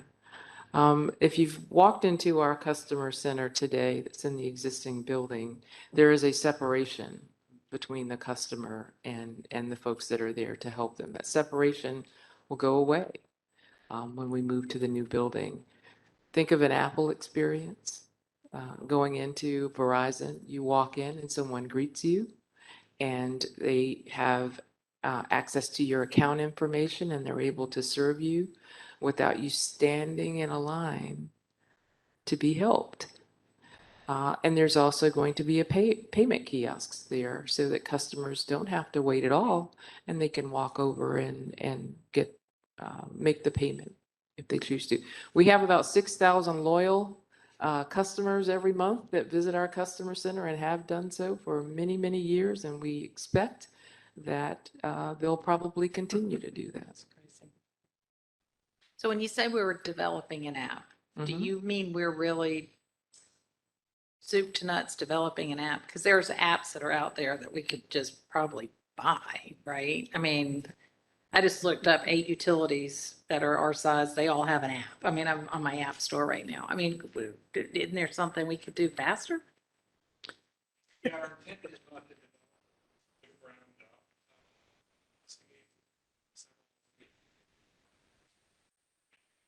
They already have pre-canned apps that they develop. So we're exploring those options right now. What we made sure is that we have the flexibility, sensibility to customize some of those apps. So to Sheila's point about, some of the smart technology, all that kind of stuff, we can componentize different functionality and continue to add graph and functionality to enhance the customer experience and to engage better with our customers. Trackers that deal with issues as soon as they come. To information that outage alerts, to usage, and then as we look longer term AI, ML, and consumption, and being able to identify when consumption is coming. It's based on algorithms, therefore. Good, thank you. I misspoke. My parents are in their late 80s and early 90s. They don't have a smartphone, but they do have a house phone. And we'll have the capability to call those folks. It's an interesting, Back to your it's question. a really interesting point that we serve everybody. And so, when we don't get to pick, we serve everybody. And so the people that have a house phone or don't even have a house phone, and the people that don't even know what a house phone is, we serve all of them, and we have to have our options available to serve every single one of them.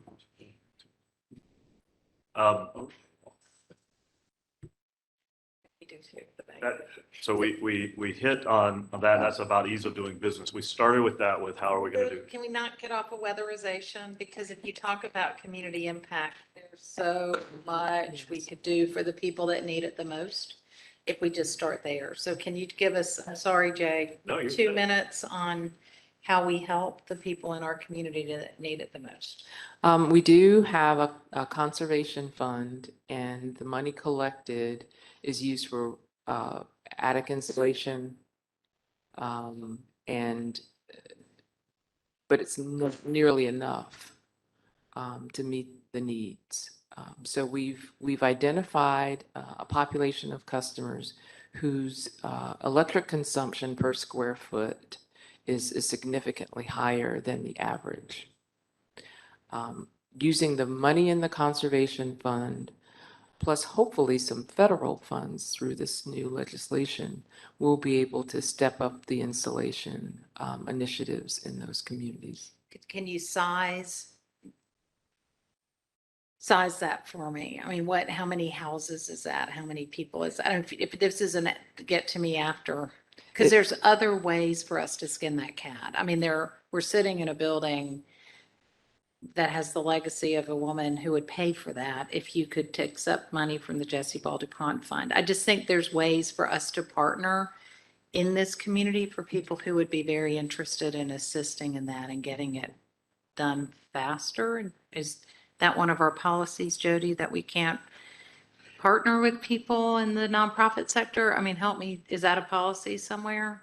So it's actually, Regina probably can help you better. She's been reviewing all the charter provisions. There is a prohibition in the charter for partnering or directly or indirectly for us to be giving to for-profit entities and nonprofit entities. But as far as receiving funds to help with programs, I don't know that there's a prohibition against that.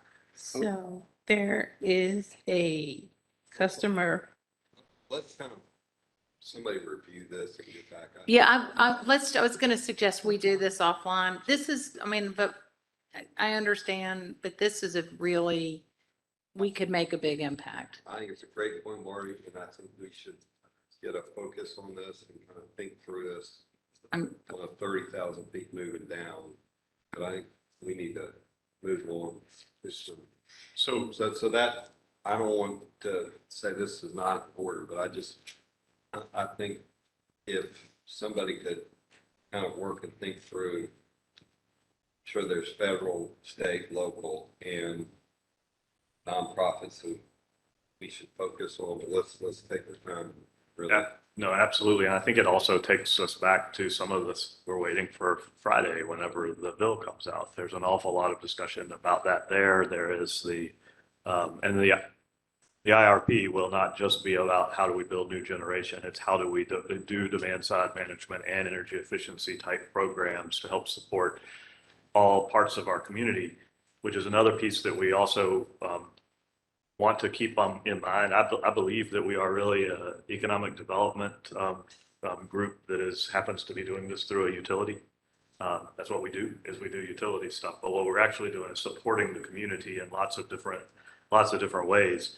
And so two or three of you mentioned in the roundtable that talking about economic development, where we are with that.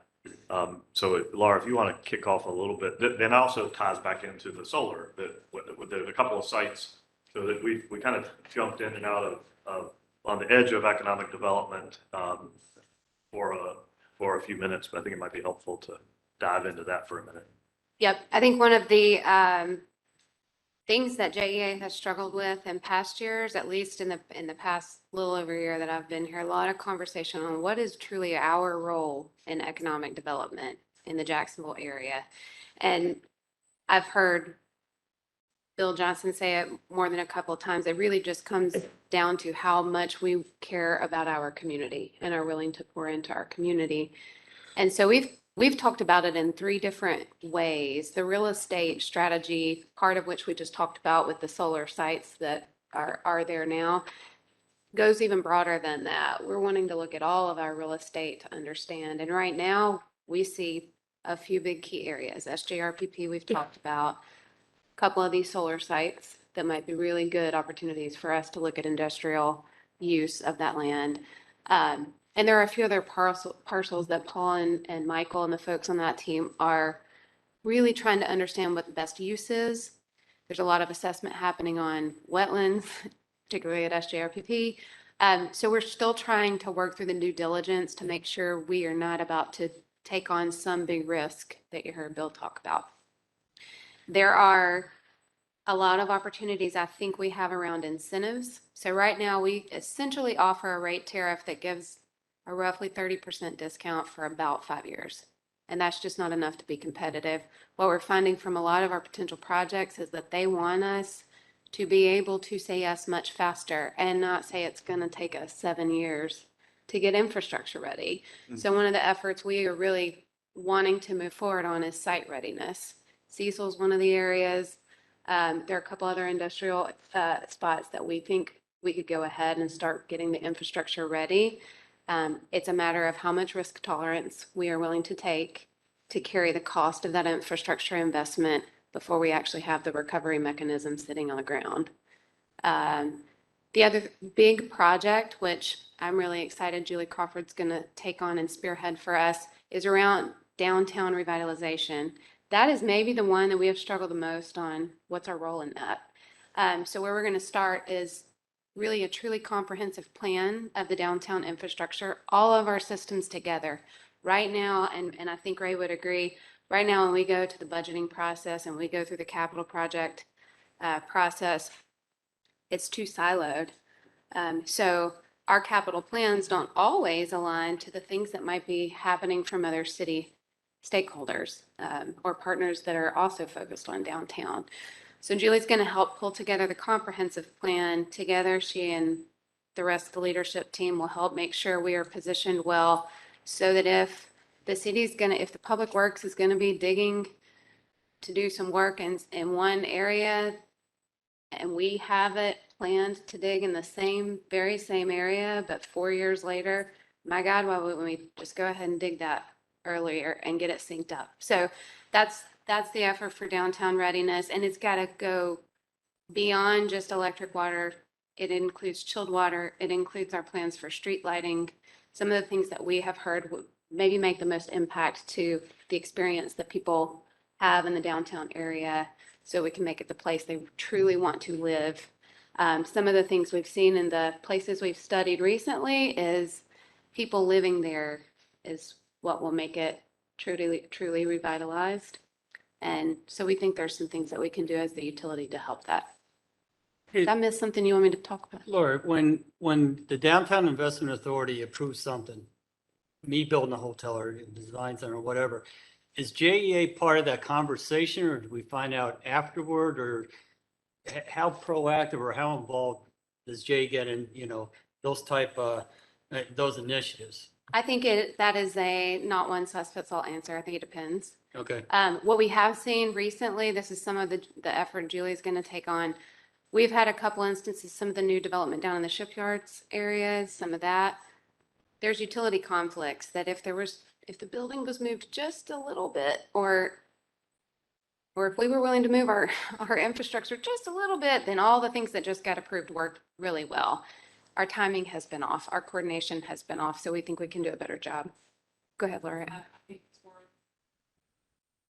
as we reach that year mark and our teams are built, more and more of us are able to devote time to other organizations around town where everyone is rowing in the same direction for the best Northeast Florida we can have. So some of us are able to step into Jack's USA conversations and get really involved in Jack's Chamber, the Downtown Vision Board. The IRP stakeholder process has been wonderful for the core conversation, but also for increasing our ability to reach out into the community and help paint that brighter mosaic picture of the best possible Jacksonville. So we are excited about that and hope to continue it and improve it. Just quickly around the board, what are you guys thinking about economic development? Rick, what do you think? I think exactly what Laura just said, is getting more involved closer to those organizations where, whether it's a chamber, whether it's the NAOPS, whether it's the Jack's USA, and helping to be proactive with those groups and maybe making some of those investments or making it easier to answer those questions of what's the investment and what's the time for new developments and so forth. I think that's very important and a core value and a core part of the JEA and so forth. So I think obviously it's a whole new team and it's obviously taking a little bit of time.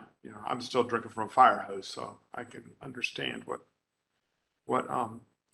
people new to the community, much less new to the JEA, have really taken some time to really get their feet on the ground. But where the rubber hits the road in those organizations and would be very helpful. What are your thoughts on economic? I think we don't convene people and we make it hard for people because we have all these different stakeholders in new projects. I'll give you a great example here. When we redid the Hayden Burns Library, turned it into the JEA, we were negotiating with the DOT for the alley. Turns out after a year and a half, because we needed to do some pretty big things there, they're like, we don't even own it. The city owns it. So we had to start all over again. So Laura, one of the things we discovered when we went to another community is they had one body that really captured by block who owned what was happening in that block, what the plans were in that block. And I think that if we could just simply convene and force communication and help people problem solve, we could really impact the downtown. I'm talking specifically about downtown. Joe, what's your thoughts on each? Yeah, so this is going to sound sort of, this is boring one, but on infrastructure resiliency to get a good foundation for economic development. And 2 weeks ago, real quick, there was a big leak a block away from us and no one could figure out a sewer leak or who owned it or whatever. Of course, everybody assumes it's JEA. It wasn't. It was I don't care, AT&T had one of their conduits be leaking or something. But anyway, the guy told me, talking with him, that from what he knows, only 30% of the underground infrastructure is mapped in Jacksonville. Exactly. Which is huge. Just 30%. Now, and maybe that's about right. I'm thinking, wow.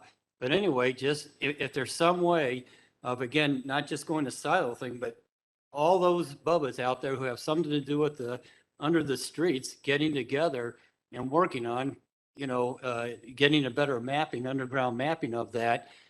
Maybe outreach to academic institutions who have good ways of doing that too, but doing something to get our infrastructure resiliency and, improved and just, that part alone. And it's not sexy, but that alone can make a huge benefit too. So we have a better idea what the hell's underneath there. So we don't have to dig up, not only us, JEA, but other folks who have an equity into that. But only 30%. That just sort of stunned me. Is your suggestion that JEA take the lead to map that?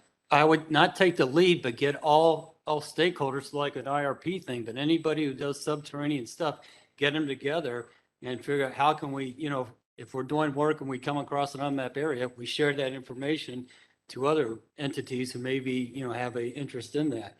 And maybe we can jump this up to another 10% because this other entity knew about the mapping in the southeast side that we didn't know about or something like that. John, what are your thoughts on It's a balancing act, obviously, because economic development that costs money, it comes out of our ratepayers' pockets, and is that right? There clearly are things that we can do in our normal purview that you all are talking about that make perfect sense. And not to mention St. John's River Power Park, the solar sites, all those things. But I hadn't heard about all this mystery mapping, yet I know that the Downtown Development Authority can't get permission. I mean, because of politics, hasn't been able to get permission to even have more than one lawyer that could draft things. And so they were 6 months behind. So, I mean, maybe there's something we could do along those lines that would be useful So to us and to, as well as others. I don't understand politics, but I'm not sure AT&T, if that's who I'm not sure if whoever you might have been talking to out there might have had quite all the information. We do have a reasonably good set of maps and GIS and a good team doing that, first of all. We also have, there's an 811 number that you have to call, and I won't get down too far in the weeds. We have a really good team. Just a really good team and a manager. Warren is is doing a great job keeping up with that to keep underground locates from being damaged. It's also a safety issue. But to the point of let's all talk, we have started discussions with People's Gas, and they're doing some major upgrades within downtown. I do think it's interesting that you've mentioned the Downtown Development Association and DIA and DT, the Downtown Jacks, and the Chamber of Commerce. There are a lot of people that are doing lots of different things, and we want to be able to be a part of whatever the long-term solution is. Economic development is one of the things that we're looking at is downtown. Let's make this as strong a downtown as we possibly can with the resources that we have. To your point, we're not going to just pour money into downtown to do things that don't make sense, but we do need to be able to respond appropriately on infrastructure needs. The chilled water that we talked about earlier it doesn't get as much credit, but it's an energy efficiency type of program. It also frees up real estate and makes economic development happen. The idea of not only public works, but People's Gas doing work downtown, we're all doing that at the same time. That will help us get better.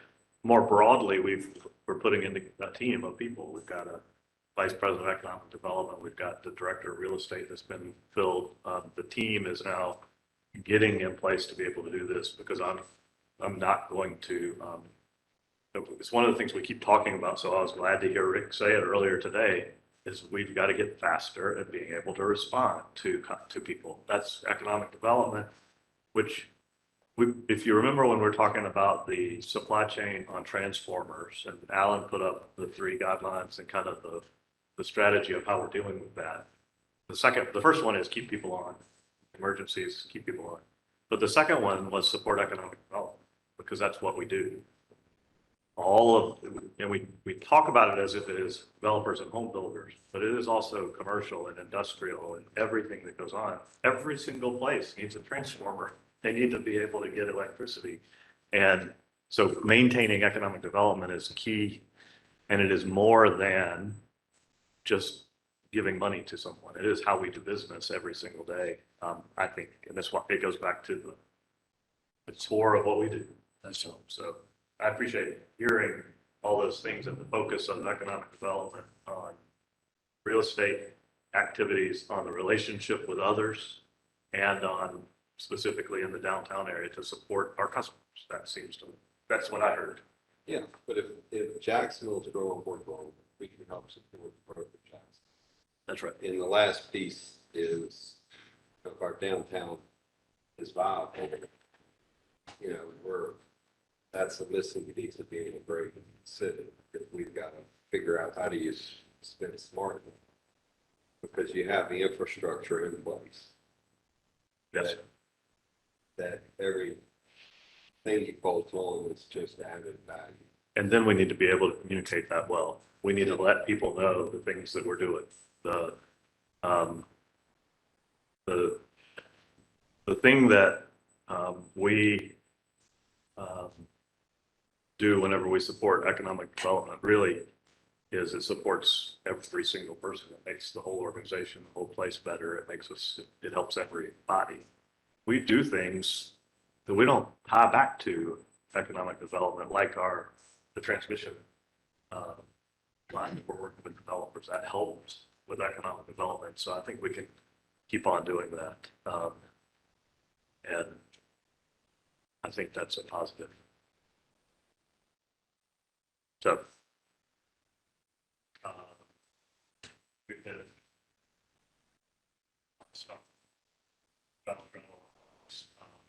haven't talked about David. We haven't talked a whole lot about in the very beginning. We talked about culture. We haven't talked about workforce a whole lot. Can you talk a little bit about what we're thinking and how we're doing with workforce? But before you do that, Dr. Faison, I see you're back, and we hadn't heard from you. Do you have any comments or thoughts before we move forward with David? Thank you. Robust discussion. I apologize for having to step out. We are opening school right now. the same time, so I had to step out. But I'm following the discussion and really appreciate the direction in which we're moving. I'm don't have anything else to offer other than wanting to continue to be abreast of how we're moving forward in this regard. Thank you, Doctor. David, I'll hand it over to you. It's interesting. We plotted this out, and several of the things that I would have started with, we've kind of touched on. What I would say is, when you look at work from home or work from anywhere you work best, we're probably out in front of most people, even in the country, in terms of how much we've pushed this. And so our policy writing on it is behind. But when you think about the policy, it's really only for about 32, 33, 34% of our population. Because most of our population cannot work from anywhere. That presents a certain amount of problems. And our challenge is, when you listen to all of the activity that we have going on right now, it is turbulent for an employee. And when you think about, I was an employee here 20 years ago, and I haven't had much touch. And now I see a Ted come out and meet with me in the warehouse, or I see a Jay come out to meet with me at a North Side. That thirst for conversation is unquenchable in one conversation. I would say we've met with, even in COVID, probably over 750 employees in small settings. And that's from different meetings. That hasn't at any point quenched that thirst to touch leadership. And so I took this departure to talk about what Bill was talking about, that leadership piece of us touching our employees, we have to get better at. And I mean, that's everybody in this room, that's you all, but that's everybody out in our field. Our employees are inquisitive. They are thoughtful. They are somewhat scared because they don't know all of the answers. And so when you talk to a North Side, they don't believe you're going to be transparent with them about what might happen in our decision making, because heretofore we haven't necessarily followed up with them. And so one of the things that, I would love to get into discourse about is, are things that you see in your business. How do you continue to engage people? How do you bring people forward and to give them comfort that what they see as different has actually become different? I think I'm dealing with the unions now. Some of the stuff that we're working on is really backward looking, but they want assurances. And so our conversation about how do we get to a place where we're more ready to speak to the pace of change that's necessary is I think we're ready for it. But when you think about recruiting people, you think about onboarding people, every one of those things has to get faster. It has to be less rule intensive. And as an organization, we run to rules like nobody's business. We use rules as a stop sign in every department here. And we do it with glory and we do it with love. And so those are things we have to empower ourselves to challenge, because that's where that empowerment comes from. And that's through the entire organization. It's going to give you an amen. Okay, thank you. I would love some amens. You got an amen on that. It's a common theme that we have throughout the whole, every type of discussion. We got to get faster at being able to provide information for customers. We got to get faster at updating our policies. We need to get faster at being able to respond to capital needs. We've got to get faster to deal with economic development. The world has gotten faster around us, and we are still working with some policies that are a little bit old. And that's, we talk about culture, we go all the way back, we circle all the way back around, we talk about culture and what people are expecting. It is still a little bit hard for me to believe that people don't think that we're going to be transparent, quite frankly. We're going to share everything about everything. But that's not really my job. You're further on the chair. It's not really my job to tell other people how they believe or what they think. And so what it is our job to do is to keep on telling them over and over and over again. We're going to keep on pushing down this path, the same thing that we're going to do with you. I don't think, other than maybe the 30% number or maybe some specific detail, but I don't think that there's any big, so I don't think there's a big surprise that came out of today's discussion. It should be very consistent because everything we're doing while we're trying to go faster is also got to be incremental because we can't break things, because we can't take risk and do something that we regret, because everything we do is big, impactful, and it either impacts it impacts people. It's people. Most of this is about people, it turns out. How do we treat our employees and how do we serve our customers? That's what we've got to work on. So.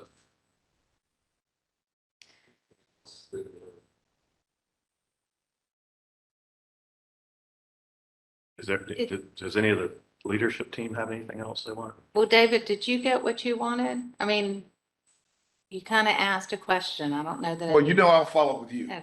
Okay. You know, I'll get with everybody. I would say one other thing I'd like to share. We did have great succession conversations. Some of the movement that you saw in this room, some of the movement that we've seen has come forth from those conversations. We are getting better people habits.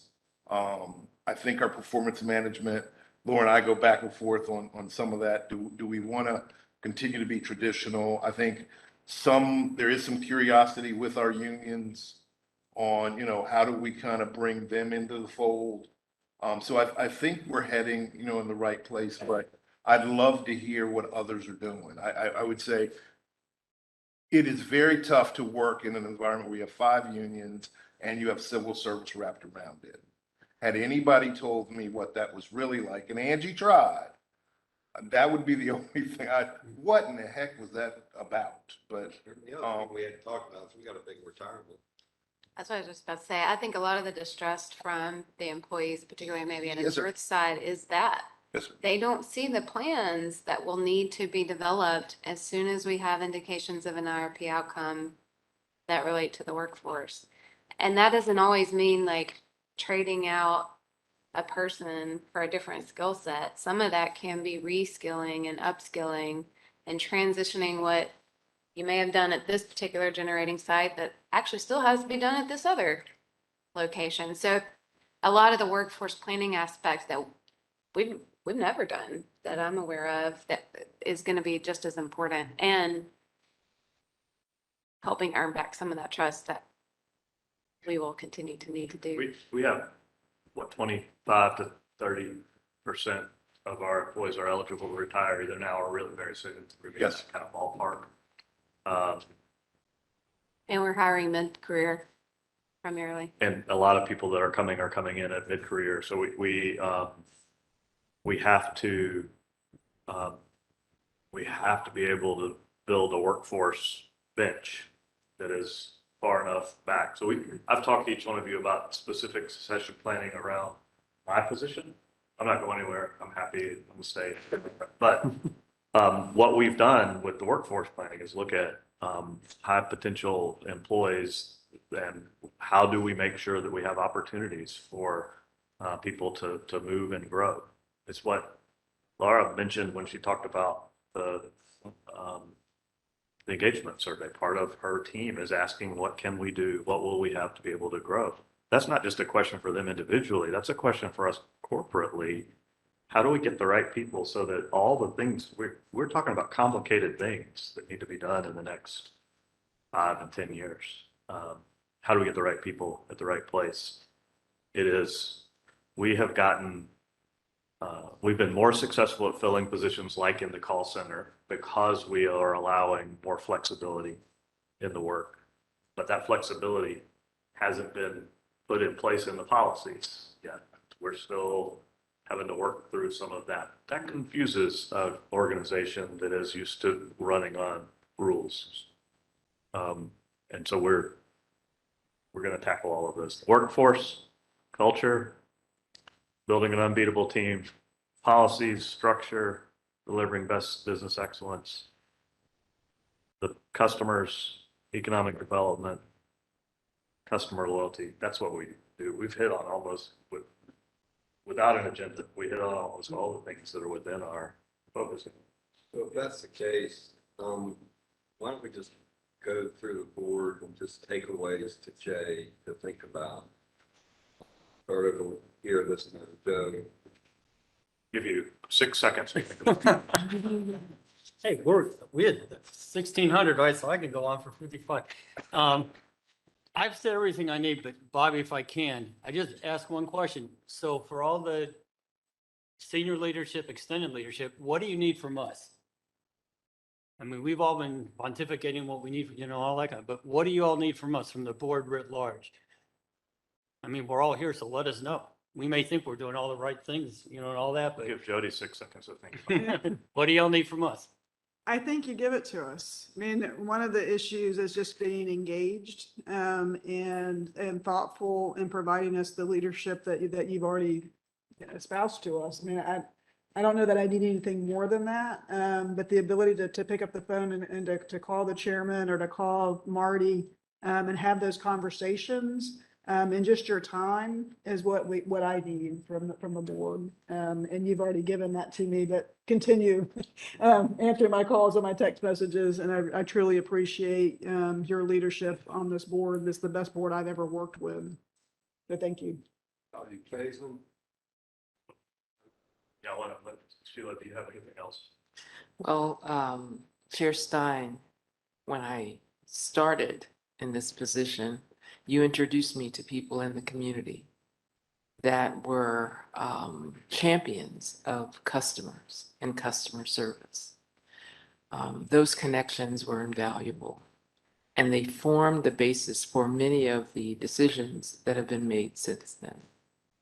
So I would ask all of you to continue to help with, to make those connections for us, for areas that we are striving to develop, the things that we've talked about today, because the businesses in this community generally have the same interests.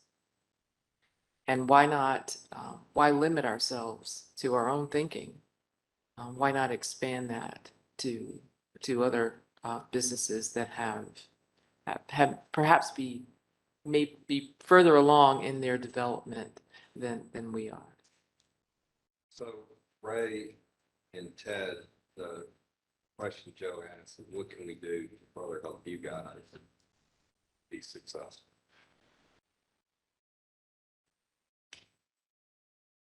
Wasn't that the right? Yeah. I think we're safe to say ditto what Jody said. So- You didn't. So yeah, I didn't hear what Jody said. My smart aleck comment would be, if you have any 50 kVA patch.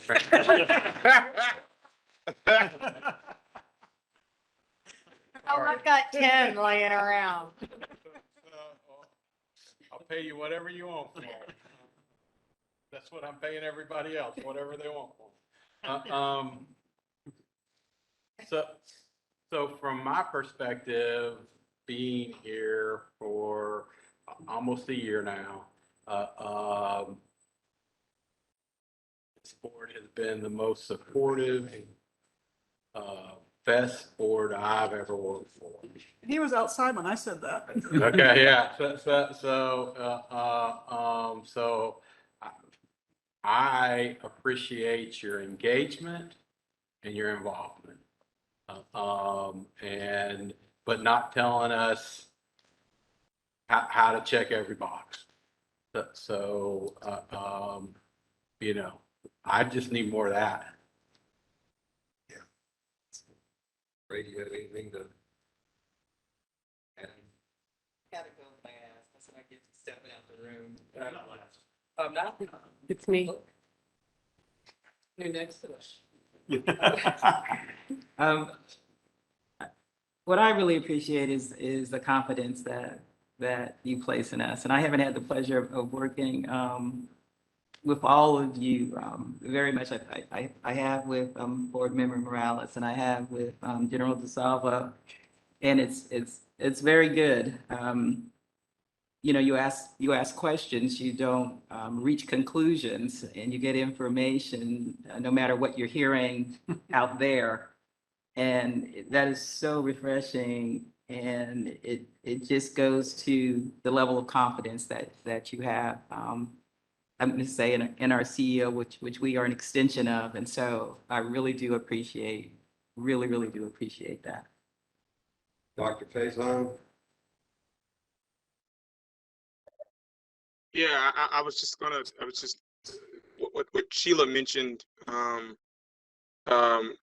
is I think what we hope as a board, that we are always, you know, not necessarily making conclusions, but asking questions. And for me, it's been, whenever I've called any member of the staff or Jay with a concern, to be able to say, hey, you know, here's what's going on. Here's the explanation or explication. And to hear Sheila say that, I'm pleased that we as a board are eliciting that kind of response and confidence in you all as a staff. John, what's your takeaway? I thought it was a wonderful meeting. I thought we covered the right bases. I think clearly you don't want to write a book, but you got to do something that summarizes what we're going to do and when we're going to do it. And I look forward to reading that. Thank you. Marty? I think the IRP is going to drive a lot of, you know, future conversation. I mean, that was okay.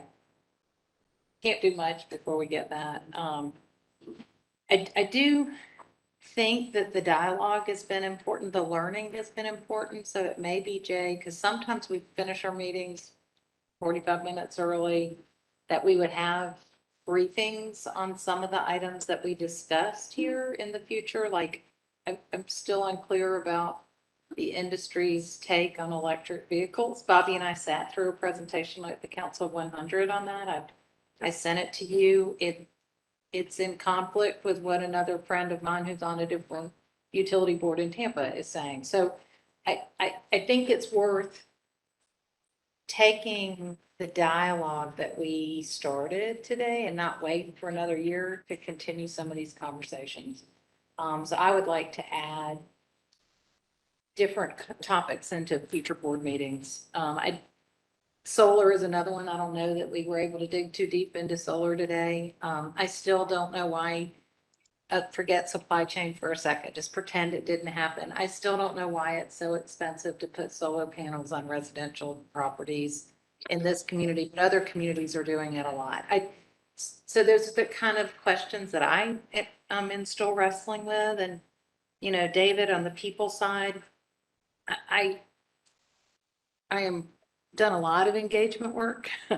I think we need to listen. I think we're telling a lot. We're talking a lot, but I don't know that we're listening. And I'd love to help you with that. And I think development plans for the rank and file are critical so that they see how they're part of our future.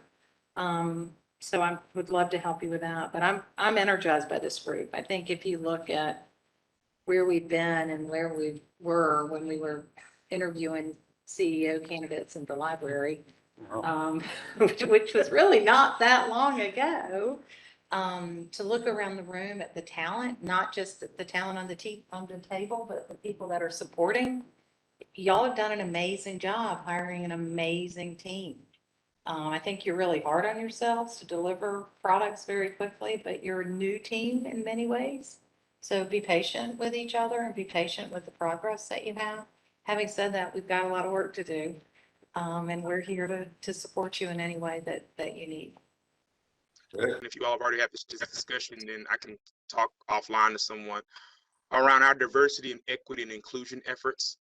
I don't want us to lose the ball on that. I know that there was a lot of traction around that. I think when Jay first onboarded, and I think it was an earnest desire on our part as an organization, but of course I think that was somewhat influenced by even what we were seeing outside of our organization. And I really want us to keep that at the forefront as we go forward, and as we look at our staff and our employees, that it's something that we keep as a priority, and that it doesn't fall by the wayside, because I think it's a real imperative and speaks to the kind of community that I think we have, but that we seek to build even more going forward there at JEA.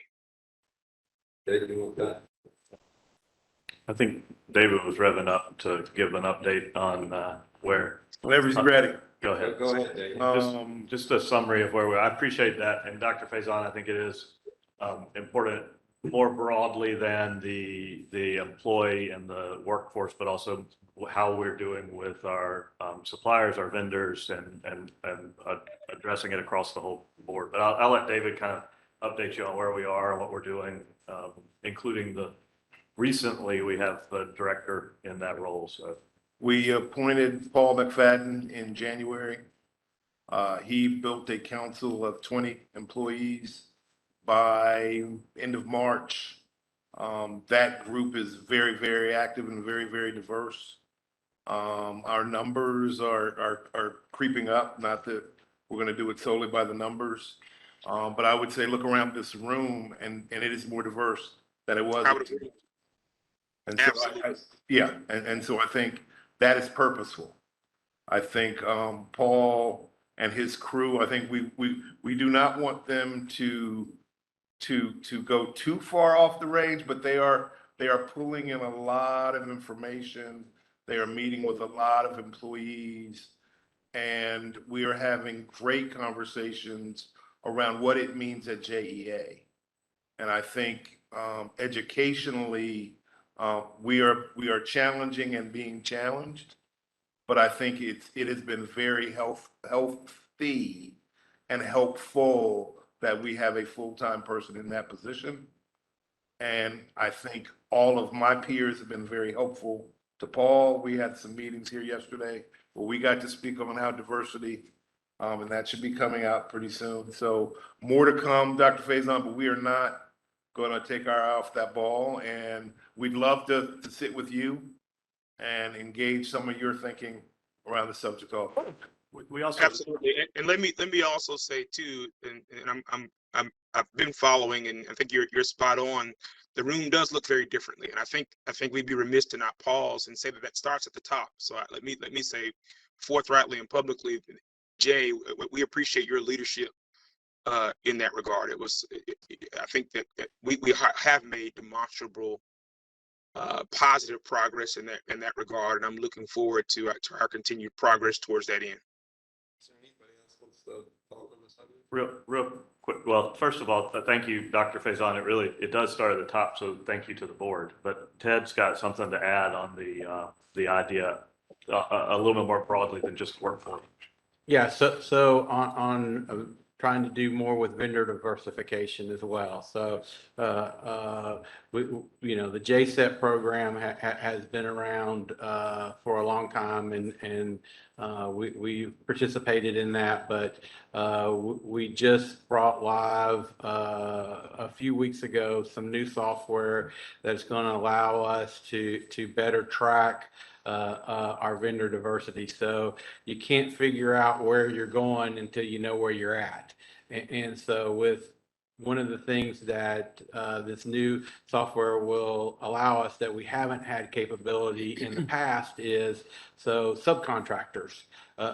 So if we hire a contractor, but then they hire subcontractors to help us do work, especially on these large construction projects like these water projects that we've been talking about.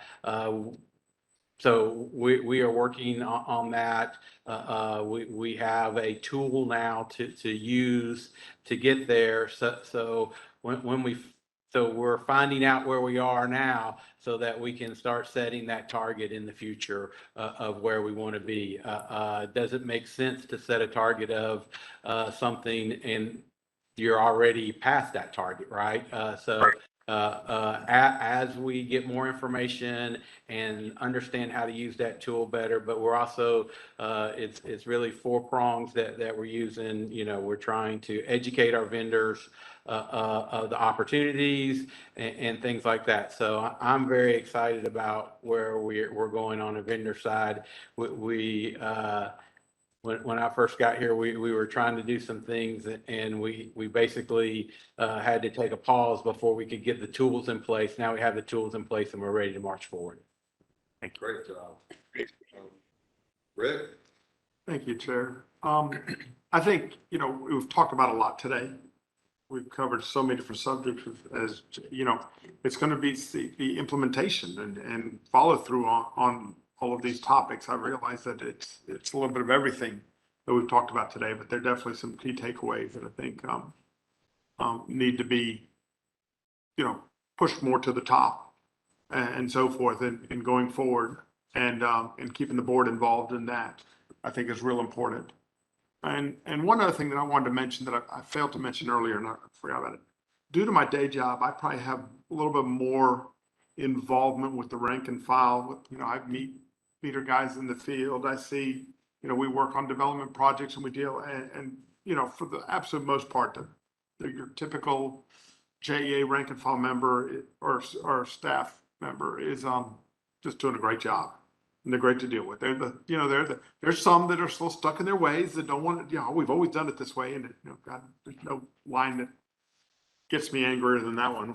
But, you know, I think working for all in all, your typical JEA staff members is doing a great job and keeping that culture and rewarding them and understanding that we appreciate them, I think is very important. And I just wanted to mention that because I probably deal with them more on a day-to-day basis, or not day-to-day, but week-to-week basis than just probably anybody else on the board. And I just want to say, great job. Thank you. Councilman? Thank you, Mr. Chair. I promise to stay in my lane in this process. Just one piece of advice. Don't forget about the parent company too, in the form of the council members and the interaction with the council. As you might well expect, we interact regularly with all the authorities. And frequently, in most cases, the Port Authority, even the airport, JTA. The interaction between us being the council and JEA is not as frequent. As Jay may recall, we had one shade meeting a little while ago. There was a lot of ill-informed questions asked by council members because they just weren't engaged in understanding a lot of what's going on. And my reason for being here today is intentional to be part and hear all this kind of conversation and be able to share that. But I would certainly suggest and encourage the opportunity, whether it's DEU or other place, to periodically pop in and share with the council some of the updates and some of the exciting things we're hearing today. So they, you know, I know you're going to be coming to see us very soon with budget. You know, that shouldn't be the only time we see each year.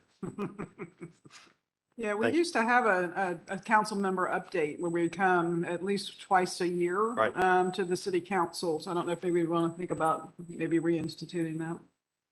Thank you. Thank you. So I just want to, from the board's perspective, look at you guys and appreciate everything you guys done. And also think about the 2,000 employees that work for all of us, that make us all look good, and thank them. So I just want to, from the board perspective,